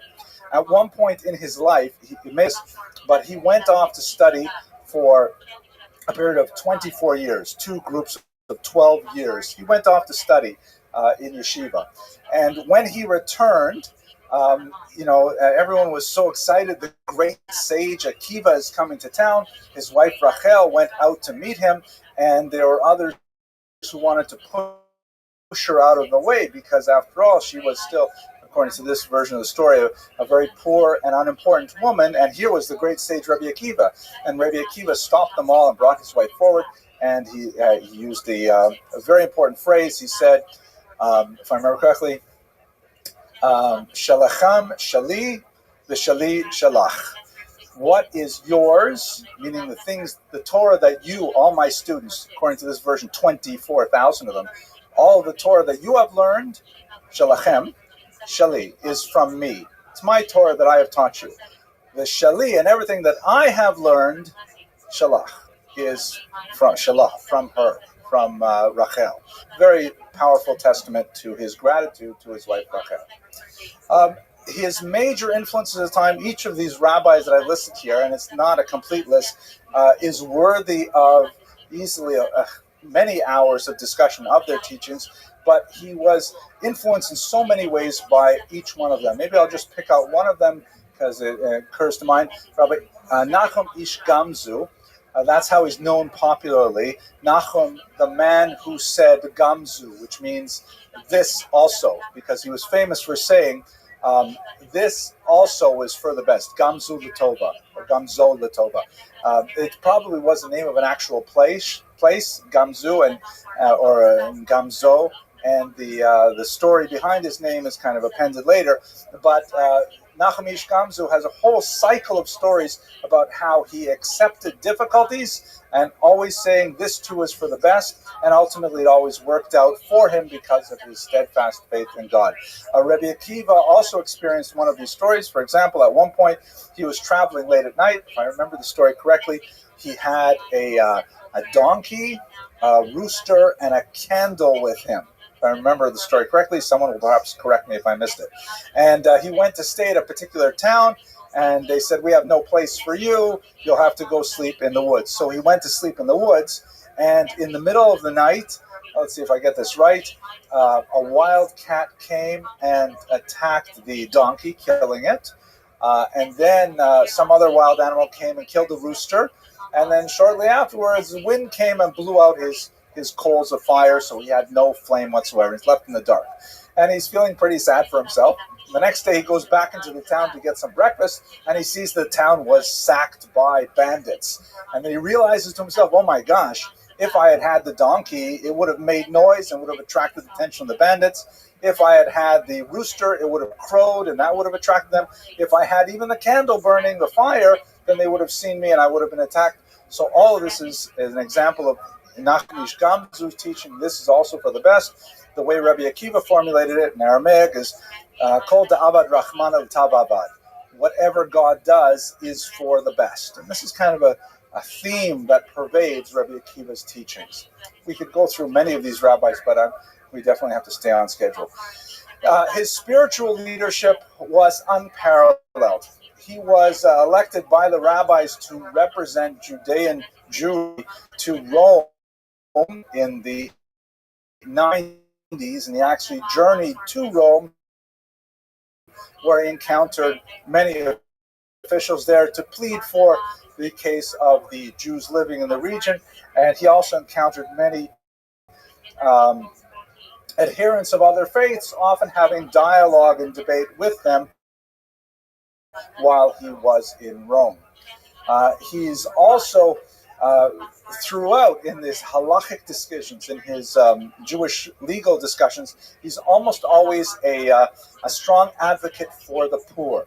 He, whenever there is dispute, he tends to side on that advantage. For example, in the calculation of the pay, the corner of the field that has to be left behind for the poor, so that when a field is harvested, a certain amount is left behind. Rabbi Akiva always invariably forgotten sheaves, things like that. Another is actually a mnemonic device to me to remember what I'm going to say. This is a picture by the amazing Flash 90, a photographer in Israel who takes fantastic pictures of religious Jews in many different contexts, of Jews dancing at Meron, which is a city in northern Israel that is associated with the life of the great Arizal, a very important Kabbalist of the 16th century. And the reason why I'm thinking of it here is because this celebration takes place on Lag BaOmer, which is a pause in the period of the calendar when Jews worldwide mourn the death of Rabbi Akiva's students. It's actually an amazing thing when you think about it. There are very few dates in the calendar, the Jewish calendar, which are associated with a particular rabbinic figure. I can't think of any other. I think the latest would be the Hanukkah celebration, but that's it, really. This is the only one afterwards. If I can think of something else, perhaps or if you can think of something, tell me. Basically, the story is, as I mentioned earlier, he raised up 24,000 students. That's the number that the Talmud describes. And then they all died except for 5 of them. And from the remaining 5, he went back and he essentially developed Rabbinic Judaism through them. The reason for their deaths is somewhat complicated and difficult to understand. There's a passage in the Talmud that refers to the death as a plague that seemed to unusually affect the students of Rabbi Akiva. Another passage says that they died because they did not sufficiently honor each other, that they did not, call each other rabbi. They tended to be a little bit too casual with each other and a little bit too disrespectful of one another. At any rate, as a result of this horrible event, which occurred throughout the summer, some scholars, by the way, might associate it with the Bar Kokhba revolt that we'll discuss next. The Jews observe a period of some 7 weeks of semi-mourning. That includes, no weddings are held at that time. There are different ways to calculate exactly when it's observed, but it in its largest size is 7 weeks.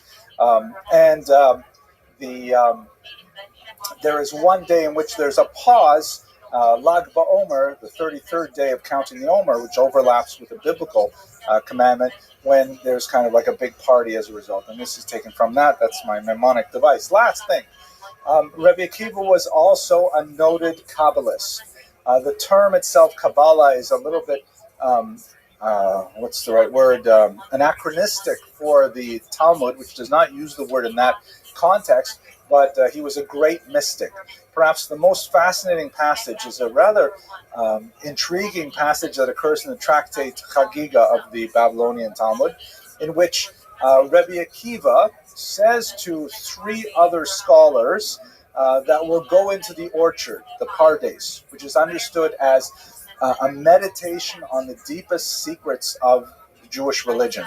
And he says to them, enigmatically, when we get to this stone of white alabaster, whatever you do, do not call out, water, water. I'm not going to explain what this passage means because I don't really understand it for sure, but I don't understand it at all, but I'll just give you the story as it occurs. Then the 4 of them go in there, perhaps serially, perhaps in parallel. One of them dies. Ben Zoma dies. Another, Ben Azai, goes mad. A third, Elisha ben Abuya, known as Acher, becomes an apostate. And only Rabbi Akiva exits whole. Only Rabbi Akiva can somehow assimilate the encounter with this deep mystical truth alone.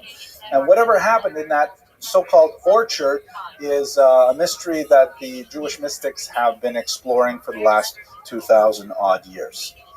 So that gives you a scope of his intellectual oeuvre. Now, if we go to the last years of his life, they were dominated by an upheaval known as the Second Roman Jewish War that occurred in the early part of the 2nd century and was led by a man named Bar Kokhba, known popularly by that spelling, son of a star. His name was probably Bar Kosiva, but and some of the rabbis derogatorily refer to him in this way because it sounds like the word kazav, which means to lie, the son of a lie. But Bar Kokhba managed to generate a tremendous amount of interest by call that the Romans, after they destroyed the temple, they declared certain areas completely Judenrein. They imposed horrible taxes on the Jews that used to be directed to the temple in Jerusalem, were now to be directed to the temple of Zeus in Rome. And there is tremendous loss of life and rapine happening in Israel during these first decades after the destruction of the temple. Bar Kokhba was able to generate a tremendous amount of enthusiasm through his inspired leadership for a last rebellion against the Romans, which amazingly was far more successful even than the first rebellion, which did not have the advantage of a single charismatic and talented military leader. Bar Kokhba relied on a massive network of caves in the forbidding Judean desert to hide his guerrilla warriors, and rather than attempting to defend the citadel of Jerusalem, which was not something that was easy for the Jews to do against Roman legions, he was able to mount a very effective campaign that attracted the unwarranted attention of the Roman emperors, Hadrian in particular, who came and ultimately put down this rebellion. Here is a coin from Bar Kokhba's period, and you can see that he's got his symbols. We talked about the importance of numismatics for historians. He's got like a representation of the temple in Jerusalem, which had been destroyed, but by evoking it some 50 years later, 60 years later, he could generate those kinds of enthusiasms. And the lulav here, also an endemic plant, the palm tree leaf with the esrog, the citron that goes with it, and several other elements that also evoke the pilgrimage to Jerusalem for the holiday of Sukkot. The thing that's especially fascinating about Bar Kokhba is that he was able to capture many of the messianic urges that we discussed earlier in this lecture, and ultimately the belief arose. There's some debate over his personal participation in this, that Bar Kokhba himself was the long-awaited Messiah. Akiva appeared to assent to this evaluation of Bar Kokhba. His colleagues disagreed with him. At this point, Akiva is an elderly man. He has tremendous gravitas. His support of Bar Kokhba was widely regarded with respect, but his colleagues of similar stature did not agree with him. One, I believe it was Yossi Bar Chalafta, said to him, Akiva ben Yosef, grass will grow from your cheekbones before Bar Kokhba is Messiah. Meaning you will die and be long gone before we even think that Bar Kokhba could be Mashiach. Ultimately, Rabbi Akiva was proved incorrect in this regard. Bar Kokhba was ultimately killed in his attacks on the Romans, and the Second Roman-Jewish War ended in defeat. For Rabbi Akiva, he died a martyr's death, and the method of his murder is so gripping that it has formed an essential part of the Yom Kippur liturgy in the section known as Ela Ezker. In the section known as the Asara Ruge Malchus, the 10 martyrs of the state, which describes the backlash from the Romans after defeating the Bar Kokhba rebels, many of the greatest Pharisaic leaders were murdered in horrible ways as a message to the Jews not to rebel again. Little did the Romans know, of course, that this would then be captured by the Jews themselves and enshrined in the liturgy such that, we don't forget it. We, in fact, memorialize them year after year in the public readings during Yom Kippur. Rabbi Akiva, in particular, was taken and his flesh was raked off his body with iron combs. And before he expired, his students said to him, Rabbeinu Ad Kan, Rabbi, how much? Until what point are you going to put up with this? I mean, there's a lot of discussion of what exactly is that ad kan, until when, what does it actually mean?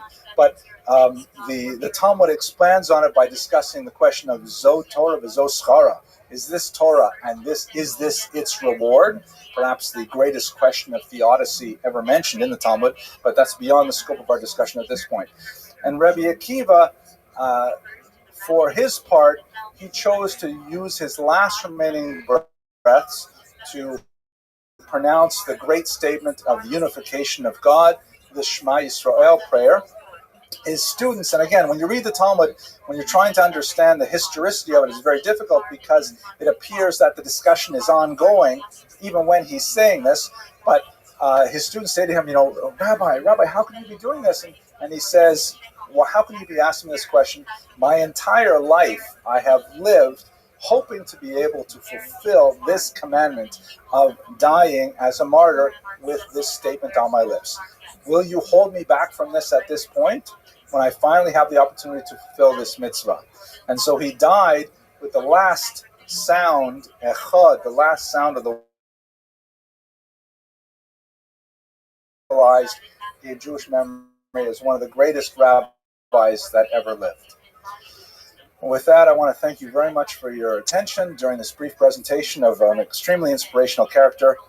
I'll remind you, next week we'll meet to talk about Mar Zutra and Jews in Israel during the Islamic period, and then we're taking off the month of April for the holiday of Passover. Thank you very much.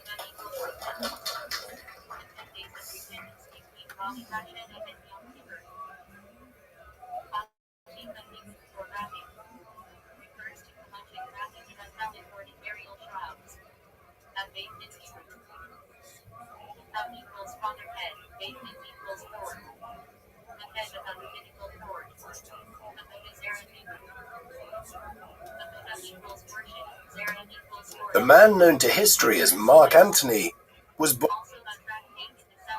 born as Marcus Antonius Creticus on the 14th of January 83 BC in the city of Rome. He was named after his father, Marcus Antonius Creticus Sr., hailed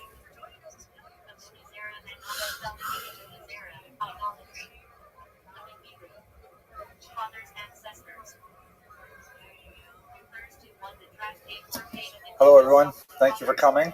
I appreciate your presence here.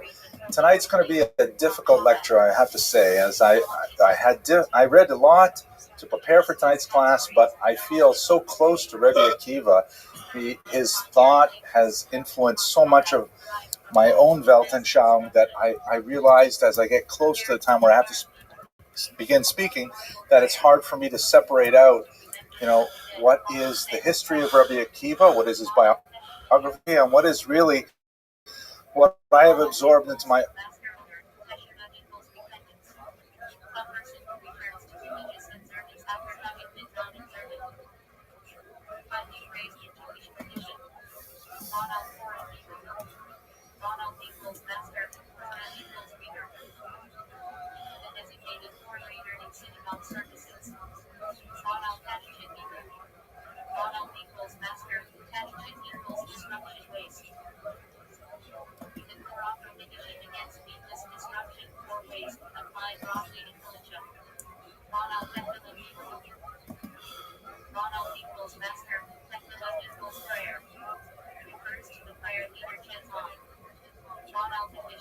Today, as part of the Touro University Jewish Heritage trip to Poland, Lithuania, we visited the notorious death camp of Treblinka, which I've studied quite a bit in my research on the Piaseczna Rabbi, because this is where the vast majority of the Jews of Warsaw lost their lives in the Holocaust.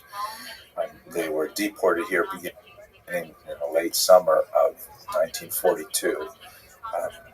Weather very much like the day that we visited this camp.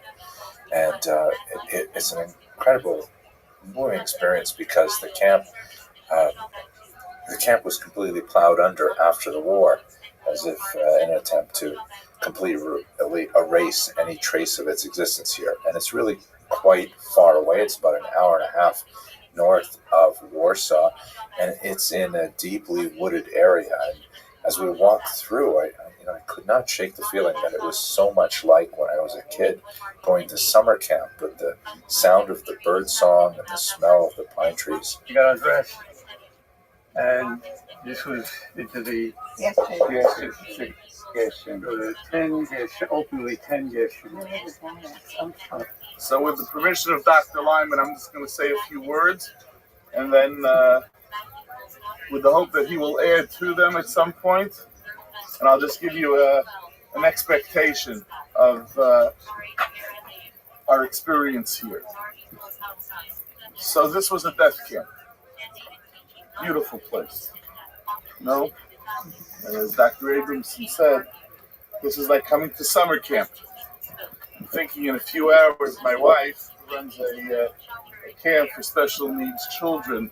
The buses are going to be arriving. The kids are going to be coming off of the bus, and they're going to be met with hugs and kisses and warmth and embrace with smiles. Looking forward to an incredible summer ahead of them.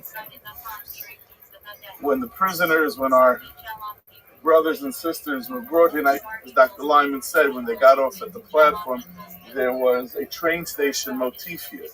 There were ticket stands, and there was benches and so on. But what they also were greeted with were SS guards and Sonderkommando with attack dogs. And the prisoners literally had to run for their lives. Run for their lives and run towards their deaths. Dr. Lyman said it took minutes for this process to unfold. Prisoners that were in a stupor because they were on a train with no air, no water, no comfort, were roused from their slumber as the train doors opened up, and they were screamed at, they were beaten, dogs were sent to attack them, and they headed in this direction. And there was only one purpose: you're running to your death. Very, very few were pulled out to serve in the Sonderkommando, and they eventually were also sent to their death. When you walk up to this monument, you're going to see a lot of tombstones, memorial stones, representing, and on the stones are written different towns, shtetl, countries of the victims that were sent here. Different signs say 800,000, 900,000. The numbers are astronomical. They lose their meaning because we throw them around like statistics. These were our grandparents, our uncles, our aunts, great-grandparents. The memorial consists of a large open area of jagged stones of various sizes just scattered about. Some of them, seemingly at random, have names of places, and on some rare occasions even people, like the stone commemorating the heroic Janusz Korczak, also known by his birth name Hendrik Goldschmidt, and the children, because he famously went to Treblinka with the orphans under his care. And the whole field is dominated by this massive structure in the middle that has this big crack right through its center that looks from not too far away like it's an escape route. It's a path out. But when you get up close to it, you see that it's just as sealed off as everything else. And the experience of walking through this field of jagged stones just amplifies the sense of the tremendous loss, the incredible demographic impact of the Nazi onslaught on the Jewish people in the Holocaust. It's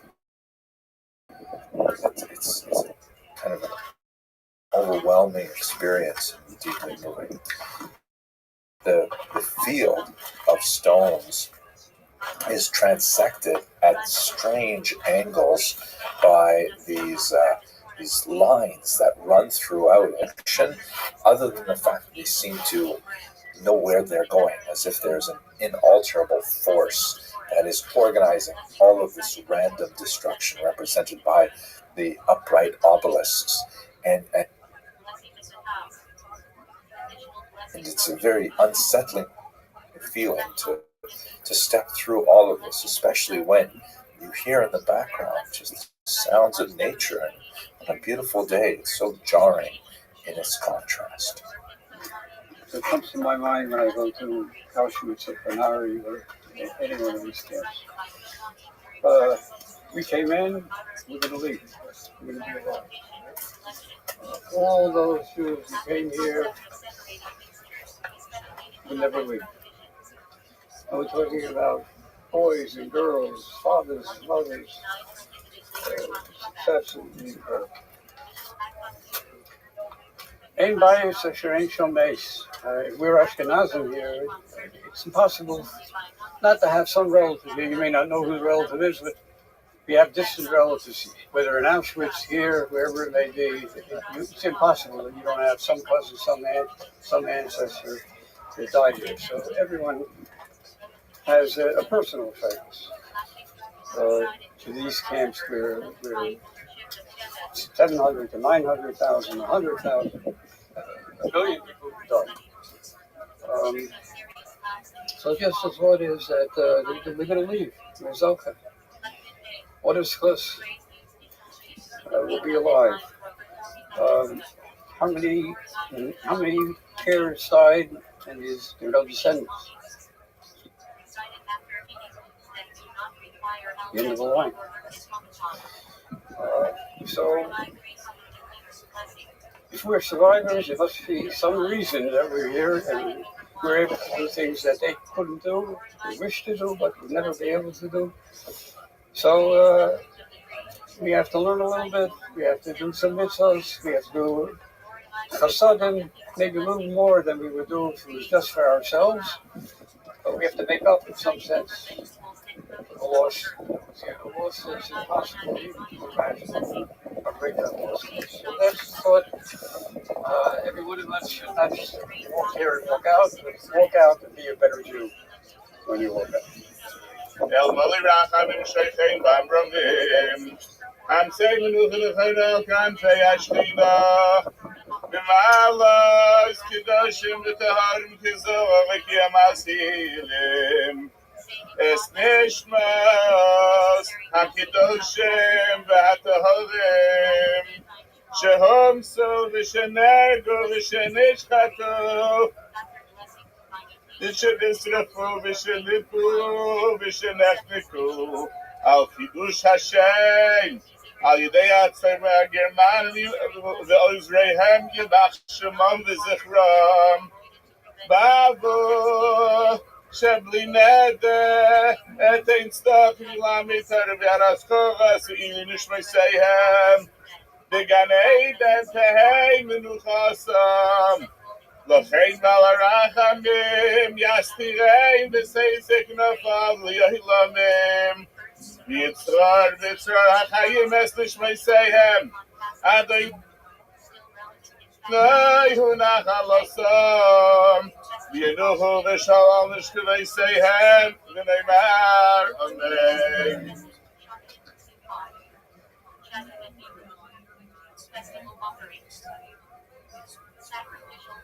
Here I am in Simnas. This is my ancestral homeland in Lithuania, in the Alytus district. This is the first time any member of our family has been back here in 100 years, since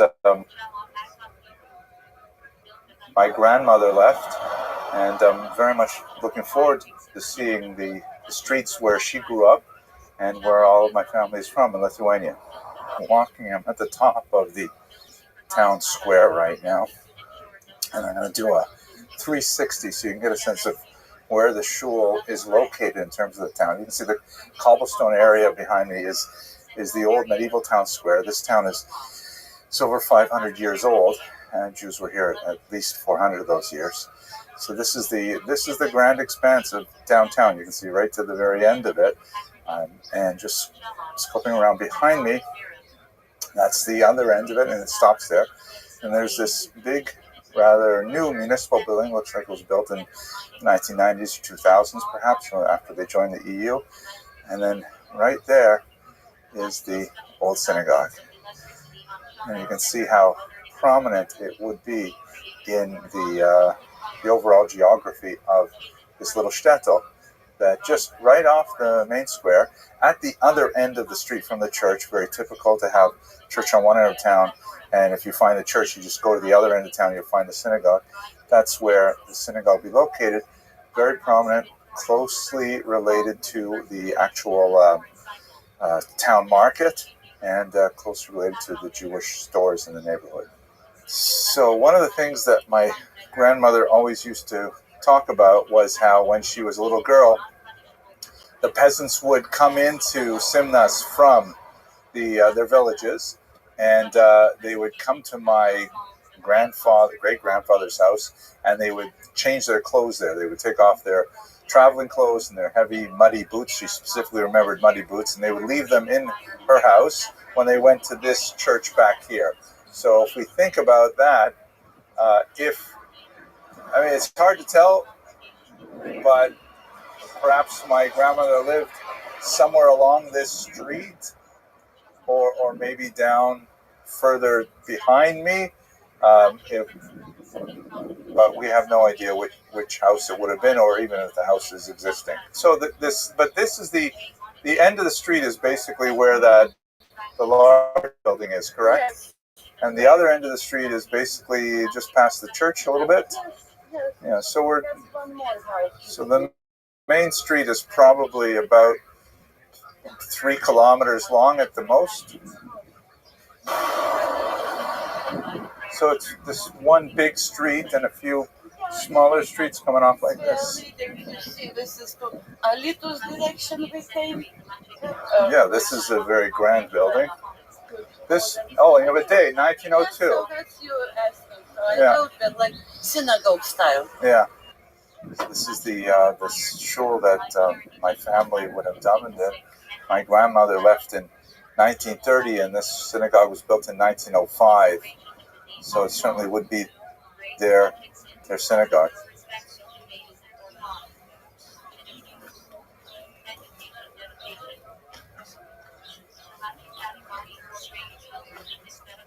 Here's that the windows were bricked over.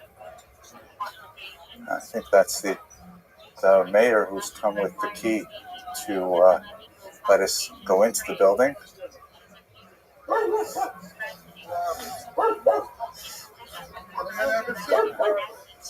Hello. Vladis. Henry. Приємно вас пізнати. По-русски, по-українському легкий мені. Я Владис. Владис, окей, приємно. Сыны у нас этого города. Ну и что эти поселки. Це дуже цікаво, дуже прекрасно. Ну, приятно слышать. Я тоже по-русски. So. Žinokit, dėl finansavimo, tai čia jau reikėtų savivaldybei. Jo, tokie geriausiai atsakytumai galima, kad klausimai.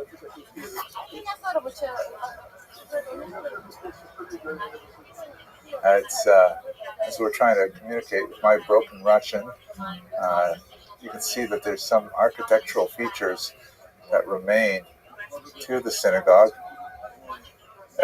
Compared to the looks like the original houses that are, most of them are wood.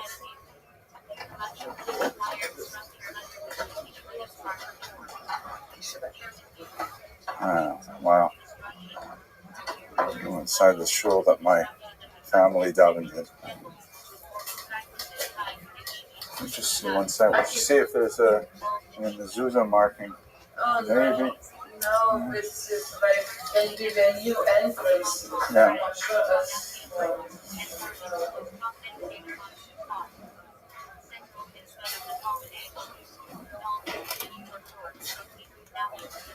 So now it has been transformed into a kind of a sports room, because these spaces were still, valuable to the Soviets, that they could use one another.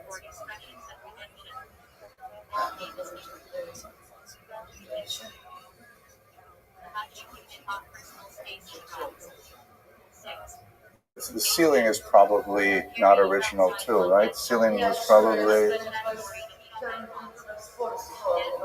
yeah.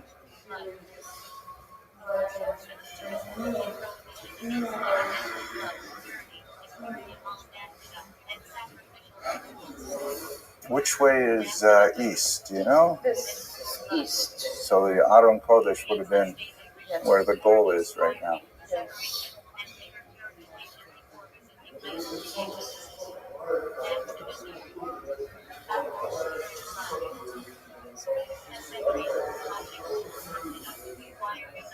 So this is behind me would have been Mizrach, where right now is where there would have been an Aron Kodesh, and now of course there's a kind of a basketball back and like an indoor soccer ball. It gives me a certain amount of Agnes Nefesh to be in here and imagine what this meant to my family when it was intact and functioning. It gives us some sense of the depth of the loss over the last century. Okay.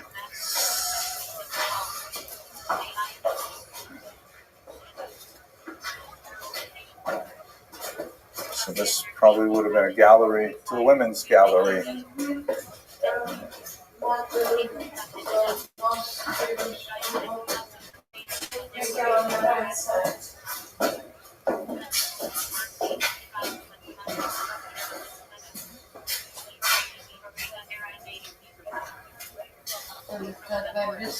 This is a sauna, right? For heat? Or it's just the smell of the wood? Yeah.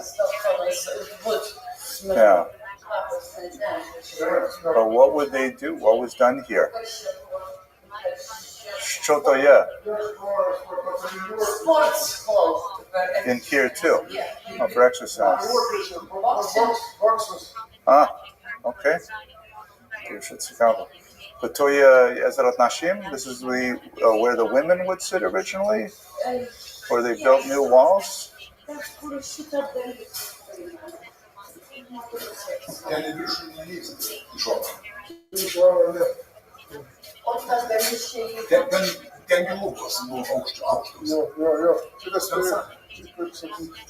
And there was like a balcony here where these windows here?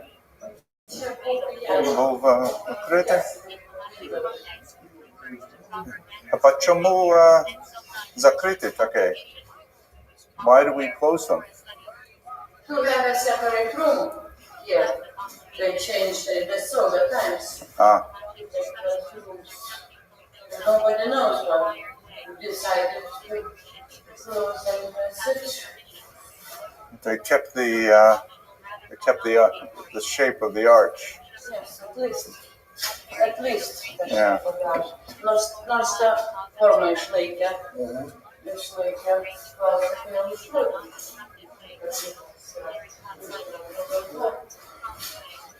Okay. Maybe someone will renovate this sometime. Bring it back, restore. Yes, it will be in future. Next time you will come and it will be. Is this with the original ceiling up there?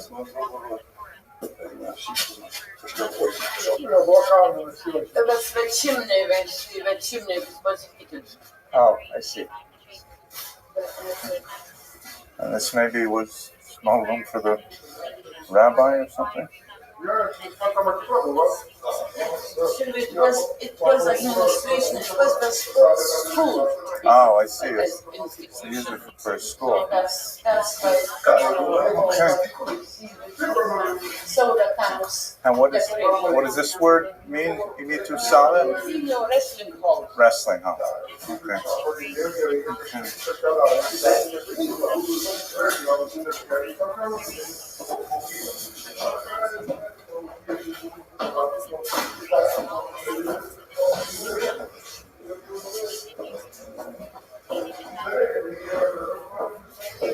Okay.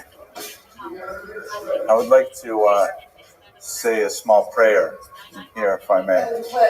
Just in here. Yeah. Okay, so just 1 minute. Okay. Yeah, one minute. Thank you. Shir Amalos Mimamakim Karasik Adonai. Adonai Shima B'Koli Tiyanas Nacha Kashavos Lachol Tatanoi. Im Avonos Tishmoria Adonai Miyami. Ki Imcha Haslicha. Iman Tivavai. Kivis Adonai Kivsa Nafshi V'Li Baro Hochalti. Nafshi Ladonoi Mishomrim Laboker. Shomrim Laboker. Yachel Yisrael El Adonai. Ki Im Adonai Chesed. V'Harbe Imo Fidus. V'Hu Yivta Yisrael Mikol Osav.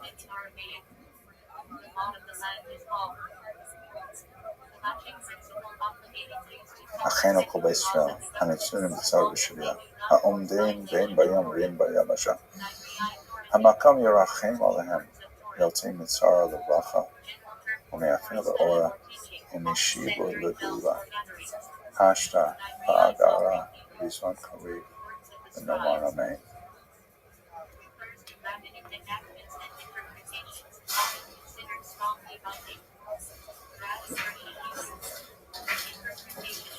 So what I learned is that, after the war, the Soviets took advantage of this large open space, and they made it originally into essentially a kind of a city hall, because it was a prominent, unfortunately empty structure. And then when they built this building next to it, which is much more grand, my guide calls it a palace, that's their new municipal center, and that's when they switched the synagogue into the sports hall. And we should bear in mind that, although it certainly is distressing to see a synagogue turned into a sports hall, in some ways this actually preserved the structure, because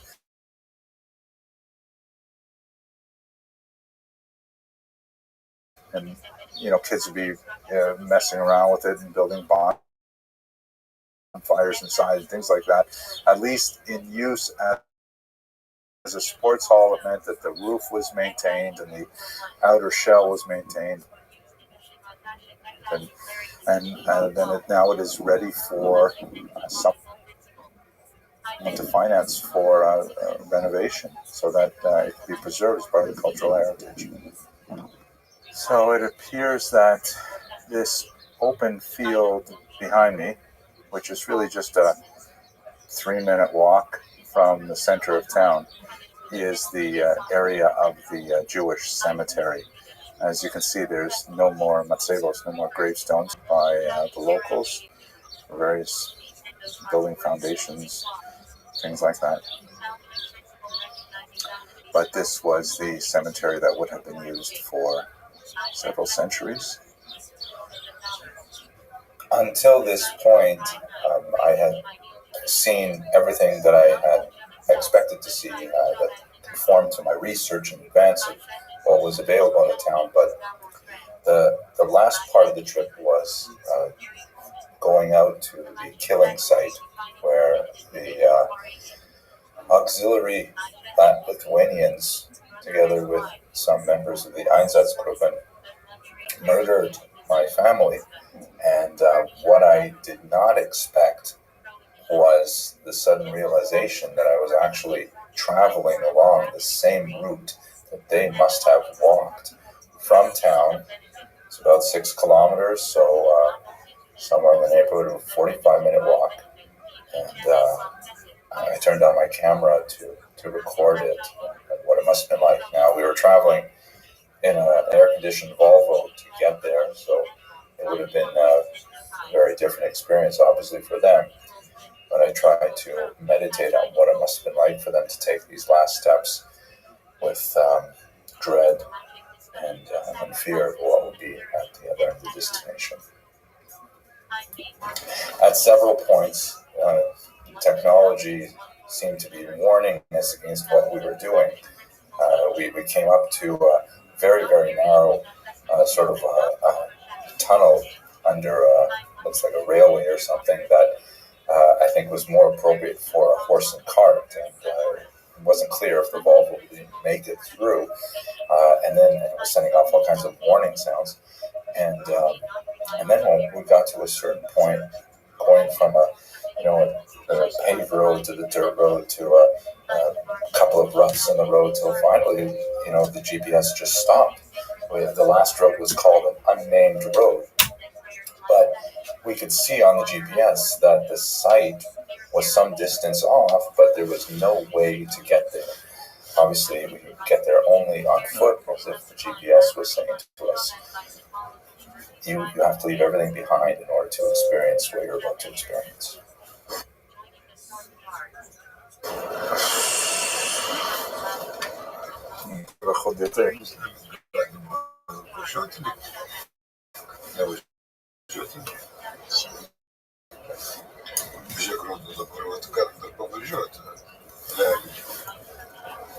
Yeah, it's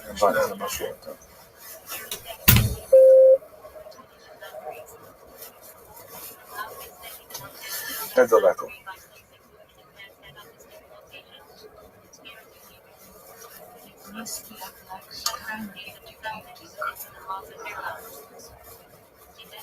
Yeah, we're getting close to it.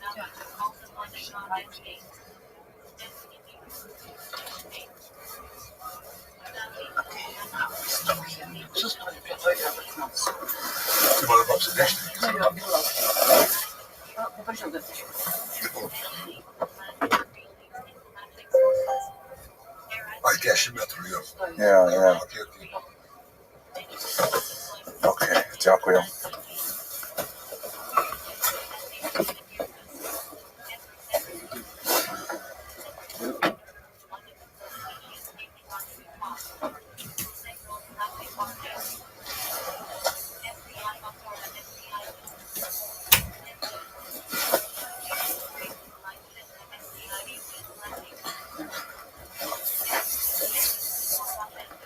Once again, I was assaulted with the similarity of where I was to my memories of my childhood in Northern Ontario, with the pine trees and the smell of the needles and the sap. And there was a huge number of black flies that were huge. They were the size of, small cats, and they were buzzing around my head like the Luftwaffe as I made my way through the copse into that clearing ahead.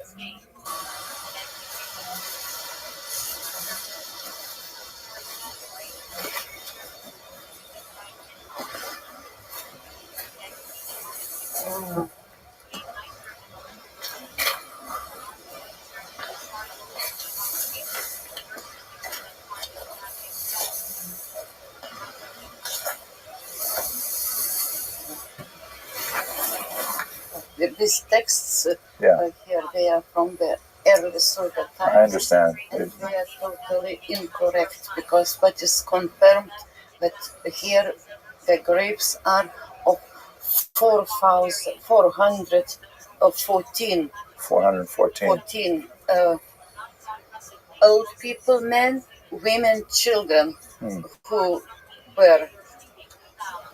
had to walk the same way we did now. I was thinking about that. Yes, so undressed, and the worst white, and they were taken here to this remote place, just 3 kilometers from Simna's homes, native places, and the ditches were already here dug before that, so they were shot here in this place. that was September 12, 1941. September 12, 1941.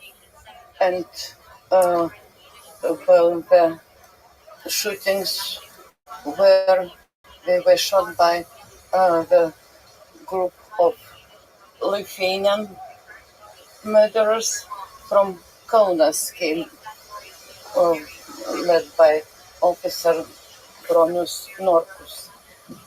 There were several Germans as well participating, organizing, and some people were taken from Simnas, locals, Lithuanians, who were forced to dig later or to bury them. And they saw that the soil was moving still, and the shootings were continuing, shooting them buried alive. So that's the facts. The numbers of the victims, 414, which is mentioned in the Jäger's report. Yes, exactly 68 men, 197 women, 149 children. Because men, strong men, before 160 of them were killed in Alytus. Before, usually they killed the people who could resist to fight, and then later the rest. So that's the place, the massive graves of the people, Jews from Simnas. The monument now from 1965, made by a Lithuanian artist. Her mother in pain lost her children. So that's the murder site of Jews from Simnas. Give me a minute, yeah, please. Thank you. Thank you for that information.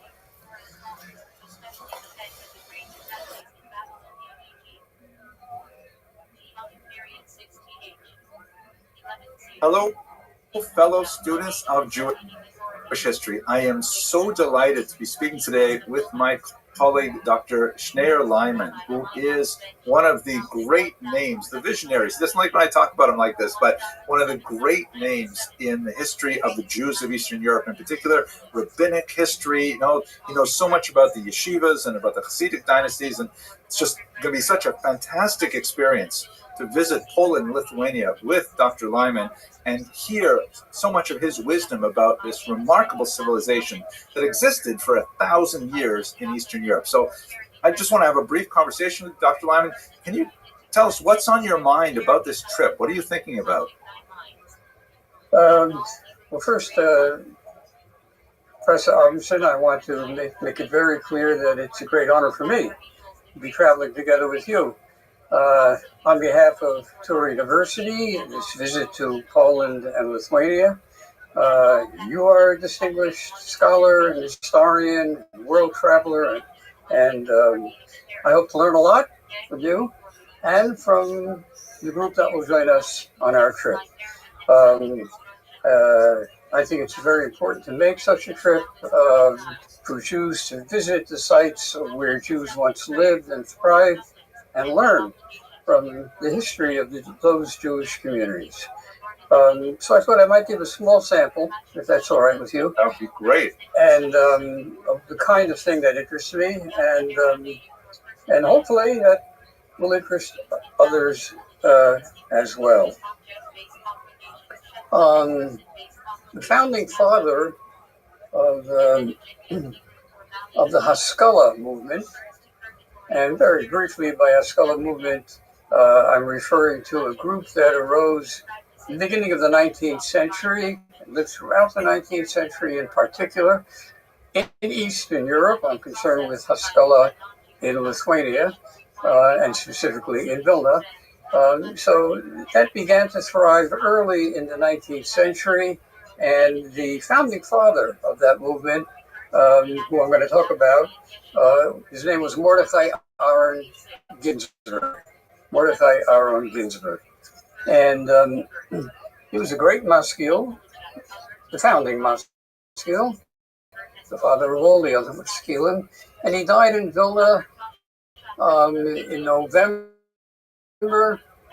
of 1846. Can I interrupt you for a quick question? Sure. Like if I hear the phrase founding father of the Haskalah, I would immediately say Moses Mendelssohn. Right. So I'm referring to the founding father of the Haskalah in Eastern Europe. Moses Mendelssohn should certainly be considered as the founding father of Haskalah in general, but that was in Germany. Okay, very good. Thank you. But it didn't make its way to Eastern Europe, and certainly not to Vilna until the beginning of the 19th century. Okay, fascinating. And Mendelssohn, of course, died, I think, in 1786. So Yes. It took a few decades before it made its impact. That's right. There are people who are called in Hebrew Mivasrei Haskalah. Masculine before Haskalah started. There were such people in the 18th century in Vilna, very few. They were all medical doctors, actually, but none of them were really masculine. So the Haskalah movement that I'm referring to in Eastern Europe begins beginning of the 19th century. That's very good. Let me just ask you one more question, and this is really for the benefit of my viewing audience. Could you just define Haskalah in a thumbnail definition? Yeah, that's very difficult to do, but I'll give it a try. The masculine in general, whether it was Germany, France, or Eastern Europe, first of all, came under the influence of the Enlightenment. And whatever values the Enlightenment pushed forward, they were interested in those, very specifically rationalism, for example. And they felt that there was some changes that needed to take place in the lives of Jews in the countries where they lived, if they were going to be living in the modern world. And the modern world begins for us, with the emancipation. That's in a nutshell. Okay, so what kind of changes? I'll let you go. I'll let you go. I'll get to that shortly. Okay, all right. Okay. So, Mordechai Aaron Ginsburg dies, and the Maskilim, his followers, and by the way, we're talking about a very small group of people when we talk about the Haskalah in Vilna at the beginning of the 19th century. In 1850 or so, in the entire Pale of Settlement, there were 2,300,000 Jews and not more than 150 Maskilim. So really? we're talking about a large minority. In any event, as Jews did in Vilna at the time, they turned to the Maggid of Vilna and asked him to speak at the funeral.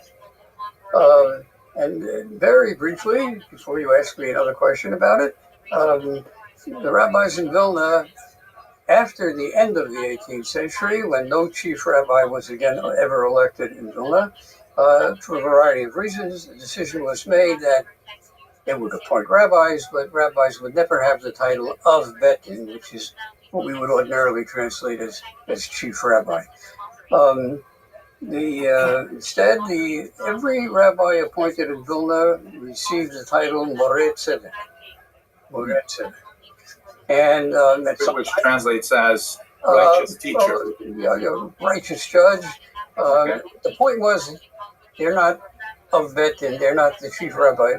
It's a smaller title, and many rabbis would share that title. Vilna was a huge city with a huge Jewish population, and at times there would be as many as 50 Moreh Tzedeks in Vilna.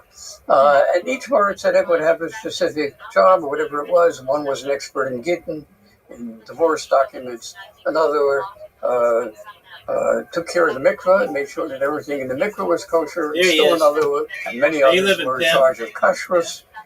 What's good, son? Are you ready to lose?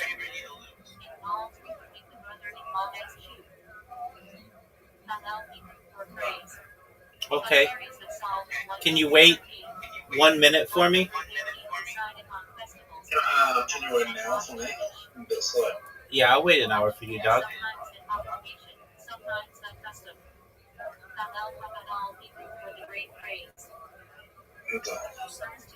All right, dog. We'll see you in an hour, Pim.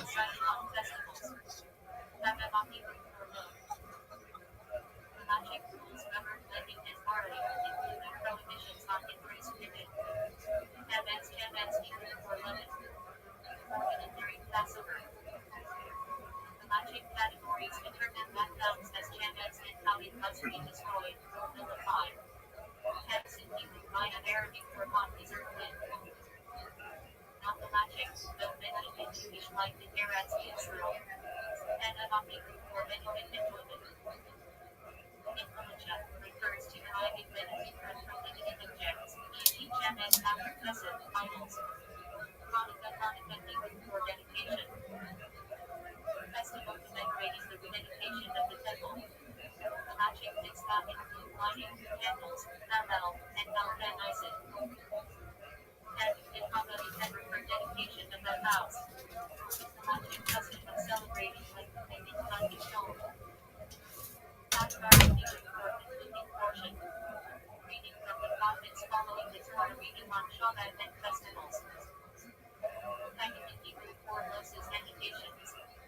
Refers to marginal halachic notes by later commentators. And the Hebrew for middle balancing.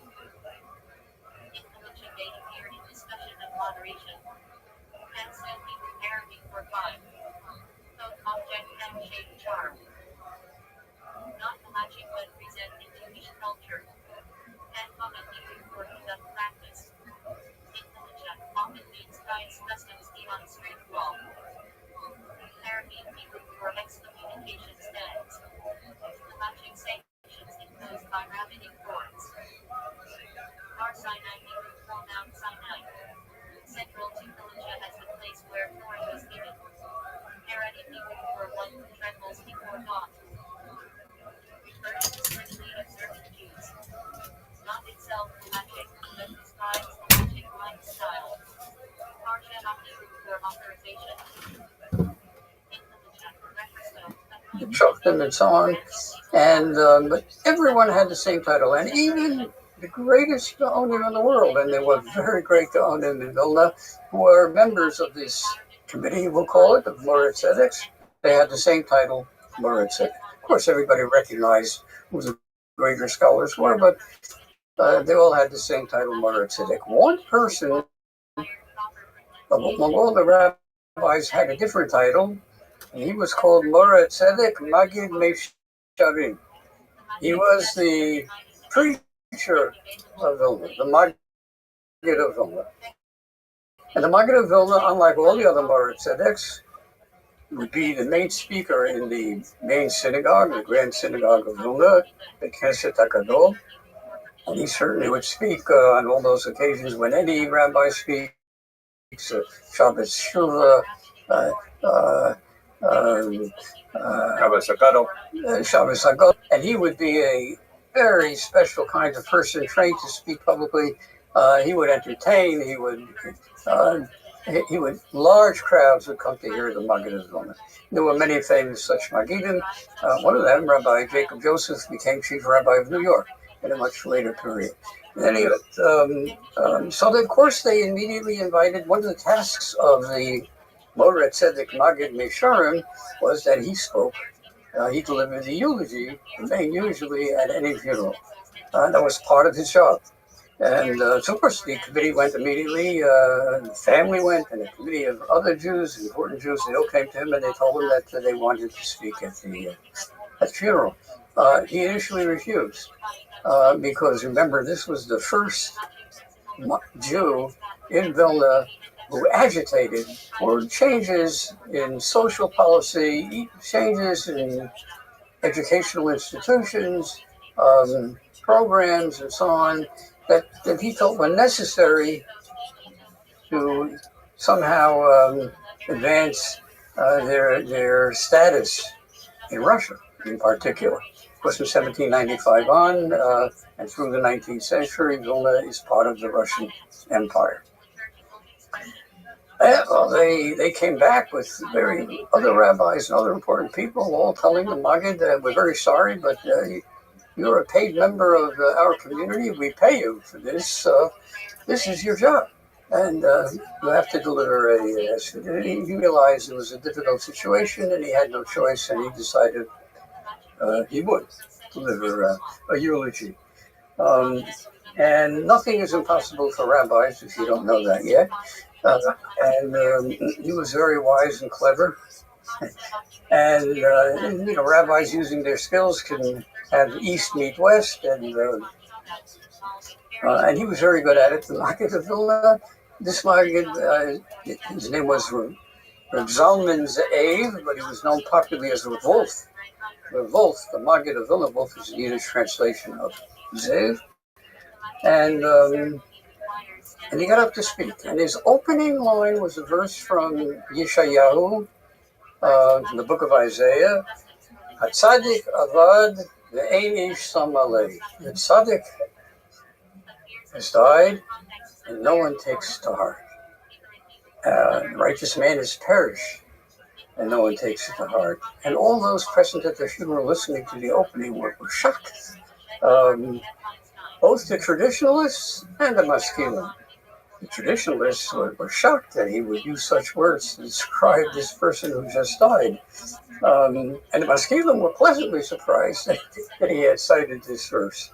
In any event, the Maggid then continued, and he said, but this has been a rough year for us in Lithuania. 7 great Jews died this year, 7 great tzaddikim, gaonim. And he listed each one, and this one was from Eishishak, and one was from Kovna, and one was from Shavli, all famous rabbis who had died in the previous 12 months. And after he listed the 7 rabbis, then he began one by one delivering eulogies for each of these 7 rabbis. I would say 10, 15-minute eulogies for every one of the 7 rabbis. I think I see where this is going, but I can't wait. And then, when he got to the end, he said, and now, Mordechai Aaron Ginsburg as well. And he closing another famous verse, as many do to this day, and many who do the eulogies. Bila Hamaves L'Netzach, Mocha Asher Melokem Dimon Me'el Kol Panim, may death be removed from us entirely, forever, and so on and so forth. And he sat down. That was the eulogy that he delivered. This is incredible. Now, by the way, how can I tell you this story? Because all those who were present would never forget this occasion, as you will hear. And we have 4 or 5 different accounts. I have to tell you beforehand that the accounts have slight differences. I'm not going to spend any time on the differences. I'm just going to give you a general summary of what happened.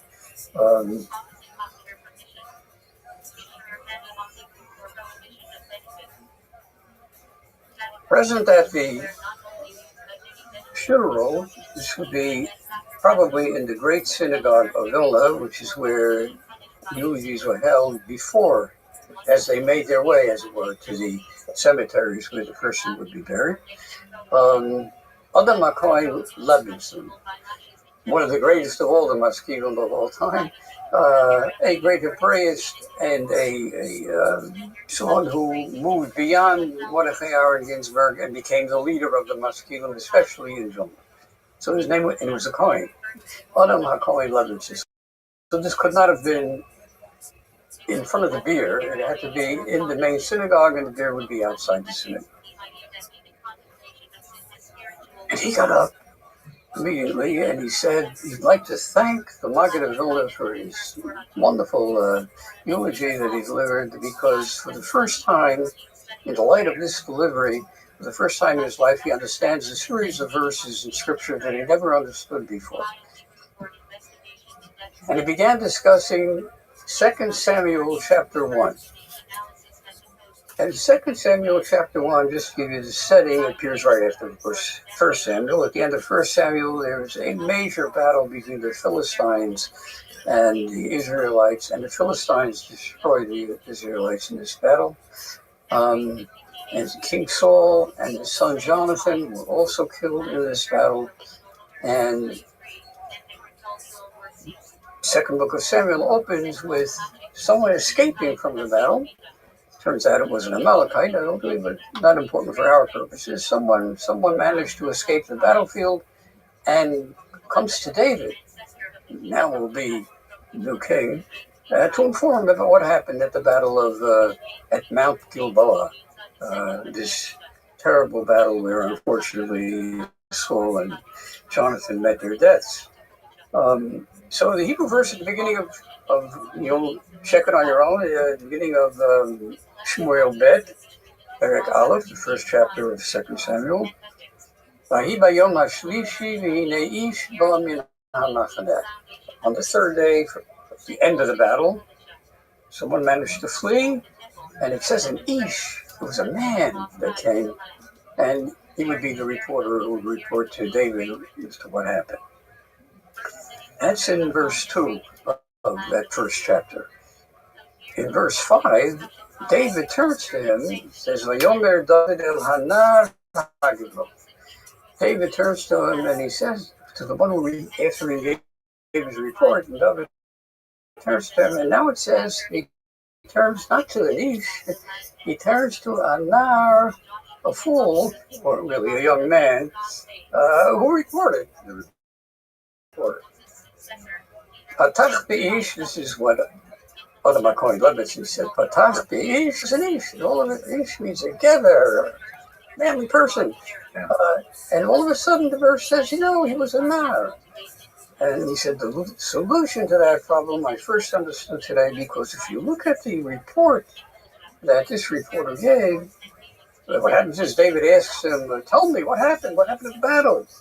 And his words are, Jews, Israelites were fleeing in all directions. Many Jews died. Many Israelites died in this battle. And by the way, he said, Begam, Shaul, Vionatan, Nathan. And by the way, Saul and Jonathan died. I never understood. How could a man say this? How could anyone say such a thing? We just lost our entire leadership. And somehow that was, so of course, that's why after David hears the reports, David says, this is no Ish, this is a Nar HaMagidon. Anyone who makes what's primary secondary, and what's secondary primary is not Ish, he's a Nar HaMagid. I thank the Maggid of Vilna for clarifying for me these verses in Scripture. And then he went on, of course, to give, that is, Other McCoy Levinson, a beautiful eulogy for Mordechai Aaron Ginsburg. And he sat down. People were very upset at what was going on here, and a Jew got up, and not just any Jew, his name was Rabbi Danzig, we know who he was, the son of the famous Rabbi Avraham Danzig, the author of Chayei, well familiar with, who was himself a member of the Morat Tzedek, as it were,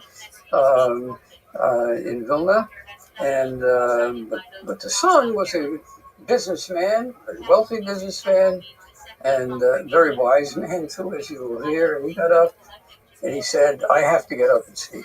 I can't let this end with these two presentations."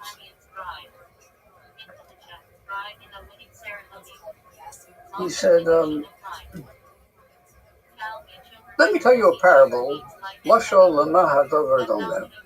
we've just witnessed, what we've just seen, what happened here." He said in Warsaw there was a Jew who did business in furs. He used to import furs from Russia and the East and sell them in the West. And this Jew in Warsaw, we will be visiting Warsaw, this Jew in Warsaw, his best customer was another Jew in the same business in Berlin. And it happened to be that the Jew in Warsaw was marrying off his daughter, and he invited all his business partners and so on to come to the wedding. So the Berliner came to Warsaw to attend the wedding. In Berlin, they dressed differently than the Jews in Warsaw at this time. As you know, in Berlin, they wore like we do, and more or less, most men wore a two-piece suit. In Poland and in Russia, all men wore slacks, but above the slacks, not a jacket, but what we would call a kapata, a coat, down to almost to their ankles. It's quite a difference. Anyway, the Berlin Jew came to Warsaw. He attends the wedding. It's the first time he ever attended a Jewish wedding in Warsaw. And as was the practice in Warsaw, you would have a batchen. It would be a Jew who would entertain at the wedding. We could call it entertaining because, but it wasn't just entertaining. He had people laughing and crying at the same time. He would speak about the ancestors of the bride and the ancestors of the groom and how sorry we are they're not here and they couldn't be here and so on, and who died this year and so on and so forth. Everybody would be crying. Then he would begin with all kinds of gematrias and all kinds of entertainment, and you have the people rolling on the floor about how it turns out that the bride and the groom really are equals, because if you just figure out the gematria of words that go with their names, it all works out perfectly. They were made for each other. This was made in heaven. Anyway, the Berlin Jew saw this. He was amazed. He had never seen such a wedding. Everyone having such a good time. He went over to the Batchen and he asked the Batchen, what do you charge for such a performance? He told him whatever it was, 25 rubles. So the Berliner said, I happen to be marrying off a daughter in a few months. Here's the date. I will pay your round-trip fare. I will triple your salary.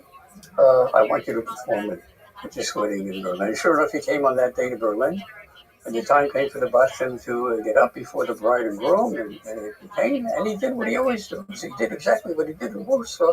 He did it in Berlin, only no one understood a word of what he said, because ordinarily a Batchen speaks in Yiddish, and they hadn't the foggiest notion what he was doing. Not only did he not entertain, it basically ruined the wedding.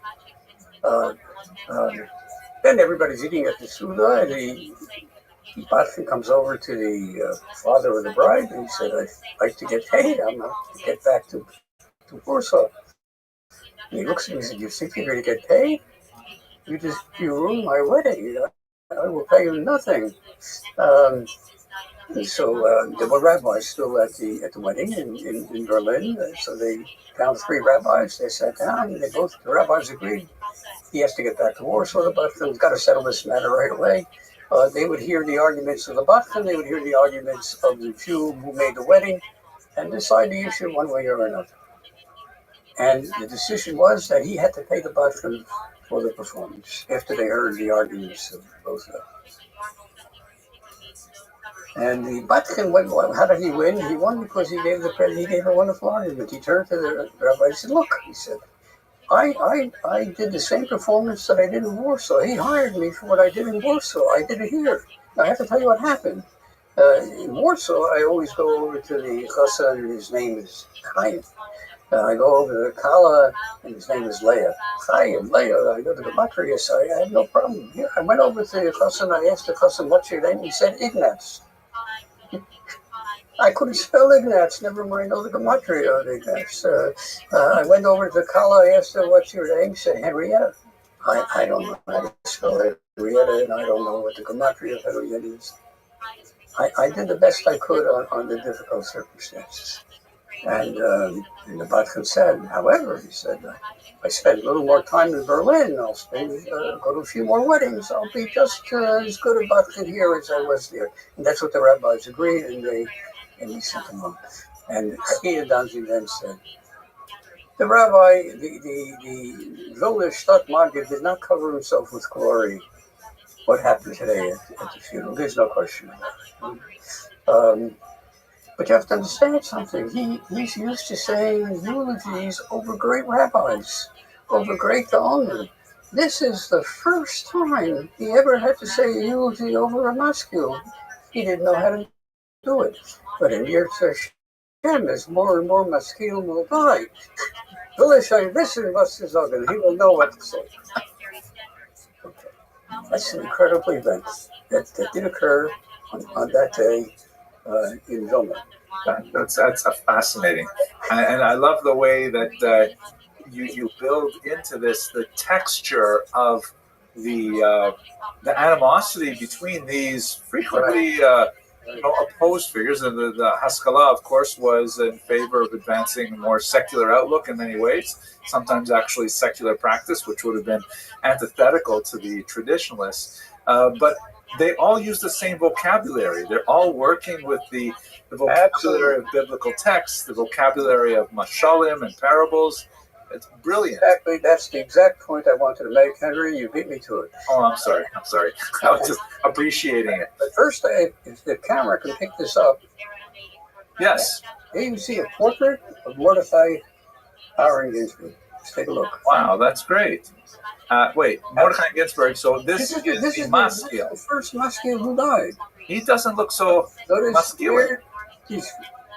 Now here's so it adds to what you were saying just now, Henry. Namely that these were traditional Jews from traditional background. They went to Cheder, they went to yeshiva, but they were confronting a new Russia, a different Russia, a czarist regime, and they knew that they would be tested by the Russians, and they wanted two very important early requirements of the masculine things that were on their agenda to repair. First of all, the Jews should learn Russian. How could you live in a country and not speak the language of the country? And second of all, if you live in Russia, you should dress like a Russian. Now here you see him, the portrait of, this is how he dressed in Vilna. Taller, yeah. But he used to travel widely in Greater Lithuania. Today Lithuania is a smaller country than Greater Lithuania. Latvia, which was a large sections of Latvia were under German influence, where German was the language that was spoken, and the dress was German dress. Whenever he went to Latvia, or whenever he went to Germany, he visited Germany, he was in Berlin, he would shave, cut his face, and wear a suit. This is how he dressed in Vilna. He said in Vilna, this is how to dress. Elsewhere, he dressed differently. But the goal was to reach a point where everyone would want to dress like the Russians and speak like the Russians and so on. That's what it was like. Fascinating. The reason I told this story is not only that it's an incredible story, but it shows you on the one hand how close-knit the Maskilim were in Eastern Europe at this stage with the rabbinate. They had no problem writing the Moritz Tzedek Magen Meshurim. They thought it was wonderful. He was going to speak at the Levaya. Yeah. At the time, they were starting a new agenda, which would develop, and ultimately they would be radical masculine. That's a lesson for another time. That was just so fascinating. Thank you. That was really, really quite interesting. We were hoping to stay within a certain time frame, so we should probably wrap it up right now. But do you want to say anything more about this trip that we're hoping to take in summer? It's a wonderful occasion for anyone who can make it. We'll be delighted to join with you, visit these sites, and you will hear insights from Henry, from Professor Robinson. I will try to provide some color commentary wherever I can. I think it's going to be the opposite. I think you're going to be giving the main meat of it. I'll give the general picture, maybe. But let me assure you, it's eye-opening. You won't be the same person you were before you came on the trip, and this person that you're going to be after you come on this trip. So I wish you well. That's amazing. One last question. How many times have you toured this region? Probably more in Poland than in Lithuania, but I would say, just to give you a very short question, I visited many countries when they were still on the communist rule. So it goes back to the 50s and the 60s as a teenager. Because I knew as a teenager they're not going to harm me. I felt very comfortable. As an adult, I would be afraid to go there, but as a teenager, I wasn't afraid. So I visited them first, I would say, 2 or 3 times during the communist period, but after 1991, and in the case of Vilna in particular, in Lithuania, I first came to Vilna in 1996, so I made many trips to Poland, maybe 30 over my lifetime. Wow. And I would say maybe 20 over my lifetime in Lithuania. Wow. I can't wait to benefit from this breadth of experience. I've been to Canada too, you know. I've actually spent a lot of time in Canada. Okay. All right. Thank you very much, Professor Lyman. This is going to be so fantastic. And for those of you who watch this video, thank you very much for staying to the end. I am really looking forward to this trip. I'll put the notes in the information box about how to learn more about this trip. We really want to encourage people to come and join us. And thank you very much for watching. Yeah. species as a whole. The lot habits can be rephrased if instead of the lot. Hello, fellow students of Jewish history. Later this year, I hope to be traveling to Poland and Lithuania with Turo University and with my illustrious senior colleague, Dr. Schneider Lyman, where I hope to learn a lot more about the history of Jews in Poland and Lithuania, which is important to me not only historically because of the phenomenal impact they had on later Jewish history, but also because it happens to be the place of my ancestors, and I look forward to specifically seeing the places where they lived in tiny Stettlach, nearby Kaunas in particular. So in the context of preparing not only the lectures that I'll be giving every night on this trip, but also to be ready to really benefit from the scholarship that Dr. Lyman is going to share, I'm doing more research on the specific sites that we will be seeing when we're on their way there. One of the sites that I'm especially looking forward to see is the site of the Rom Publishing House, which was one of the most significant engines of cultural creativity in Vilnius for the last, 200 years. Really an important publishing house that produced so many important works. I want to specifically focus in this short video, however, on one of its greatest CEOs, one of the most long-lasting and impactful CEOs of this centuries-long publishing house, and that is none other than the incomparable Dvorah Rom. He was someone who became a CEO by accident when her young husband, David, tragically passed away at a young age, and so this woman, who although possessing a significant scholarly background herself, she came from a very famous family of Novardok rabbis, the Harkavi family that produced many other great scholars, including, for example, Alexander Harkavi, who wrote that great Yiddish-English dictionary. But she, in her 30s, that had had some drama in its past, and she actually took it way beyond anything it had ever done before. I want to tell you her story because it is really so fascinating. She was born in 1831, and I mentioned a little bit about her family background. She was apparently an educated woman. As we shall see, she may have actually contributed in 1903. Her most lasting publications as the president of this phenomenal company, it became to be known not only as the Rom Publishing House, but during her era, her tenure, it was called the House of the Widow and Brothers Rom, because her late husband's brothers were also involved, although everybody recognized that it was really the Almana Dvorah who was really in charge of things. She published the classic edition of the Tanya, which is used by the Chabad movement, especially significant because of the Hasidic Lithuanian sort of controversy that was especially noted in the publishing industry earlier on in the 19th century. I'll get to that. But she also published, of course, the phenomenal Vilna Shas. These are two great publications that had a phenomenal impact. I myself benefit from the Vilna Shas literally every day with Daf Yomi, but let's get to her story specifically.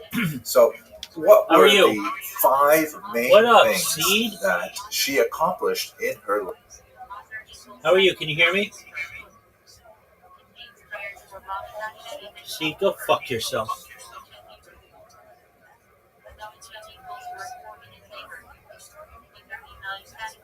I didn't want to talk to you anyway.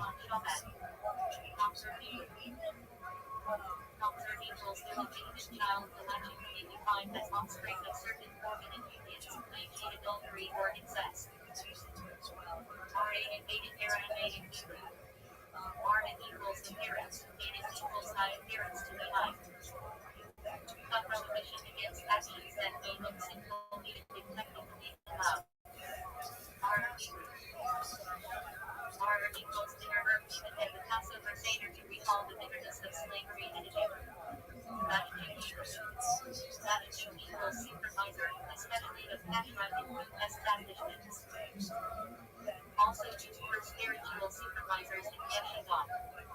That she acted both and did like Messiah. The future remembered in Jewish belief. Matzah equals the women's bread eaten on Passover to recall haste of Exodus. That can be an issue. David equals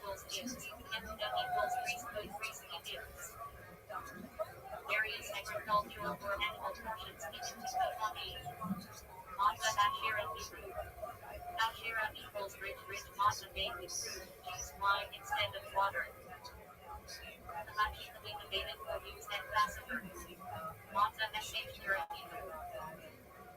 SH equals wash mata made from retardants from contact with water to avoid melting. Leches equals divided partition, separating men and women in synagogue.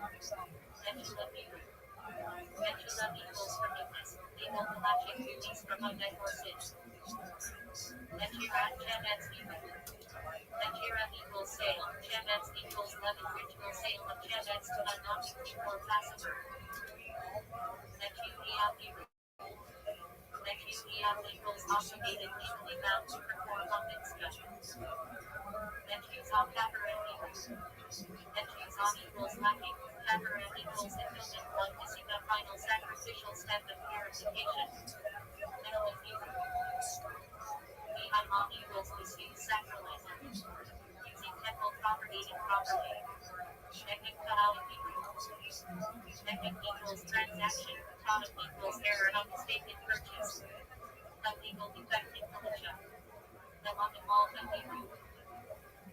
Malka equals escort. Malka equals queen escorting the queen. Kamil after Shabbat honoring its departure. Melika equals solving the non-kosher process. Melamed equals teacher, traditional Torah instructor for children. Menorah equals lampstand, temple, candelabra. Also Hanukkah lamp. Menorah equals rest refers to Shabbat rest. Mazonet equals sustenance foods category of blessing for grain, basic foods, not bread. Mezuzah equals verbose parchment, which should have fixed to Jewish homes. Mike equals sanctuary, the holy temple. Mikvah equals gathering of waters ritual bath for purification. Milah equals circumcision, covenant of circumcision performed on Jewish males at 8 days. Mincha equals offering afternoon prayer, habitually corresponding to afternoon temple sacrifice. Minyan equals found number 4 of 10 adulteries required for public prayer. Mishnah equals repetition, the oral Torah compiled by Rabbi Yehuda and Asitil, 200 G. Mishnah equals repetition, Torah equals law, Beimonized great code of Jewish law. Mishpat equals judgment, category of mitzvah that are rational civil laws. Mishpat decree equals Hebrew, the body offish civil law. Mishpat equals banquet festive meal, often in Megillah Esther context. Bishop Aramaic. Bishop equals because of used in halachic phrasing. Bishop Navar Aramaic. Bishop equals because, Navar equals make, halachic reason clause. Bishop mitzvah Aramaic Hebrew. Because of mitzvah agency grant ezo fulfill a mitzvah. Mitzvah Hebrew. Mitzvah equals commandment, divine obligation or duty.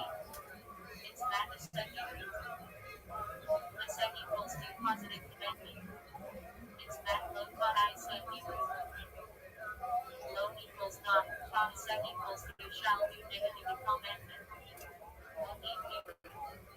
Moed equals appointed time, Jewish festivals and holy days.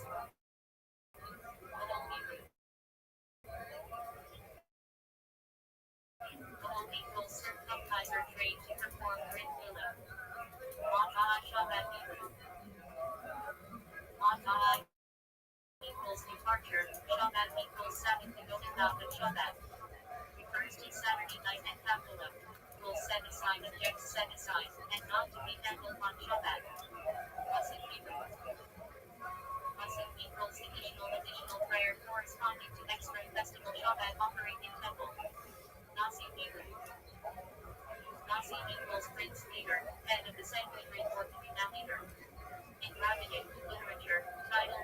sage, e.g. Rabbi Yehuda ben Nasi. Sincere Hebrew. Sincere equals consecrated, separated, one who takes a vow of abstinence, no wine, no haircut, no forced contact. Detailed in tractate Sincere. Evan Hebrew. Edom equals trustworthy, a person whose word can be relied on in galactic matters, e.g. Kashrut testimony. Nechama Hebrew. Nechama equals comfort, consolation, especially during Shabbat morning rituals. Nechma el Hebrew. Nechma equals comfort, Mahlam equals mourners, comforting mourners, topics of kindness. Mihailah Hebrew. Mihailah equals closing, occupying all prayer of Yom Kippur as the heavenly gates close. Next equals miracle of wondrous divine intervention. Also appears in collected texts, e.g. Hanukkah miracles. Nesidim Hebrew. Nesidim equals princes, leaders, tribal heads in Torah. In collected usage, refers to leaders with communal authority. Nesiat Kapanim Hebrew. Nesiat equals leading. Kapanim equals heads, priestly blessing performed by Kohanim in synagogue. Nesiat Nishivan Hebrew. Nesiat Nishivan equals marriage, second stage of Jewish marriage, with the couple who joins as husband and wife following conviction. Nedalat Yada in Hebrew. Nedalat equals lifting, Yada equals hands, ritual washing of hands before bread, upon waking, etc. Nedalat walking. Nedalat equals taking, Mom equals palm branch, commandment to take the four species on Sukkot. Next Hebrew. Next equals sunrise refers to next Mishnah, the exact time of sunrise, important information for prayer times. Next Hajjmi Hebrew. Next equals sunrise, Shema equals sun, Halachic sunrise, earliest time for Shema and Shachuri. Nebulim Hebrew. Nebulim equals carcass and animal not slaughtered properly according to Halacha. Forbidden for Jews to eat. Nezra Hebrew. Nezra equals Mitzvahite vow institution optimum petty abstinence described in Torah. Nina Hebrew. Nina equals separation of woman in menstrual state. Kilishon governed marital relations and purification. Peter Hebrew. Peter equals vow about taken upon oneself, writing in Halacha. Mikuni Hebrew. Mikuni equals excommunication, galactic censure, excluding someone from communal religious life. Mikan Yiddish Hebrew. Mikan equals melody, word is to be used in prayer or spiritual practice. Naima Hebrew. Naima equals revealed, the revealed part of Torah all, Halacha. Drastically, Nistar hidden, mysticism. Nistar Hebrew. Nistar equals esoteric, mystical, Torah, e.g. Kabbalah. Often paired with Naima. Nisman Hebrew. Nisman equals marriage, alternate spelling of Nestle. Second stage of marriage. Ishmat Kol Chai Hebrew. Ishmat equals soul, Kol Chai equals all giving prayer and praise reciting on Shabbat festivals. Itata Hebrew. Itata equals sparks, mystical concept in Kabbalah about divine sparks, crash, and materiality, release through mitzvah. Mitzvah Hebrew. Mitzvah equals standing refers to firm standing, sometimes galactic term in those contexts. Noda Hebrew in Hebrew.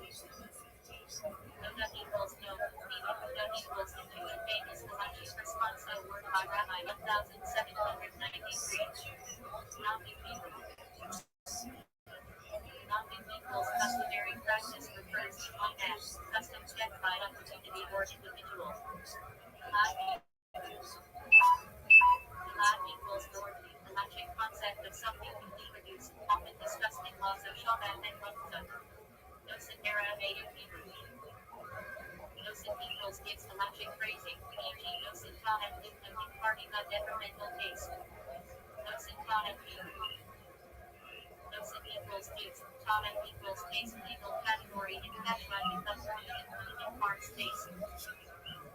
Nosen Time equals Notion equals use. Time equals taste. Liquid equals spoiled. Rules and bad taste does not come in automatically. Sugar equals leftover sacrificial meat left uneaten beyond its permitted time. Formula to be. Nusik equals. Nusik equals urgent. Text. The right or formula of prayer. The Egyptians in Ashkenaz. Super. Sorry. Nusik equals.